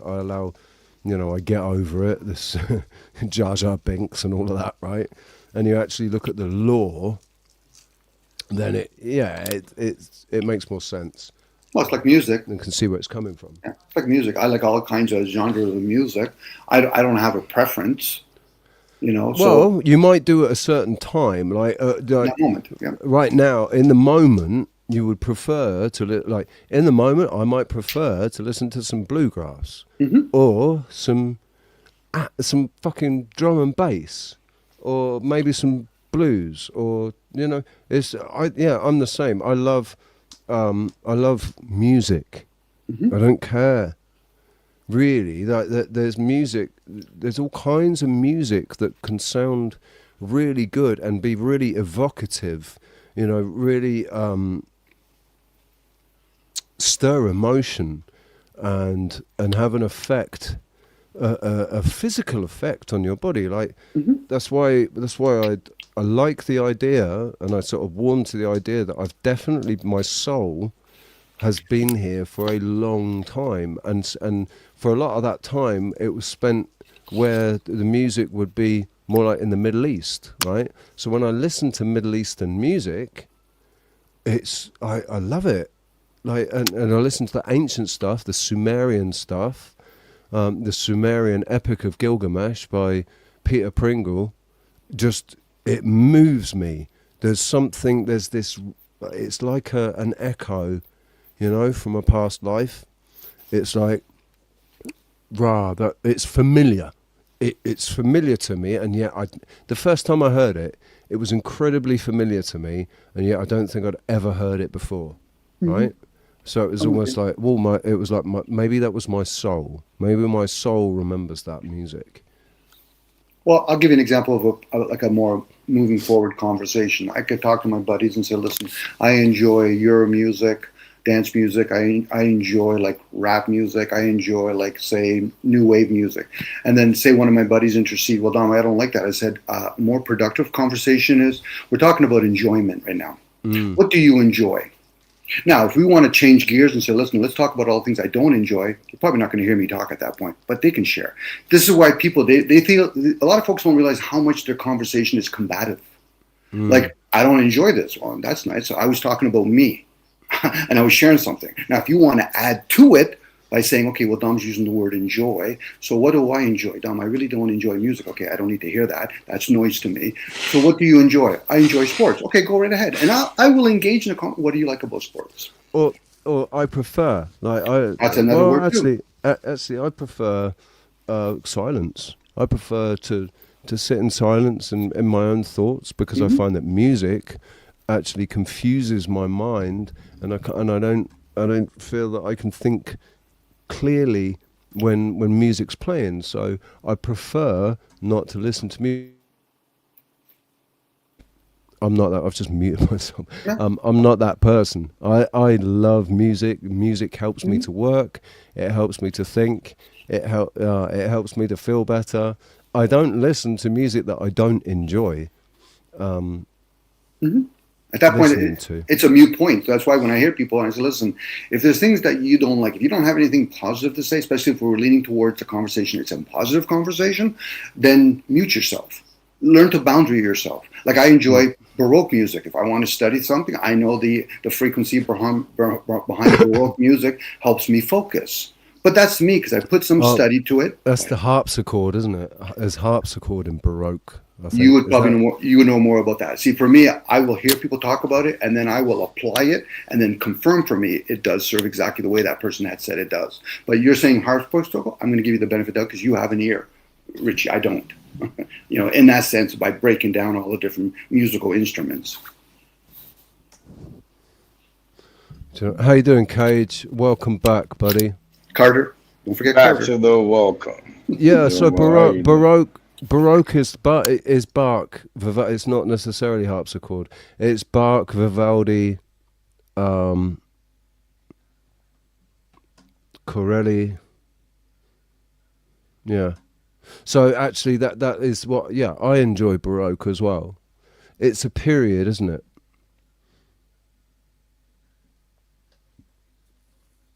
I just remember when I used to study for certain things, and I always struggle, and then something came to my attention about Baroque music serves a certain way, and I tried it. I went to the library, I got a whole bunch of different Baroque music, and I started playing it, and I found myself focusing more.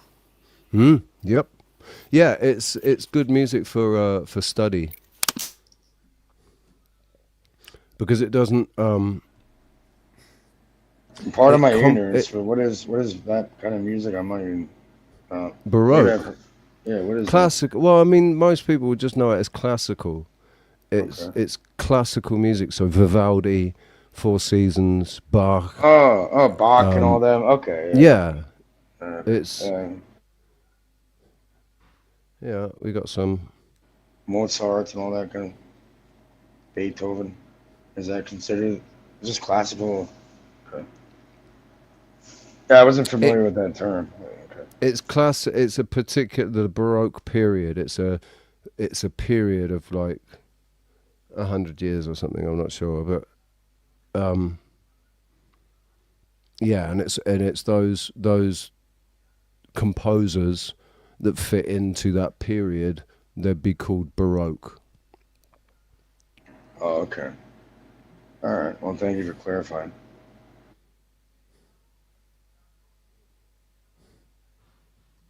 You ever seen? I think I mentioned it before. You ever seen John Cage like 4'3'3"? It's taught in like it's taught in musical theory. Yeah, you spoke about this before. Yeah, and the entire thing is just complete silence. It's fucking bizarre. Yeah, the entire thing, the whole song is nothing. It's just silence. But I guess like in a way, silence in music is very powerful, right? Because like if there wasn't, then it's like the thing that doesn't really exist in between all the notes and everything.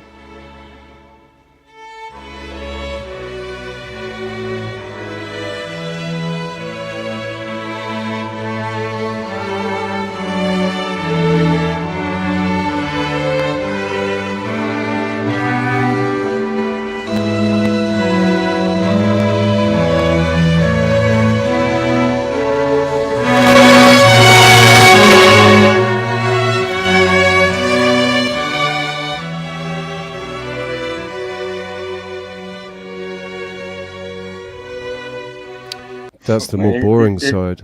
You're gonna make my plans grow too quick. That's the more boring side of Baroque. I wonder the acoustic what it would have been, Richie, in like castles playing that. I mean, not yeah, my imagine. plants. I go the plants. Yeah, play that to the plants, man.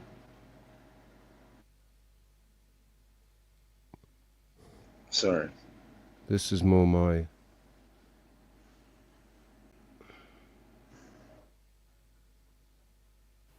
Yeah, they might enjoy it in the close because I'm going to assume maybe it's closer to the to chi, a harmonizing of nature. You told about the dirt bike. What the fuck? I had to go. You know what I did? I did a spot check and I went to every fucking screw and connection.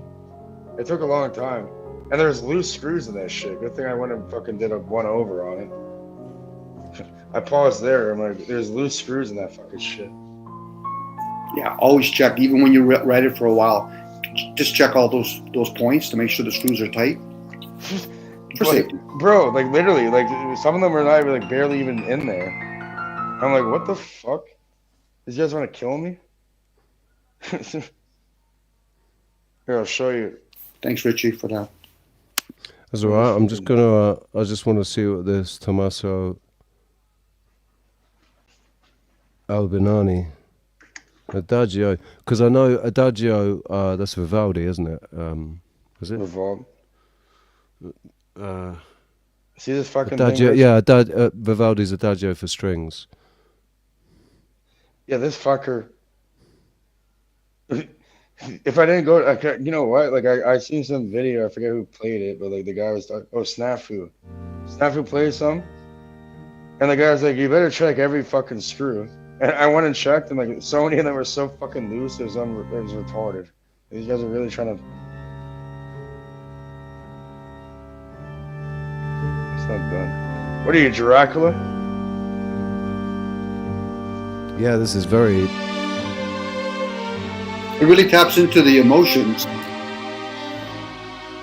It's like a lament, isn't it? It's like a there's sadness in the. It's beautiful, but it's sad. Mm-hmm. Oh, that's why back in those days, and then of course then you mix it within certain kinds of foods that you're eating or drinking. I guess the vibration for that music, it would be very. Yeah, that's why Baroque music was. It was a sad time. Of course, it was promoted by the wealthy. Who was it sad for? That's the thing. It might have been a sad time, but who was it sad for? For the walking. I maintain that it's no different today than it was 1,500 years ago or 2,000 years ago. It's the same people pulling the same tricks, shitting on the people beneath them, and all of us, and keeping us divided and maintained, right? And I don't think we've got any smarter. If anything, we've got dumber. But because of the advancement of technology and everything, it's become, because at the end of the day, who is it that's created all of these things for these people? Well, it's us. It's the people. The people have put the work in to establish these things, right? Well, there's that gut feeling where, again, I'm using the word gut, where people, when they've obtained things or manipulated society, they're eventually going to be sad. No different when people that were slaves, and then they used to play blues music. You could hear in the way they sung it, in the words that they sung, there was a distraught there. Motherfucker come help me. Or country song, or country music. Yeah, but when people go, they feel it. It's almost like you're envisioning what they went through. People say a man is made out of mud. See, there's that voice of yours right there. That's deep, Richie. You brought something from a previous lives, like you probably really cared for humanity to a certain point, or you've experienced a lot of things. Is like, that's just fucking wrong or sad. The way I feel now is the reason I have this inner fury when I see what's going on, and I look at these so-called fucking leaders and these people, these individuals that are controlling and responsible for all this heinous, horrible, horrific shit that's going on, where they're the only ones that are benefiting from it, and we're all getting just ground into the fucking dirt. I'm sick of everyone getting treated like this, man. This isn't about. It's not about me. I don't, because I'm just one of you. I'm the same as. I'm in the same. I'm in the same fucking pit, and I don't want to be one of them. Because if I was one of them, I'd want to go around doing the best I could to fucking destroy them, right? To shift the status quo. Because the status quo has been established for too long. Way too fucking long. But that's how we get pulled in. This is the concept. Once you think there's a wrong, then we think two wrongs make a right. They'll get whatever their reward is, whatever that may be. And we might have even lived among them before, Rich. We could have been the ones that actually orchestrated all of this, and we realized, fuck, what a shithead I was. I'm making an assumption, obviously, when I'm saying that. But didn't I say I've already played the thought game? Yeah. What if the soul that I'm carrying is, what if the Bible story is true? Let's just for sake of argument, the Bible story was true. The story at Lucifer, all of that's all true, and now the soul of Lucifer, I'm carrying it. And it's Lucifer has been reborn as me, and what a perfect, beautiful, poetic justice. Right? It is poetic. To be made to experience the fruits of your labor. A lot of bling bling. People make the assumption it'll be like hell. Well, we say the word hello. Maybe it comes with all these little beautiful things. I don't say it. I don't use that word for that exact reason. I don't use that word anymore. I just say greetings, good day. Yeah. So see, there you go. So we know, and you practice it, we can change words around. And when we change words, regardless if we put meaning to it, there's energy behind it. And in knowing that, we're shifting our own energy. This is why when the people talk about transformation, transmutation, they think it's more or less a physical thing. It will reside in the physical. You'll see it acted out. But more times than not, it's the thoughts that we receive. Hence the word Kabbalah. the thoughts that we receive that we think that we thought ourselves. Yeah, that's the game that we play with each other, and then that's why when you hear people say you should question things are thoughts. I get the physical part, but things are thoughts, and we should be able to question it. Dom, if you met a demon, what would you do? It would have to have the heads up, knowing that I'm going to ask a whole bunch of questions. Same with an angel. Now people say, but I don't believe in that. You're missing the point. The point is, if I met anything that was different that I'm not used to, I know me enough, I'll ask questions. Now, if it's going to kill me, I guess I'm not going to be able to ask any questions then. Right. I mean, that makes me think of, what's his name? The dickhead. I used to have a lot of respect for him until I heard him say this, because it just showed his level of ignorance. And I considered him to be an extremely intelligent guy. Not Hugh Laurie, Stephen Fry. Stephen Fry said, if I was to sit in front of God, I'd ask him a question. I'd say, well, what about this? And what about that? Right? Basically saying God isn't real because, and if he is, then why is he allowing this to happen? Right? Why is he allowing for child slavery and, SA and ritual satanic SA and all of that? Why God is omnipotent and all powerful. Why didn't he just stop it from happening and wipe those people out?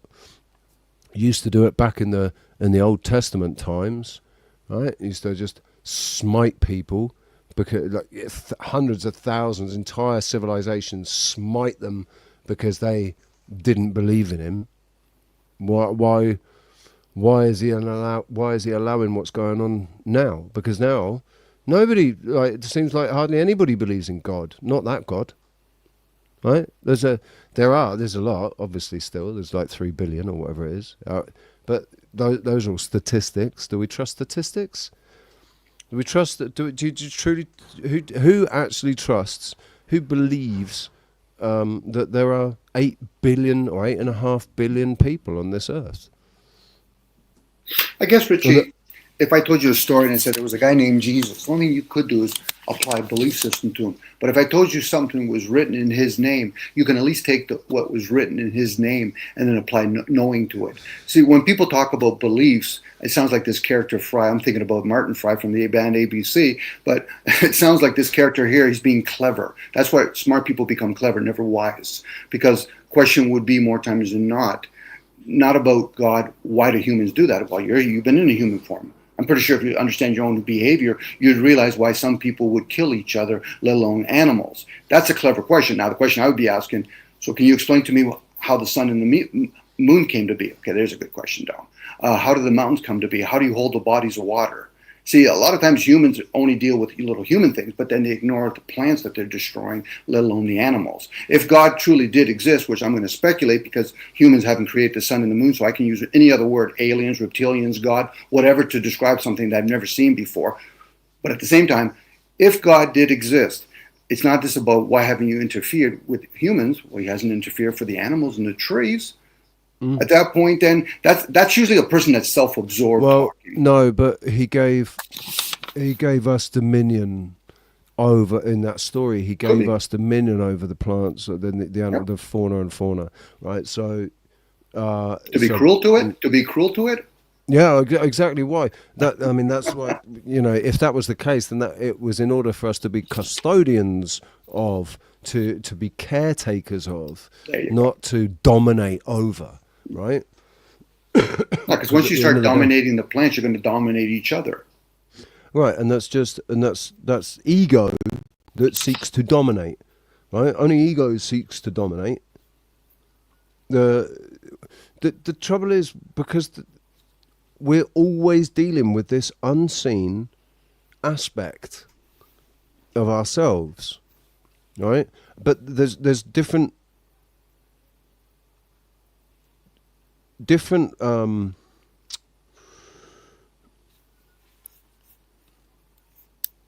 aspects to that. There's the ego, right, which is an unseen thing. It's a thought. It's a it's thoughts, right? It's ideas and opinions that and behavior and stuff is attached to ego, but that little egoic voice in the mind that tells me that I am the best and I am the greatest and I should I deserve this, I'm entitled to this, you know, that's a thought. They're thoughts in the mind. They're not actual things until you make them, until you turn that and interpret them into action and take action, right? And then something happens, but until that point it's a thought which is unseen.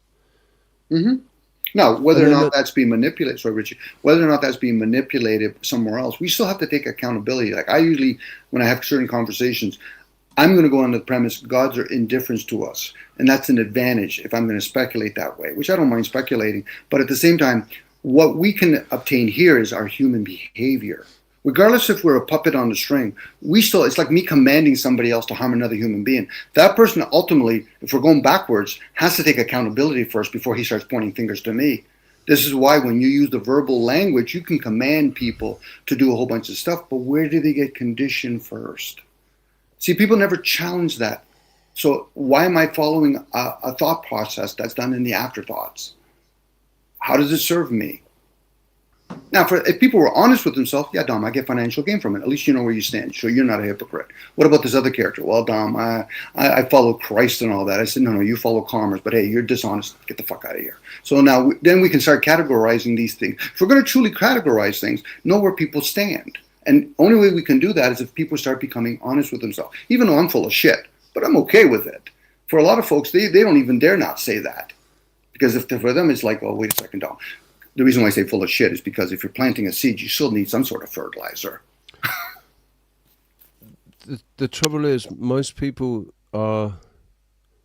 They think they know where they stand, right? But so many people are stood on rocky ground, on unstable, on unstable ground. They might know where they stand, but it's an opinion based on misinformation or disinformation. Like, where do you stand on Ukraine? You got people that stand with Ukraine, fucking go on Ukraine, fuck Russia, rah. But that's an external thing. Information's inwards. Now, most people are being implanted with all these media coverage. How does it serve if there's a possibility in another place that we call Ukrainian, there's war? Meanwhile, when there's war in your own community, how does it serve you at that point? Right. The point is that somebody thinks they know where they stand, and yet they've got no idea what it is that they're standing on. Right? Because they're only going by what they've heard. What they've been told, what they've subscribed to, so they missed the narrative, the narrative that they've subscribed to. So according to the narrative that they subscribe to, they stand with Ukraine or they stand with Israel. Yeah, right? They picked a side. But it's revealing that they have rights and wrongs. Misleading is done from within. The tree of life is talking about understanding and discernment. Most people are caught up in knowledge, which is fine. Knowledge is just one step over the belief system, which is a stumbling block. I can know of something, doesn't mean I have discernment, let alone do I understand my position on it. How does it serve you? But I get what you're saying, Richie, when you say stand. But for most people, people stand on things that are aimless for them. Well, most people stand on somebody else's fucking perception or opinion. Thank you. They adopt other people's opinions based on perceptions,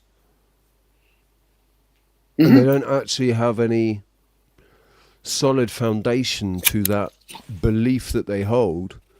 They don't have any solid foundation to that other than what they've been told. Now, to tie that up into what people would call in the physical part, most people would not adopt another person's bloodline, but yet they'll mislead or misguide themselves about their own bloodline. So hence, where do you stand? So if you're not going to adopt somebody else's because you know yourself quite well, but most people just don't know themselves. Even though they might say, look, I'm hitting that arrow. I say, you would have been better off doing it in the dark because you're aiming at the wrong target. Now, that's me just talking out loud like a total moron. But if a person really looks inwards and said, fuck, why have I never had that thought before? There you go. You've been misled the whole time. Now, I'm using the word mislead because a lot of us, we do mislead each other. The language validates that. How do I know this is the right language to speak with? I don't. You do in the situation because we all speak English. So if you're talking about the language being English, right? There's different forms of language, isn't there? But we're with English speaking people, so it is the right language to speak with because it's the only language that will be understood. In a meaningful conversation, it is the right language. But if it's a comprehension language, if it's a comprehension conversation you want to have, it's not the right language. Same if I want to have a healing language, it's Sanskrit. So again, if we're going to have meaningful languages, what that creates confusement, English is the language to use. Because I could say the word cool, what am I really trying to imply? Is it cool outside? Or I have a cool jacket? Right, wrong, be or there? Again, different languages have different tonalities. It's like a note, Richie. You know that there's certain notes you play in certain together. It's like doing chemistry. You play a certain note, follow up with another type of note. You'll know when a note's been played out of place. Notes are also in chakras.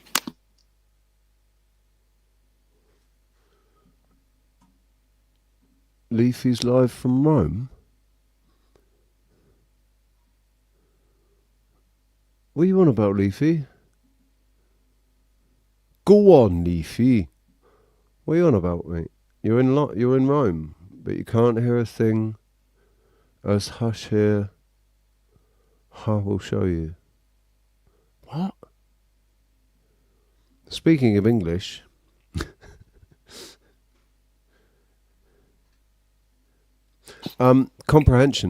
comprehend, right? That's a word. Why is school called comprehensive? There he is. There he is. Dude, it looks like it. Ian, I'm saying hi from Rome. I'm outside outside the Trevi Fountain. I thought I'd like to share this with you all. I can't hear a word to say now, but it's really busy. So I'm just going to spin my camera around, Nice. Nice, man. Let me put it on. He can't hear me. Put it into bloody landscape. Another look now.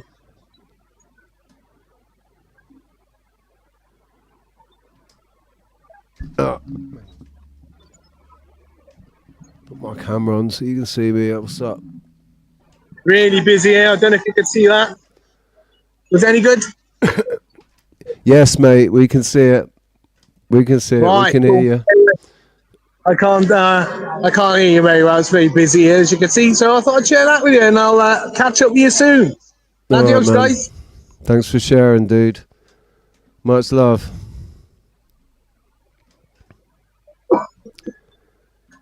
Nice. Very nice. Sorry about that. Oh, no, I've been in Rome many times. I have not. Yes, enjoyable. Well, actually, that's not true. I've been to Rome a few times.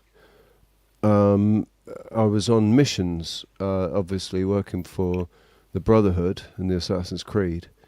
It all starts off in Italy, so you know. I think I've assassinated a pope or something in Rome. Sweet. Yeah, it was pretty cool. Sweet, I love it. I know I went after one of the Medicis.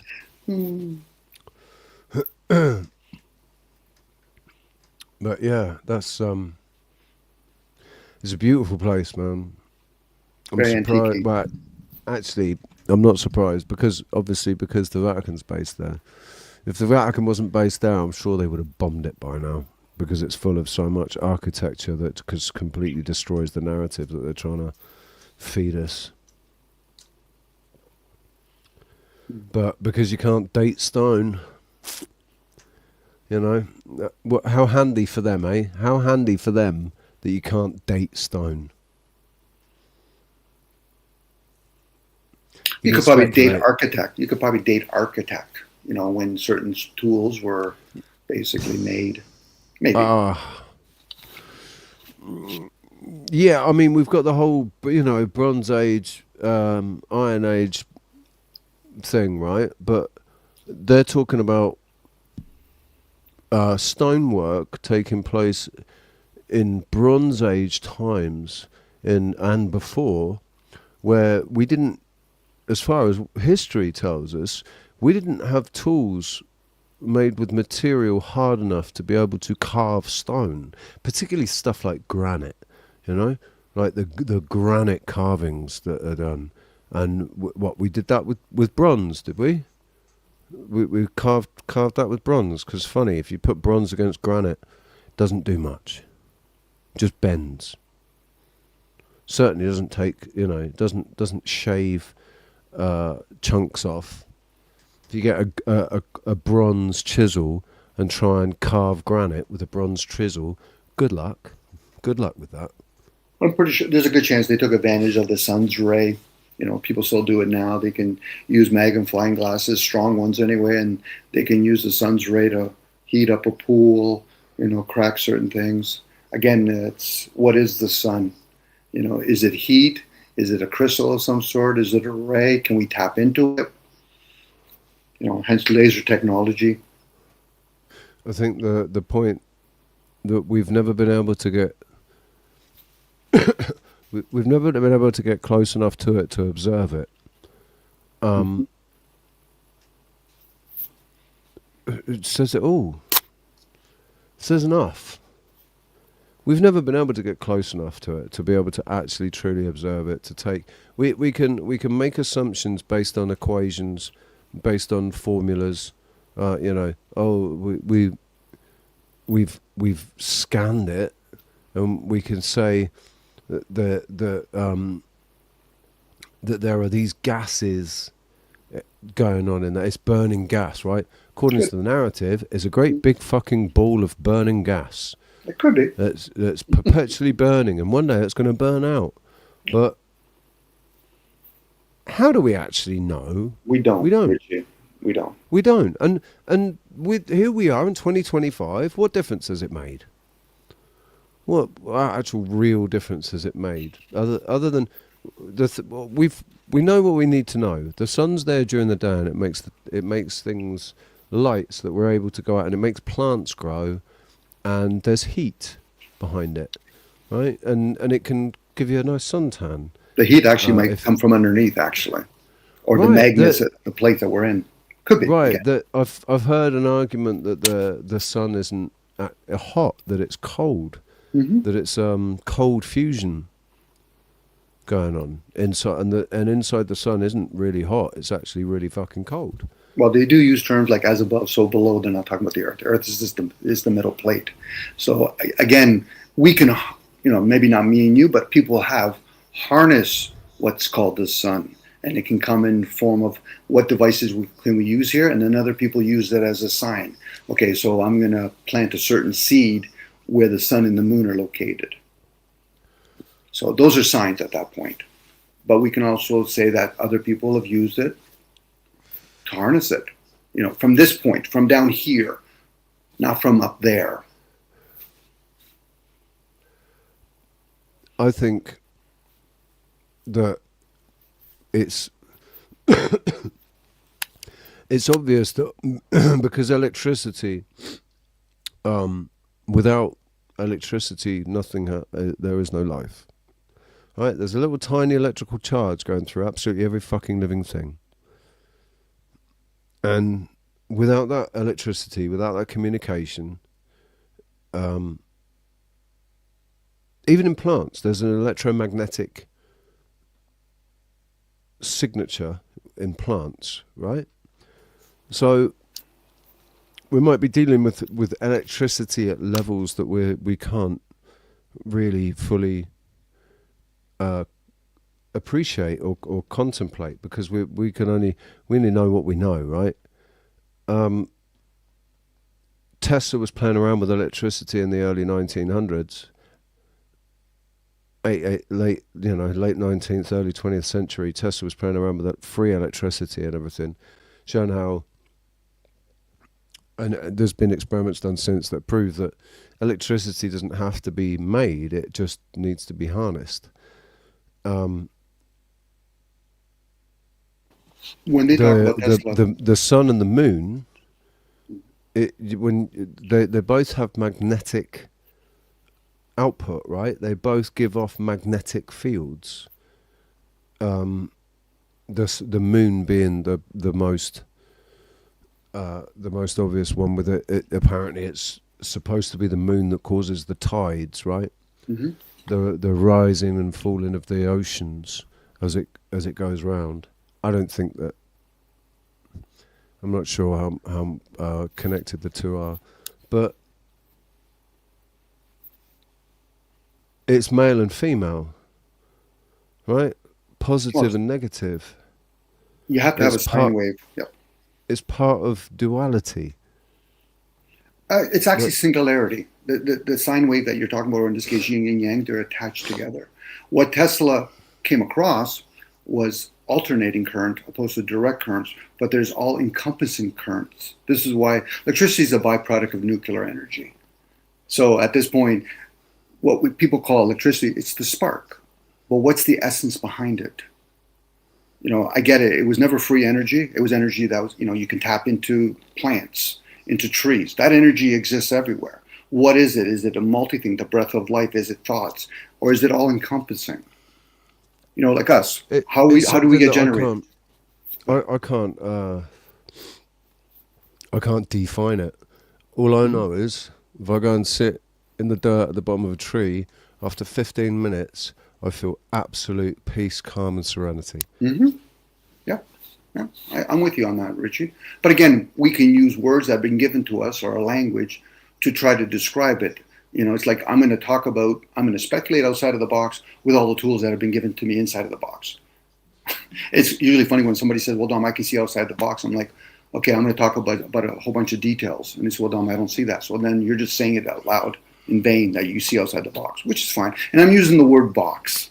I could say a circle, a pie, a pear, whatever word. Container, basically, it's just a containment, isn't it? It's could be within a containment, within these parameters.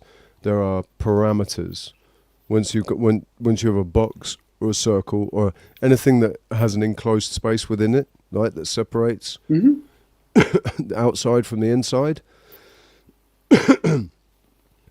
then yeah, it's a container. Yeah, like I know for myself, being in this container, which is my body, it has limitations. I can only go to a certain depths of the ocean without man-made devices. But the suit itself can only go so far. And same if I want to go elevating up to a mountain. How ironic, when you start going to a certain altitude, you have to take only so much per steps or whatever. And it's the same thing when you go in the depths of the ocean, because our body has to readjust. And not to say everybody has that ability to be a deep sea diver, let alone hiking Mount Everest. But those are the limitations that the vessel has. Regardless if I want to acknowledge that I'm the vessel or I'm not the vessel. That's where people can say, look, at least Dom, he's telling me where he stands. There you go. You figured it out. It's not a complicated thing. You're not the vessel. You're just traveling within it. Or maybe with it. You're traveling with it. Mm-hmm. Yeah, and you can steward it if you want. Preferably healthy. If you don't be surprised when you reach a certain age and I'm a diabetic. Okay, it shouldn't be a surprise to me. I have lung cancer. It shouldn't surprise me. It's usually when people they sound surprised, like, oh, I can't believe my health is decayed. I said, well, your body's been aging.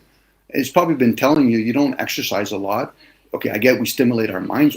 Me anyway. Where a lot of people in the old days would say, listen, no, I do a balance. I physically do things, I mentally do things, and I'm even caught up emotionally. This is the manipulation that's occurred to us In the age that we're in now, a lot of us are in that age of Aquarius. Everything's up in the air. Literally, I want to take in all kinds of information, which is okay, as long as you're the kind of person that can categorize that or not become attached to it. Right, be able to categorize it and be able to discern what's more likely, or what's we might not be able to fully discern fact from fiction, but trouble is, I think in order to discern, you need critical thought, but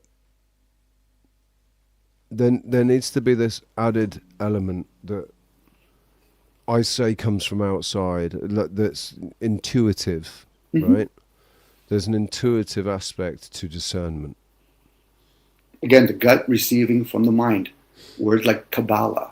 You do critical deduction, what you're not just what you are. Because then if you're what you are, then you should have many subdirectories to confirm what you are, opposed to saying, well, I'm not the body. Well, Dom, but I think I am the body. Well, then for you, the onus is on you. So who's running it when you go to sleep? We say words like my body. It's like I'm the body. Most people say it's my body. I'm having thoughts. My thought, or am I having thoughts? And then, of course, if you have, though your thoughts, then you should be able to explain where do they reside. I think that the element of that, though, is the natural need to simplify, right? Because, like I said, we were talking about my mind. Is it my mind? Whose mind is it? Do I own it? Is it my mind? Well, it's in what I am having the thoughts in what I perceive to be my own mind's eye. That you don't have access to that. You can't stand inside my mind's eye and tell me what's within my own mind's eye. Right? There will be a lot of people that claim that they can, but I will still contest that no, you fucking can't. You might be able to get images or whatever, or a sense of, but you cannot see what's going on in my mind's eye, because it's my own subjective experience, and it's and it's based on my own subjective experience. My own mind's eye is based on my own subjective experience. So I wouldn't expect anybody else to even fucking understand, because they were not me. Right? That's right. No one else is me. I'm the only me, and I can't be you.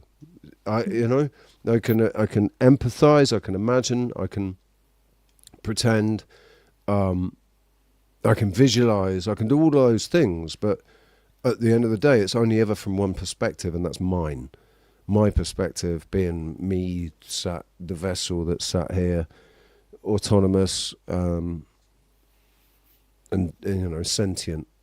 And that could be a bonus, Richie, because if somebody says, Dom, I can read your mind, I'm like, okay, so how does that serve you? Why? Because if you go deep enough in, are you going to read all my stories? Well, not really. I said, then who's taking care of your kingdom if you're in my kingdom? Again, that's me speculating. It's always fun when people say, Dom, I can read your mind. I'm like, okay, you're in the mind. Sure, go right ahead, read it. But you're not reading mine. I'll say okay, something brilliant. Can you make any sense of it? Please, explain it to me. Then you have to get into your senses. Yeah, right. There you go. And how would that serve them? It'll be like somebody saying, well, Dominic, I experienced what? You experienced me cutting my hand? You had something that looked similar to you, but you didn't experience me cutting my hand. And again, we're using, like some people use the word common sense or common language, but even that, do you understand the energy behind the language? Well, not really, Dom. I said, so then what game are you playing with yourself? Because I'm hearing you. And it is, and of course, people don't.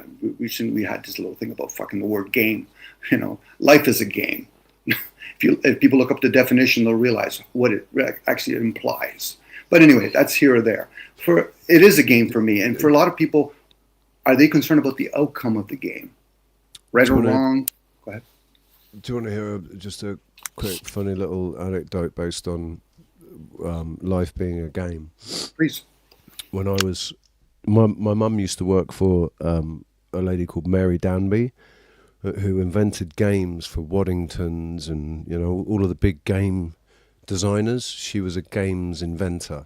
She invented games for this, for the large corporate games companies like Waddington's. And my sister, my mum used to work for her as her personal assistant. My sister, for a school project, creates a game, and she calls it the Game of Life. And my mum showed it to Mary. Mary fucking loved it and sold it to Waddington's. I think it was Waddington's. And sweet. So the game of life, believe it or not, there's a version of the Game of Life that my sister invented at school. She got paid for it as well. She got commission for it. But she got really screwed over, man, considering how well the game did. She only got 10 grand. Mary bought the game off her, but it wasn't commissioned, sorry. Mary bought the game off her for 10 grand and then sold it to Waddington's. A lot of people get screwed, even in, you know that, Rich, even in the music industry, a lot of people get screwed. Like I say, a lot of people get screwed, you know, no matter what. Yeah, but I mean, a lot of people know that they're going to get, like my sister didn't, obviously. But like, say me, I'll write a song, or let's see what one of the 3 songs that I've written, right, that I still think are really fucking good songs and could go somewhere. Somebody comes along and says, I'll buy those songs off you. Right. 10 grand each.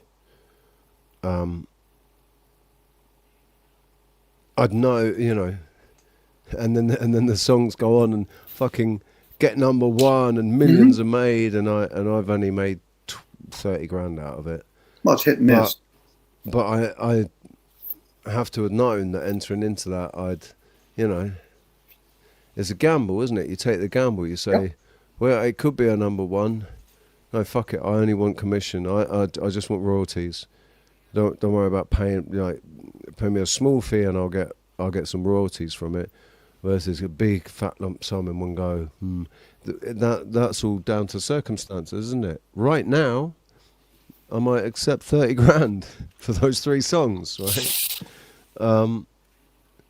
If money wasn't such an issue at the moment, then maybe I'd hold out for royalties. But and then they would work around copyrights or whatever. But again, these are the industries that are already in place, whether it's products or music in this case, where they'll say, listen, we have the infrastructure. We have thousands of songs coming into us on a regular basis, and 900 of them at a regular basis are flops.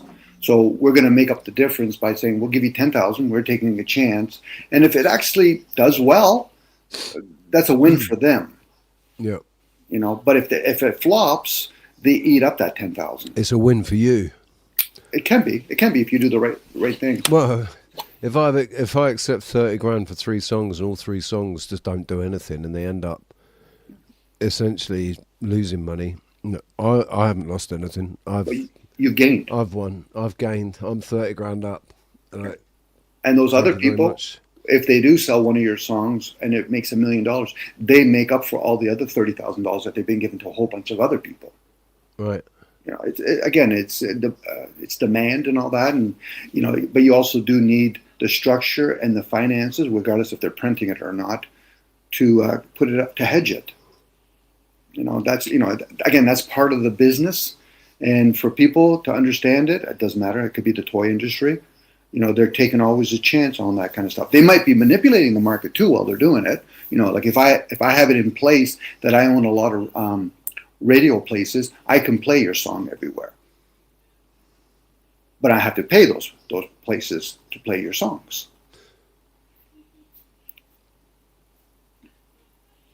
It's always fun when I hear people say, "Yeah, I'm going to have an independent label." Yeah, but you still have to buy all the other merchandise. You got to buy the record player or the CDs. You got to go into a studio. you have to fork the money. You have to fork the money up front, right? And so you are taking the gamble. So yeah. But at that point, at least you have your own studio now. If you spend all that money for yourself, it's okay. That record didn't do well, but maybe the next one or the next song will do well. But I've spent the money for myself. Now I have the studio. Where other people say, Dom, I don't even have that money. That's why you're going to pay for studio time. Oh, man. I have my own studio. You probably love it. I've said for a long time, if you put me in a proper studio with, you know, access to instruments and equipment and everything, and also access to other musicians, skilled musicians, God knows, I could create some bloody, I know I could create some, or, you know, help create some amazing music, because what I've been able to do just with, you know, a phone and a guitar, I've produced, like, I wish my iPhone X wasn't broken, because that's where all my stuff is. All my music is all the stuff that I wrote, like in 2020, 2018, 2019. All that stuff I wrote was all done on the iPhone, in GarageBand. So I've got God knows how many songs on that phone that I've written, like entire pieces of music, composed music with violins and, you know, complete string sections, piano, percussion, drums, guitar, vocals, everything, right? All done on the phone with limited tools. Like, my creativity was limited only by the tools that I had to express that creativity, right? So if the tools were, if I had more tools or better tools, then it kind of figures that I'd be able to create better stuff. There's also the aspect of when I sit and play a shitty guitar versus sitting and playing a really, really good guitar. The way it sounds when you play it, the way it sounds when I play it, affects how much enjoyment I get out of playing it, which then affects how good I am, right? The more enjoyment I'm getting, it's like a feedback loop with the instrument and with the audience. If you play into an audience, there's this feedback loop that takes place where you perform, and then they all go crazy, and then that makes you feel fucking amazing, and it gives you more confidence, and you push yourself further, right? And you find you do things that you didn't know you could do. You achieve things that you had no idea that you could do it. You had no idea that you could achieve it, but in that moment, everything was, you know, right, and you could. You pushed yourself, and you could. I've done things on the guitar and stuff that I've listened, and vocally, I've heard stuff back, and I've gone, no way, fucking hell, what's that mean? Was that me? It doesn't sound.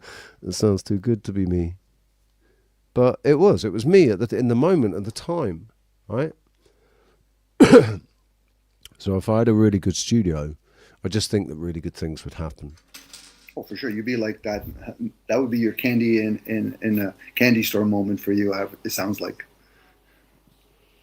Yeah. And then when you're with other people around you, your energy, this is where people talk about being in the flow. If you're with other people that have the same kind of interests or similar interests in the craft that you're doing, and then of course, you know how people play, snake charmers, for example. A lot of times we're our own snake charmers. We're playing music and our kundalini is rising. I have to use the word kundalini, obviously, to put it in there. But, you know, and then you're in harmony with it. So. I stay away from charming my snake. Well, there's no woman in my world. I'd rather. Yeah, but obviously, you know, you can, you know, direct that energy, that sexual energy or that energy towards something else.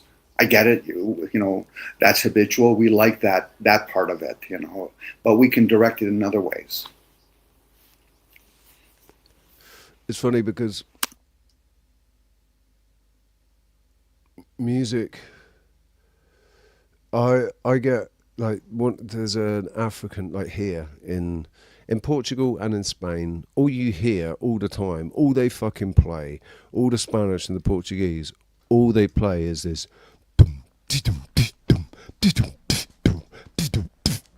right? It's I forget what the genre is, but it's this beat, and it's a purely sexual music.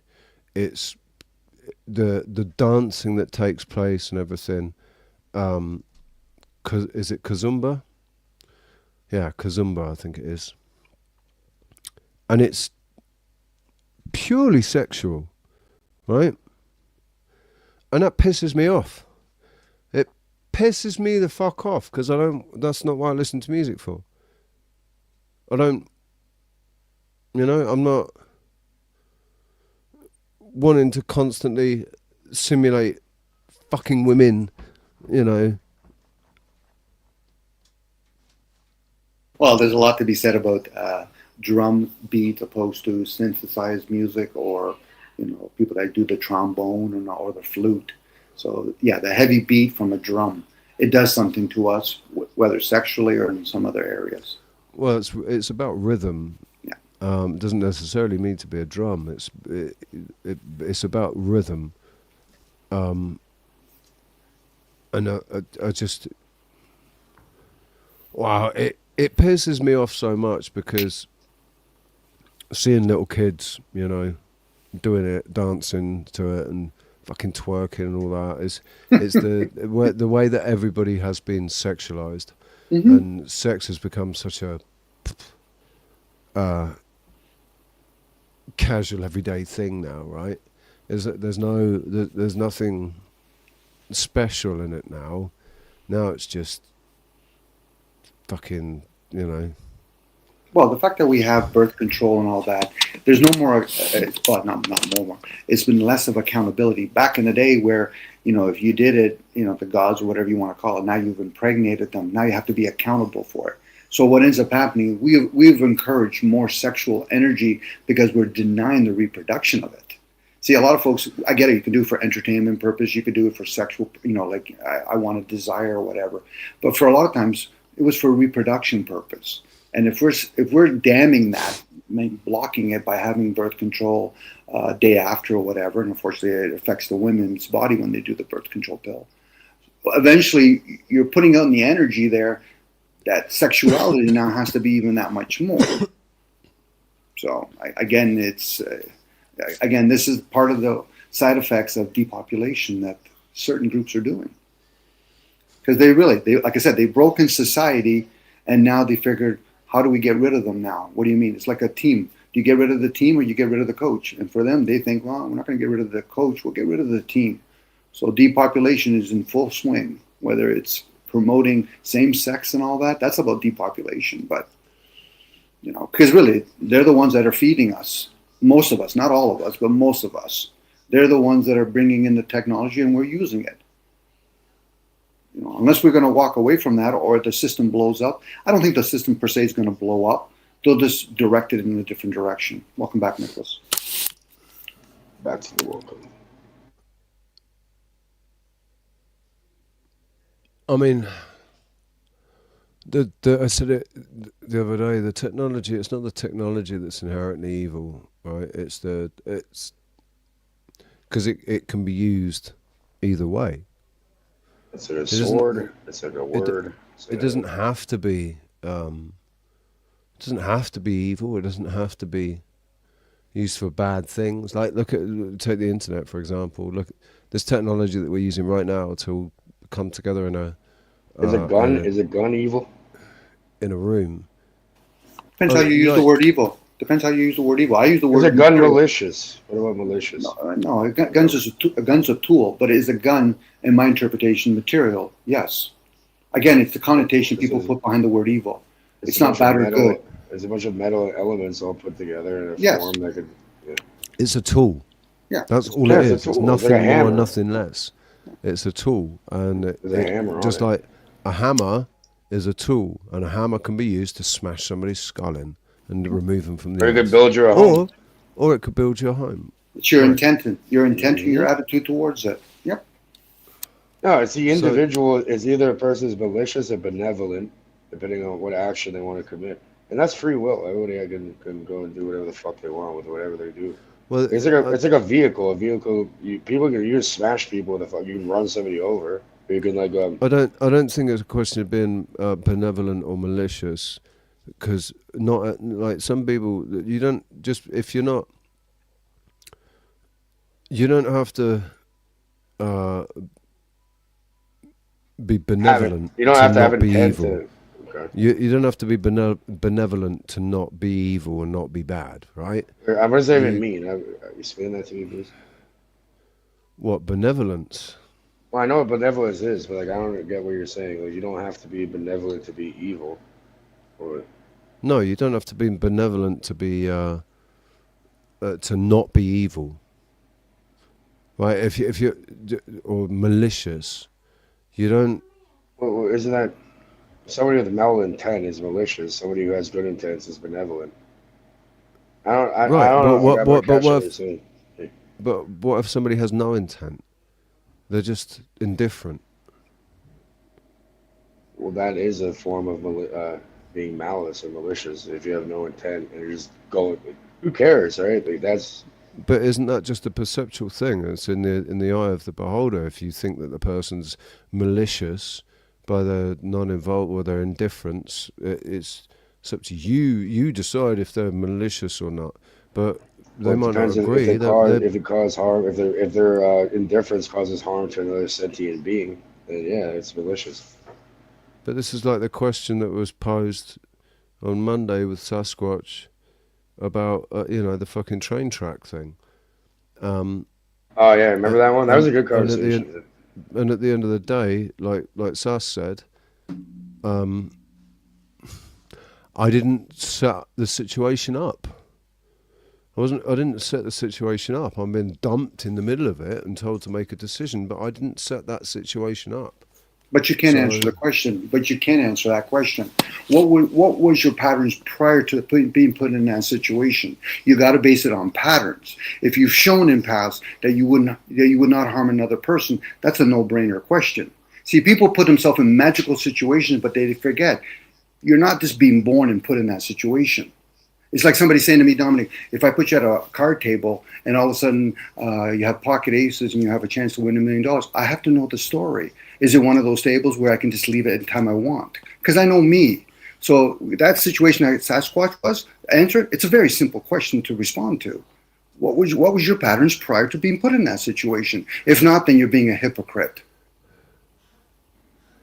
We're not splitting the fucking atom over here making hydrogen bombs. It's pretty basic. It is. It is. If people are being honest with themselves, if you always harmed another human being, then you should be okay when they do it to you. Well, no, Dom, I don't agree with that. They'll cry about it later. But people will. You know that, Nicholas. They will, because they're showing in that moment, and not maybe now, but maybe later on in a different moment, you're a hypocrite. What do you mean? You're not being true to yourself. I call it a green light. You just green lighting yourself for anything that's going to come back to you. That's a good term, yeah. But again, people want to be this like mysterious person by saying, well, that situation. No, you have patterns. If somebody gave me $1 million, I said, well, Dom, people give you $1,000, what would you do? Thank you. So why would it be any different for $1 million? Now, if I asked the question, why would you give me $1,000? It would be the same response if I got $1 million. Other people turn around and will say, Dom, I wouldn't do that. I said, the question wasn't asked to you. But hey, since you want to talk, go right ahead. What would you do if somebody offered you $1,000? I wouldn't take it. So then, therefore, can I assume then if somebody offered you $1 million, would be any difference? Oh no, but that's $1 million. There you go. Always different now, right? Isn't it? There you go. Well, you need to know. I mean, anybody with any brains would want to know the conditions under which the £1,000 was coming. Thank you, Richard. But most people don't. Most people don't. How many people vote and not really understanding how the system really works? How many people work with fiat currency and really understand how it kind of works? They don't. This is why most people, whether they know or not, I do it too, still react. They're not looking for clarity, because clarity would mean, wait a second here, I'm buying clothes from a store. That could be done by a cheap labor, regardless if it's a child labor, cheap labor. Would you work for cheap labor? Well, not really, but you'll buy somebody else's product that's from cheap laborers, and then they'll blame, oh, well, that's the corporation's fault. No. Where's your accountability? Forget about blaming anybody. Where's your accountability? And that only occurs when you start becoming responsible. That one's easily passed off. Well, listen, me not buying those trainers isn't going to save anyone, and everybody else is buying them. So what? It's not going to make much more difference if I just buy a pair as well. True, right? But you're not going to complain about them. But that's the whole fucking point, though.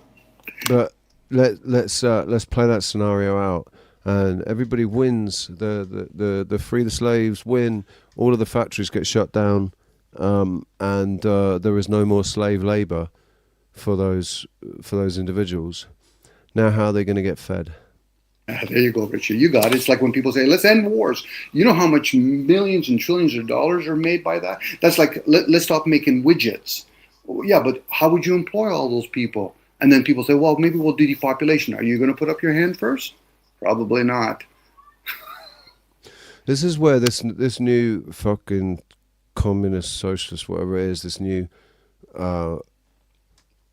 idea of everyone being stakeholders in the so there was an English MP talking about it the other day, talking about people being stakeholders in their company. So you go and work for a factory, you are a stakeholder in that factory as a common on the floor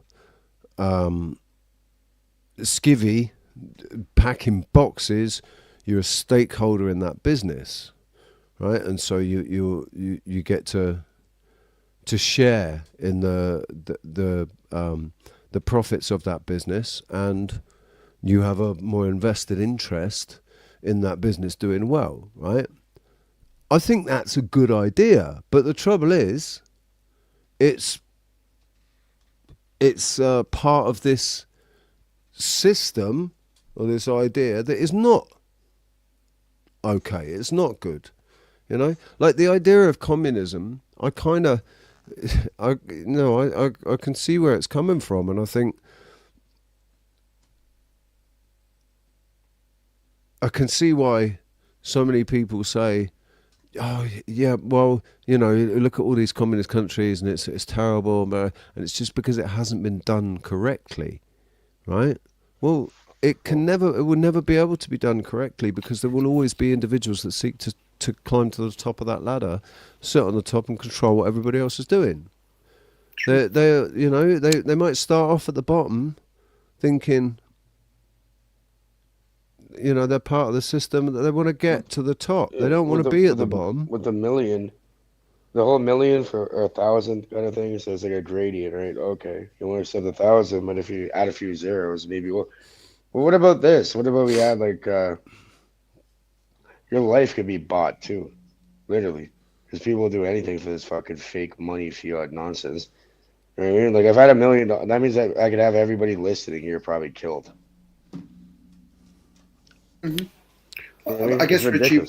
Sorry, I've got to ask you, Cage, why do you always take it to this? Like fucking not me, killing and shooting. Somebody could. No, but that's where you always take the conversation.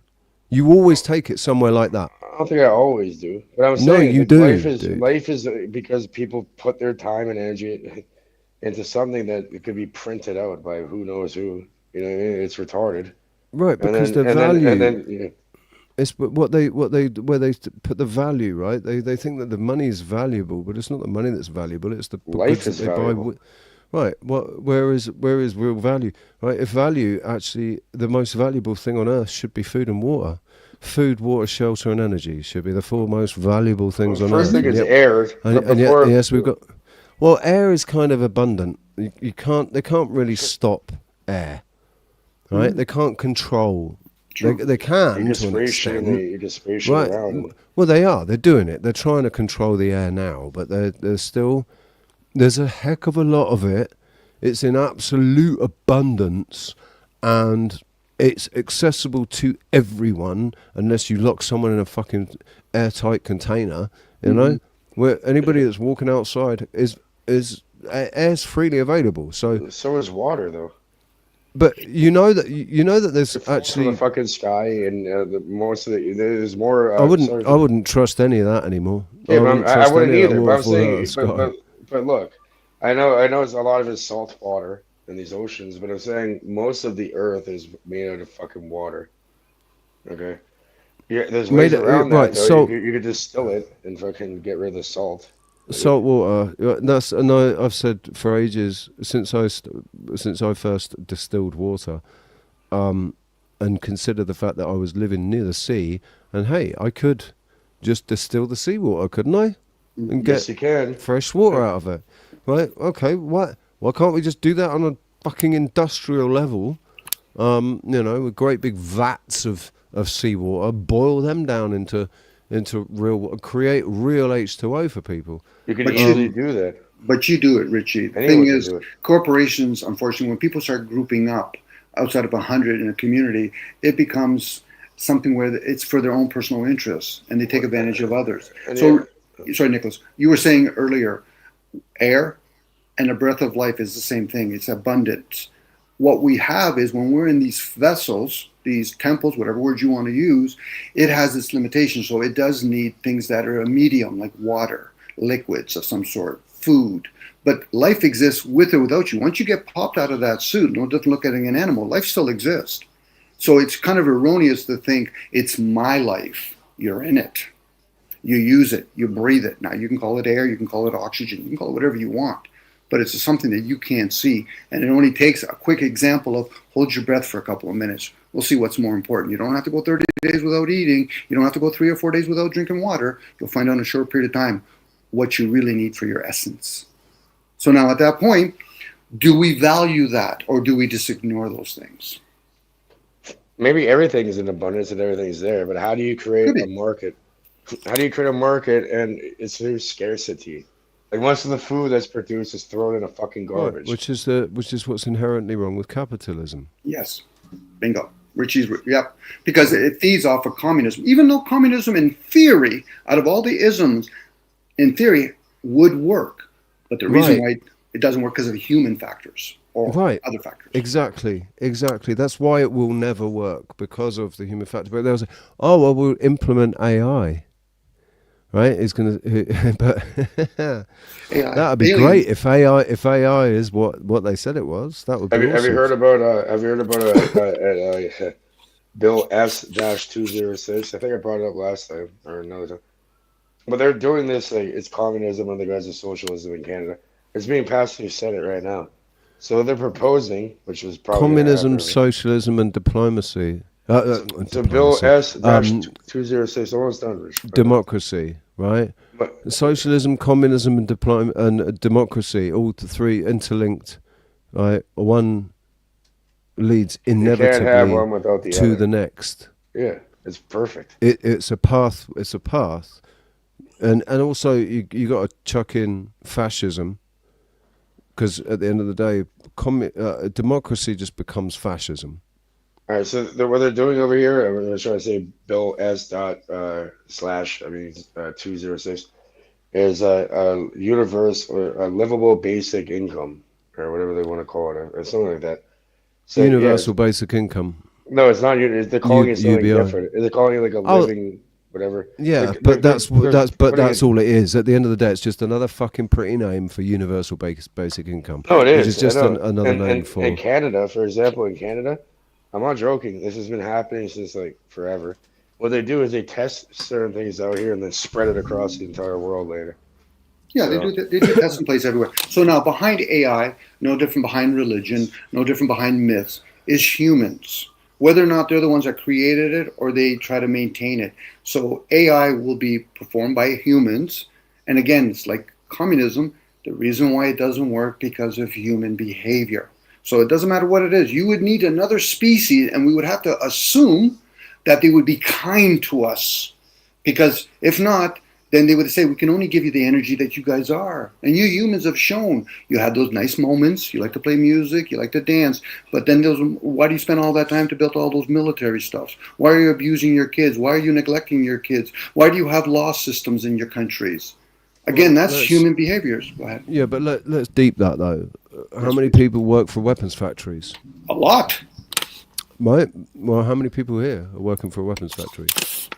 And if they're not working anymore directly, indirectly, they're building machines that built those things. So in a way, but it's like it's the idea that, you know, it's just Ukraine versus Russia and fucking England versus Germany, these whole countries versus each other. That's not what's going on. What's going on is a battle for resources that is being steered by the elites, by the fucking bankers and these people that have consider themselves to be the cut above the rest, right? And these family bloodlines that have been in control for so long that they think that they're entitled to that control because, well, my grandfather, my great-grandfather, my great-great-great-grandfather, you know, fucking, they think that there's an entitlement there. They're entitled and they're obliged even to be the rulers and to be it's globalist too, Richie, responsible. No, it is. So they don't have borders, right? They pretend they put on this fucking show, but or pretend to have like an argument.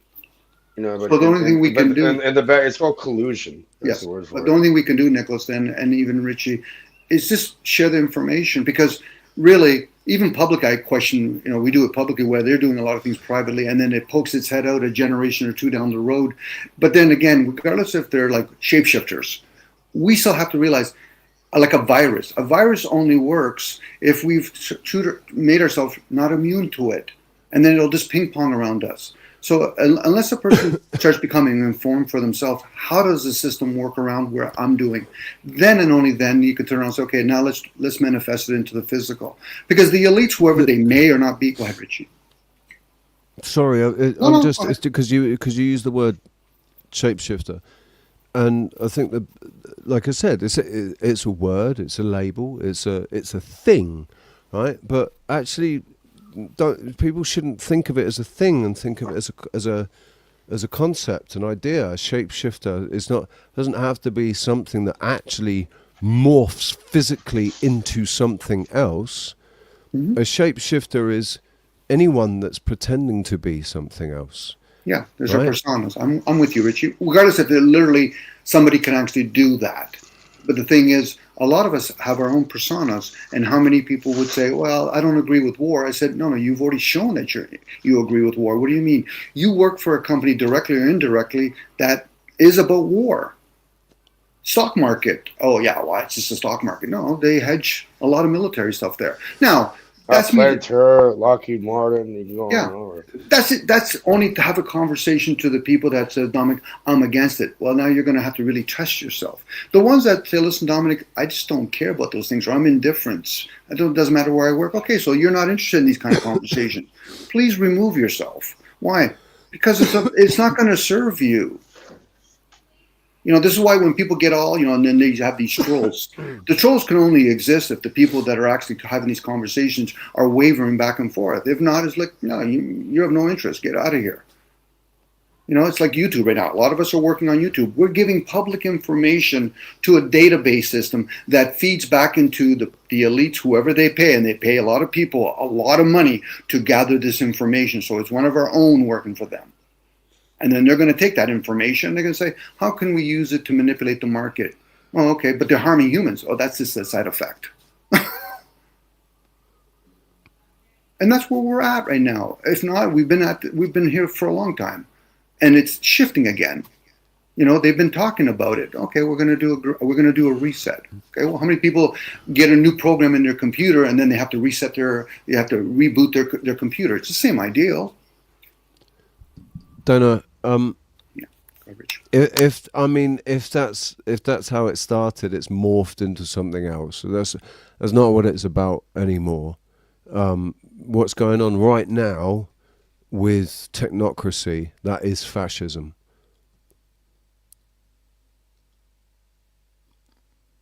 Technocracy is fascism. All the corporations, all the governments working hand in glove with each other to bring about this new age of AI and all that. That is fascism right there.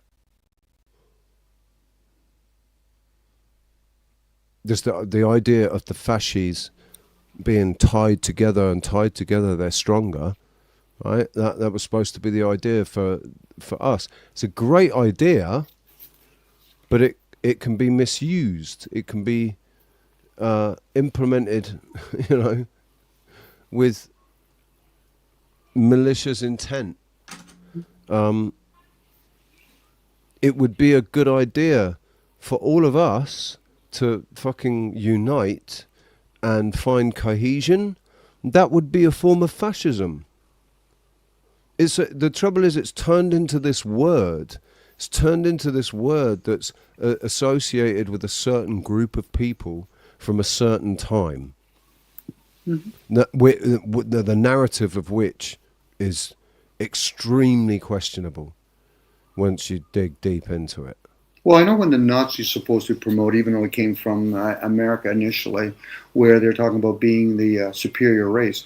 I'm going to say this tongue-in-cheek. I would have been okay if they had said shit like, we're going to be the only race. That's good. Make your own fucking people slaves then. That's the story we've been told. I know. Again, more stories. But the ideal that, is there people among us that think that they're better than us? Yes. That's a given. Now, whether or not it's a big group of them, that's a different story. But we do have to acknowledge, people still acknowledge monarchies, governments. So in a way, that's what we're doing. It's like when people put value to a doctor. Oh, okay, he's a doctor. Yeah, but does he do chemistry? Well, no. So he wouldn't really understand about what's in the pharmaceutical medicine? Probably not. But he still does promote it, doesn't he not? Sure he does. So he's doing that out of ignorance. Again, this is where people start getting caught up in their degrees. Look at me, I'm a president. That's nice. I'm a king. That's nice. So what are you going to do with that? This, I'll tell you what, right? In my current situation, if I were to have access to universal basic income, that would be a benefit for me. At the moment, I wouldn't like it, but, at the end of the day, it would be a benefit to me. If suddenly everybody got €2,000 a month,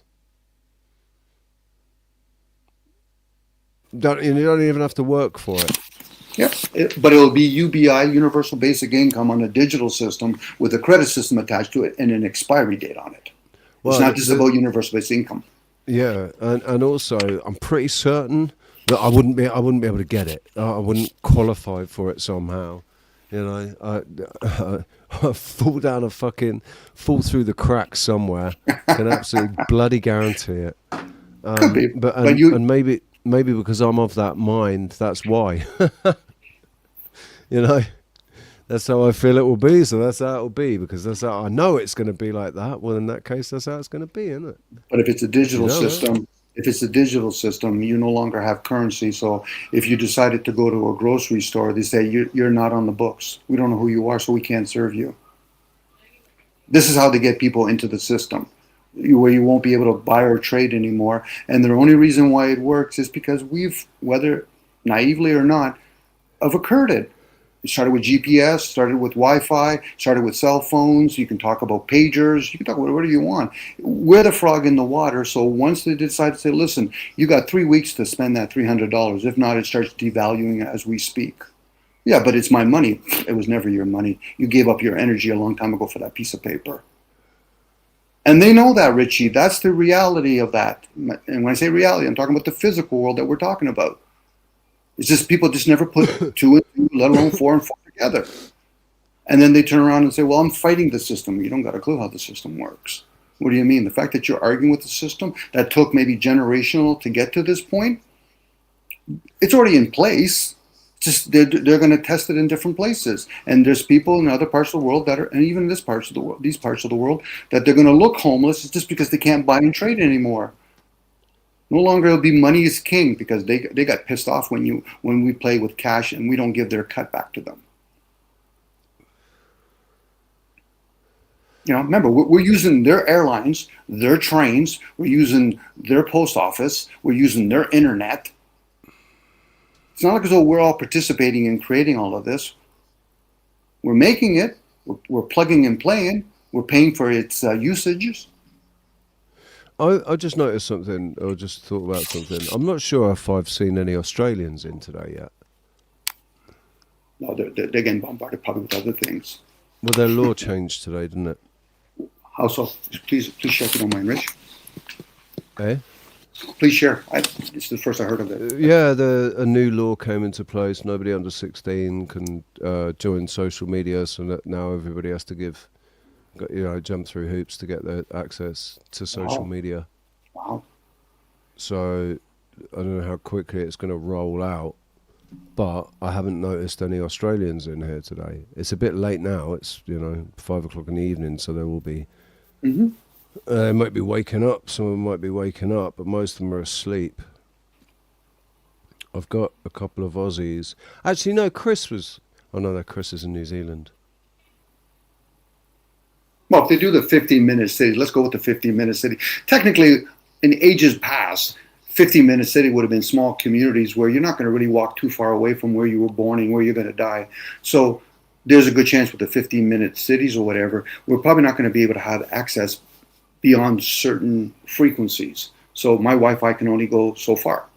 And then there's blocks. That's all the possibilities. I'm doing a little fantasy here. There's limits to Wi-Fi anyway, and there's distant. Your Wi-Fi can only transmit so far anyway.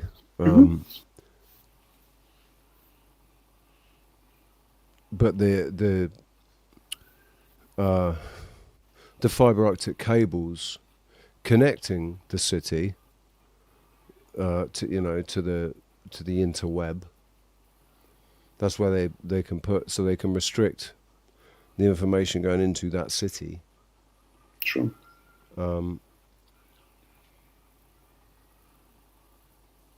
Yeah, obviously, Wi-Fi is just a local thing anyway.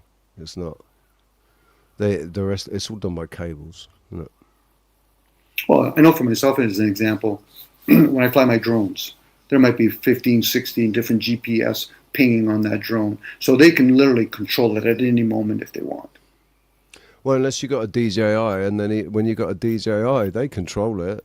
When you're flying in certain zones, you can't fly in certain zones. That's what mine are. Mine are all DJI. So for me, it's funny when, there's people that have been programmers, and when you see these beautiful, they got about 1,000 drones flying together, making all kinds of signals. Well, that's them way of learning military-wise. It's like when people used to say, send a whole bunch of drones to Ukrainian. I'm like, most of the drones are made from China and Russia, right? Yeah, you haven't got any hand-me-downs, have you? With your DJIs? Yes, I do. I do. My drone busted a long time ago. What did you have? Oh, just a Parrot Bebop. Bebop 2. That's all I could afford. Yeah, I remember having it. And I couldn't, because you can't buy drones online here. Like you have to buy it. Yeah, you can't buy drones online. No one will ship a drone here. The only drone I could find was this Parrot Bebop. You could get, at the time when I bought it, you could get the Parrot Bebop 2 with the fly more, with two batteries and extra this and that, and with the goggles and everything. You could get it for 260 quid online. But all I could find here was the Parrot Bebop 2. They'd already discontinued it when I at the time they discontinued it, and it was €400 just for the drone. No controller, no anything. Just the drone. You could fly it with your phone. That was the great thing about it. You could download and you could fly it using your phone. So you didn't actually need a controller to be able to fly it. But to be able to do any decent flying, you needed a controller. So I had to spend it worked out with the import charges and everything, another 400. I ended up paying €800 for a Bebop 2 with a spare battery and goggles. Like, I know I've had the Bebops, the Parrots, and the Unix. I find them more or less selfie drones because they're not the best hovering drones. Like, they hover, but you can't send them like 500 meters. And it's like, okay, I'm taking a chance with the receiver now. Right. I mean, they've got a good... mine was disconnecting all the time. And also there was the Wi-Fi signal that they used could be interfered with. That's the great thing about DJI is that they've got that different... system, so you can't There's not as much interference as there. You can fly around and not be interfered with by the Wi-Fi as much. But then, like you were saying earlier, like 2 kilometers away as well. But you were saying earlier, but then you have all those GPS. Like I know if you fly near, a lot of times if you're going to fly right near an airport, you're going to have permission. But if you're flying away from it and you get close, it'll give you a warning. After that, they'll make it drop. And next thing you're like, well, how did my drone drop? It wasn't your battery. It's because they gave you warning. That means they control it. Dude, there's no fly zones. Just on the fucking beach here, I was trying to fly, and I couldn't work out why I couldn't get higher than like 10 meters or something. Oh, they had the geo. They had a geofence. They had a geofence on that was. So you got to break it. So you have to break it just to get it. So yeah, man, I've wanted DJI, especially their digital, the new digital FPV that they've got for them. Like, wow, it's just amazing. There's so much stuff that I want to film, that I want to film around here. The Parrot wasn't good enough. It absolutely wasn't good enough. It only had a 1080p camera on it, and didn't have it wasn't a gimbal. It was digital stabilization.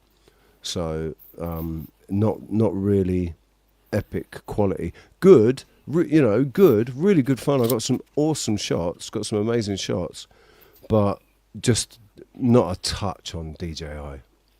That's too bad, Richie. As a gift, I would probably send you a DJI Neo. Those are cute. I got one for my wife.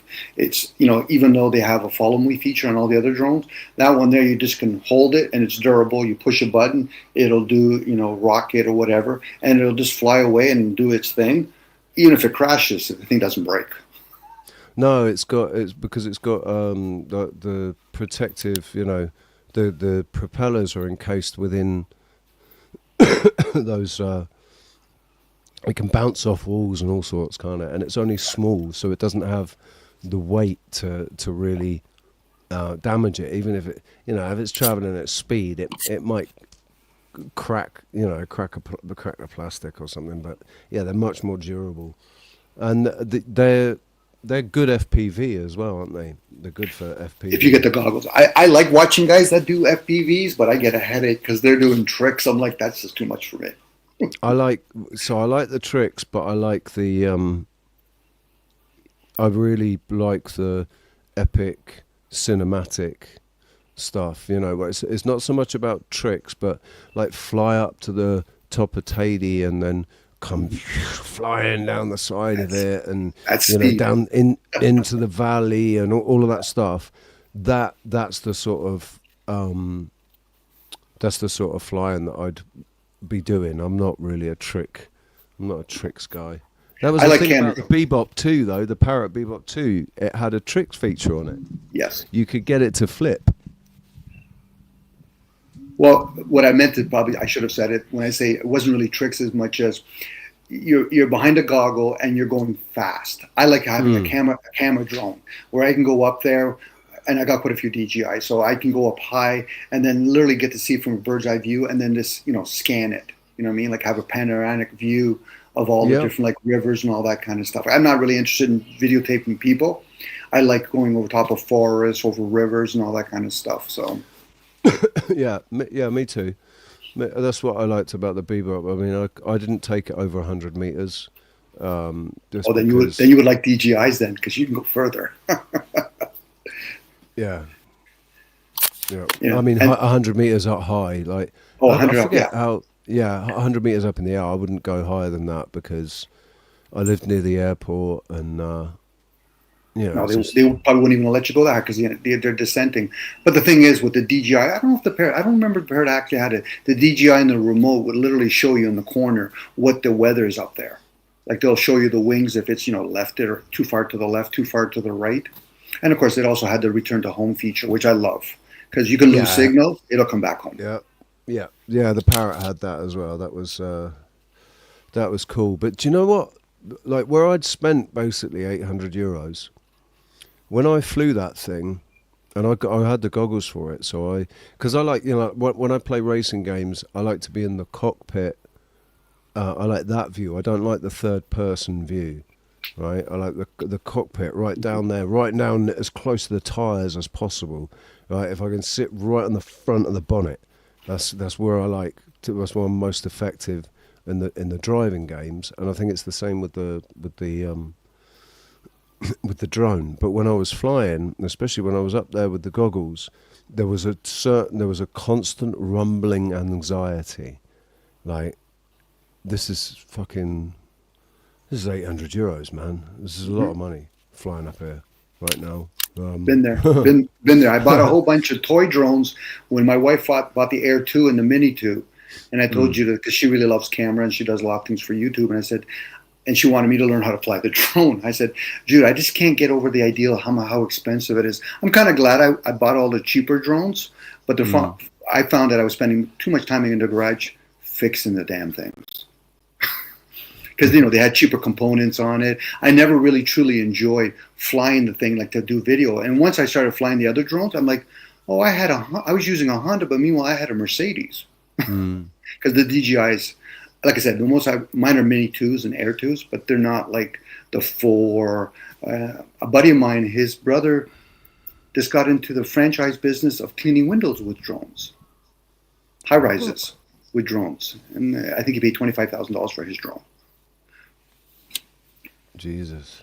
Yeah, and then it's a whole process. Pat was telling me, his brother, you have to know what type of purifier for the type of water you got to use. It's a hose attached to it. It's like, the guys that use the drones to do spraying farms. I didn't know that they were doing that, but it does make sense immediately when you say it because, Oh, they're beautiful drones, Richie. You should see this. They're big, and then they fill them up, and they have 2 remotes on them. One guy's driving the remote, the other one's controlling, where to spray and all that. And it's a good feature. I know some people will be naysayers. I say, well, that's the same thing like having a mechanical device. Now they just do it with drones.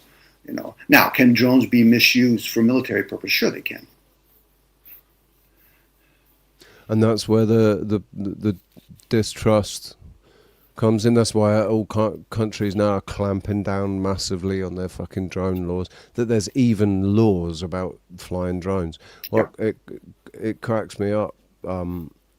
Like that, one of the reasons I didn't fly above 100 meters was because in the law it says you cannot fly above 100 meters. So I just respected the law in that sense because it's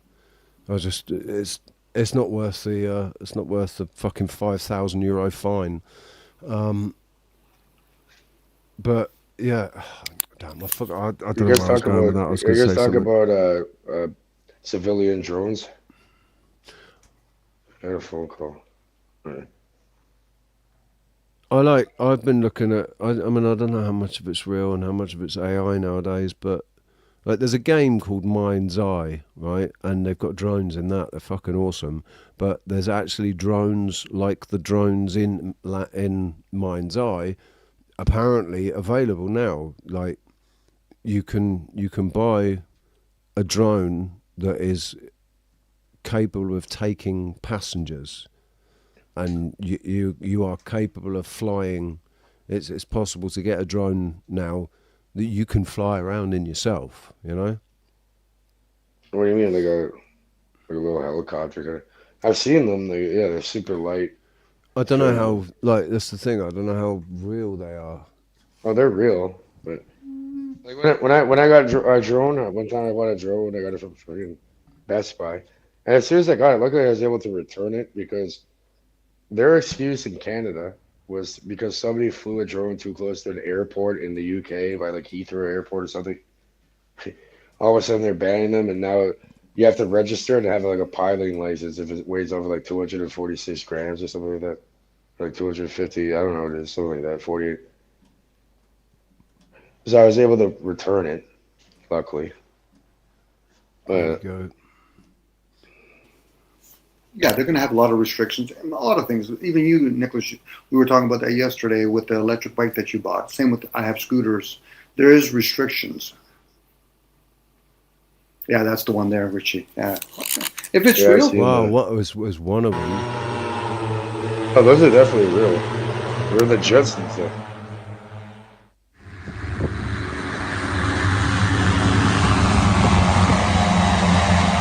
Yeah, that is real, man.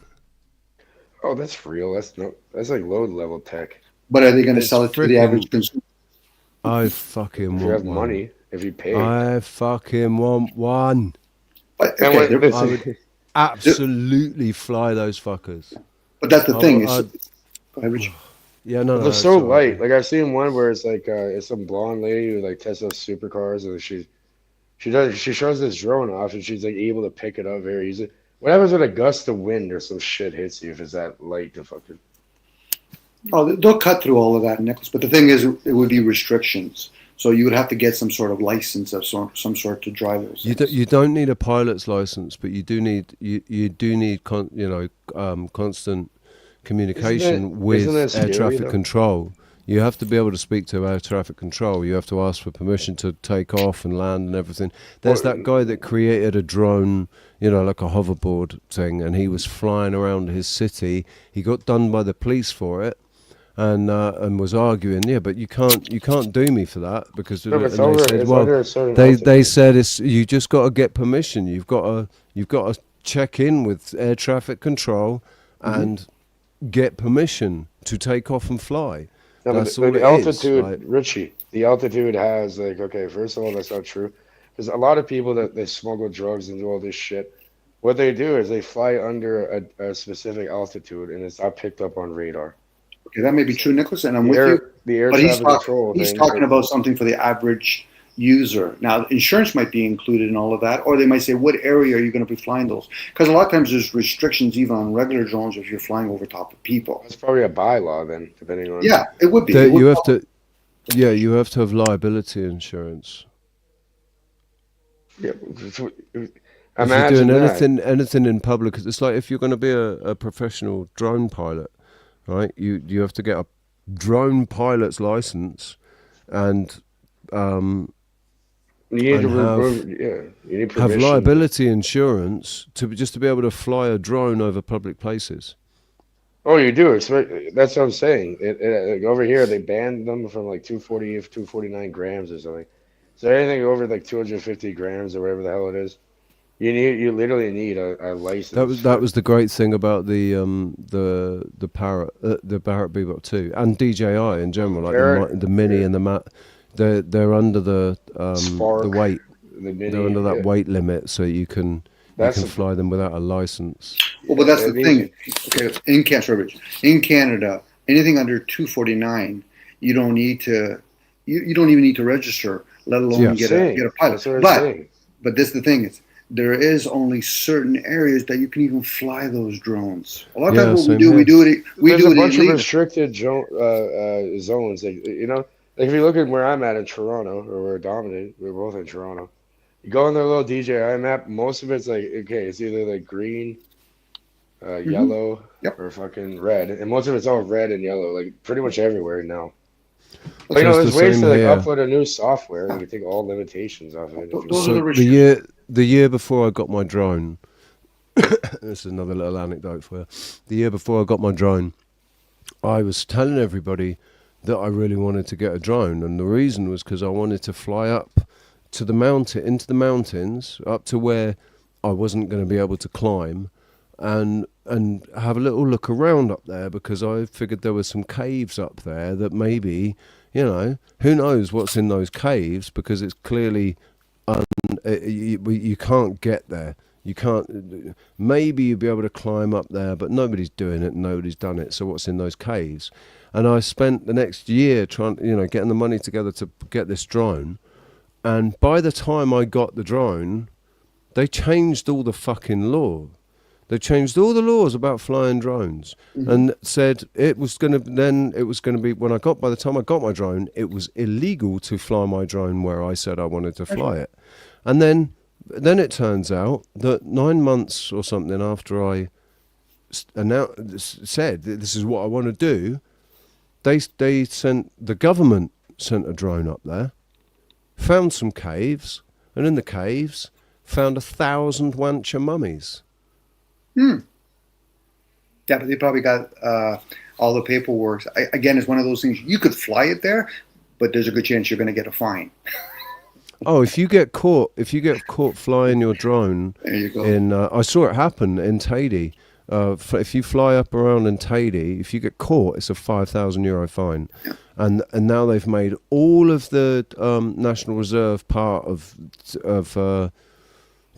Tenerife. You're not allowed to fly drones there. Well, I wonder why that would be. I mean, I did say that I've on a quad. I did a quad day where I had a quad, went out on this great big fucking exploration around the park, and we drove past a monolithic wall, right? A megalithic wall. Each block might have been fucking 200 tons each, perfectly placed next to each other, perfectly like they were cut stones, all placed perfectly, and it was just this. It was going round in a curve, but it was kind of half buried. And I thought, well, what else is there that we can find if we fly a drone around and just have a little look and see what else there is that they're not telling the tourists about? Why didn't they point out that fucking megalithic wall? Because it doesn't fit their narrative. They want everybody to believe that the Wanchers were dumbass fucking cavemen that were so backwards they didn't even have weapons. That's why they were easily genocided by the Spanish when they arrived here. And it doesn't fit that narrative at all. It fits closer the other narrative that they weren't dumb fucking cavemen. They were the survivors of an ancient race that was intelligent. They were responsible for, and also that they were giants, like 7 to 9 foot, 7 to 9 foot tall. You'd love this show. It's called Ancient Apocalypse. It's a Graham Hancock show. I absolutely will not watch it if it's Graham Hancock. That guy can go and eat a fucking bag of dicks. He is the most intellectually dishonest. Well, he's part of the program, but there is some good information in it. He's a rag doll, mate. He's a puppet prick. He has intelligence that is no higher than the room temperature at the moment. Hell no. He's nothing. He's not what anybody said. He's not what anybody thinks he is at all. All right. He's there to parrot a story, to parrot a fucking bullshit narrative. The guy is absolutely disingenuous. Can I show you my friend? Can I show you my friend off access? He literally 3D prints drones and shit. You should see the type of shit this guy's like a professional fucking drone guy. And I could bring him up on you. Seriously, he's awesome. He's from over here in Canada. Well, dude, in all seriousness, it's fucking crazy. I'm like, go click it. Go look. You just put it in the background if you want. We're not going to do it now, mate. It's coming up. I've just looked at the time. It's 24 minutes past 5 in the afternoon. I've been streaming for 6 hours and 46 minutes. I'm hungry. I'm hungry. I need to get some food because I'm feeling a bit nauseous because I'm hungry. So later, Richie. Later, Nicholas. Both of you guys have a good day. Okay. And you, Dom, have a great day. And I didn't mean to take you out then. I meant to take out that. I'm out anyway. Ciao, guys. See you later, man. And yeah, Nick, thanks for jumping up, mate. I'll be back again tomorrow. Yeah, buddy. Thank you for having me. But yeah, if you want, go take a look at that. He's like a drone dude. He's like on here. He's like, I don't know if you're interested in that kind of stuff. Yeah, I'll go and take a look later. I need to wrap this one up. Sute, good to see you, buddy, and Morgan as well. Good to see you too. We've still got 11 people left in here, man. We had 40 people here earlier. Guru, if you're still here, shout out to you. Oh, it's growing. You got 40 in there earlier. Wow. Yeah, well, Fly raided, so I had about 20 people come over from Flows. I had about 20 people when he raided me. Don't know if you're still here. Love you, thank you. Damon, much love. MacGyver, and everybody else. Leafy's not listening anymore. He's enjoying himself in Rome on the Palazzo. But much love, everybody. Thank you very much for being here. please don't forget to like, share, and subscribe. And if you can. When we relate to each other with attentive and generous gaze, Simone Weil said, attention is the purest form of generosity.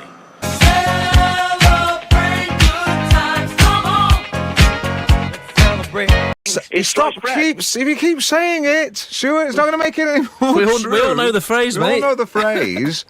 It's just an idiom. You're an idiot. No, an idiom, not an idiot.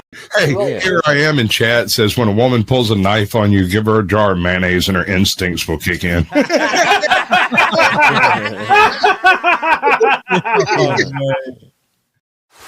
You don't shoot your wad on something and then that's it. You're spent and you're through. And then what next? Everything's an 11. You're not doing anybody any good. It's sad when you can't even tell. Okay, that is it. Stop it. You cannot blow up my head with your mind. Then I'll settle for an aneurysm. She just said her name used to be Kyle. I respect it, just wasn't ready to meet the extra fork on the first date. Just got to third base, turns out it was bigger than mine. You can't say that. You said. Please can I have £100,000 now, please? I wish I could just come out when they're all doing that, then I come out and do something different, give some energy, and then just sneak off again like that. Shut it down!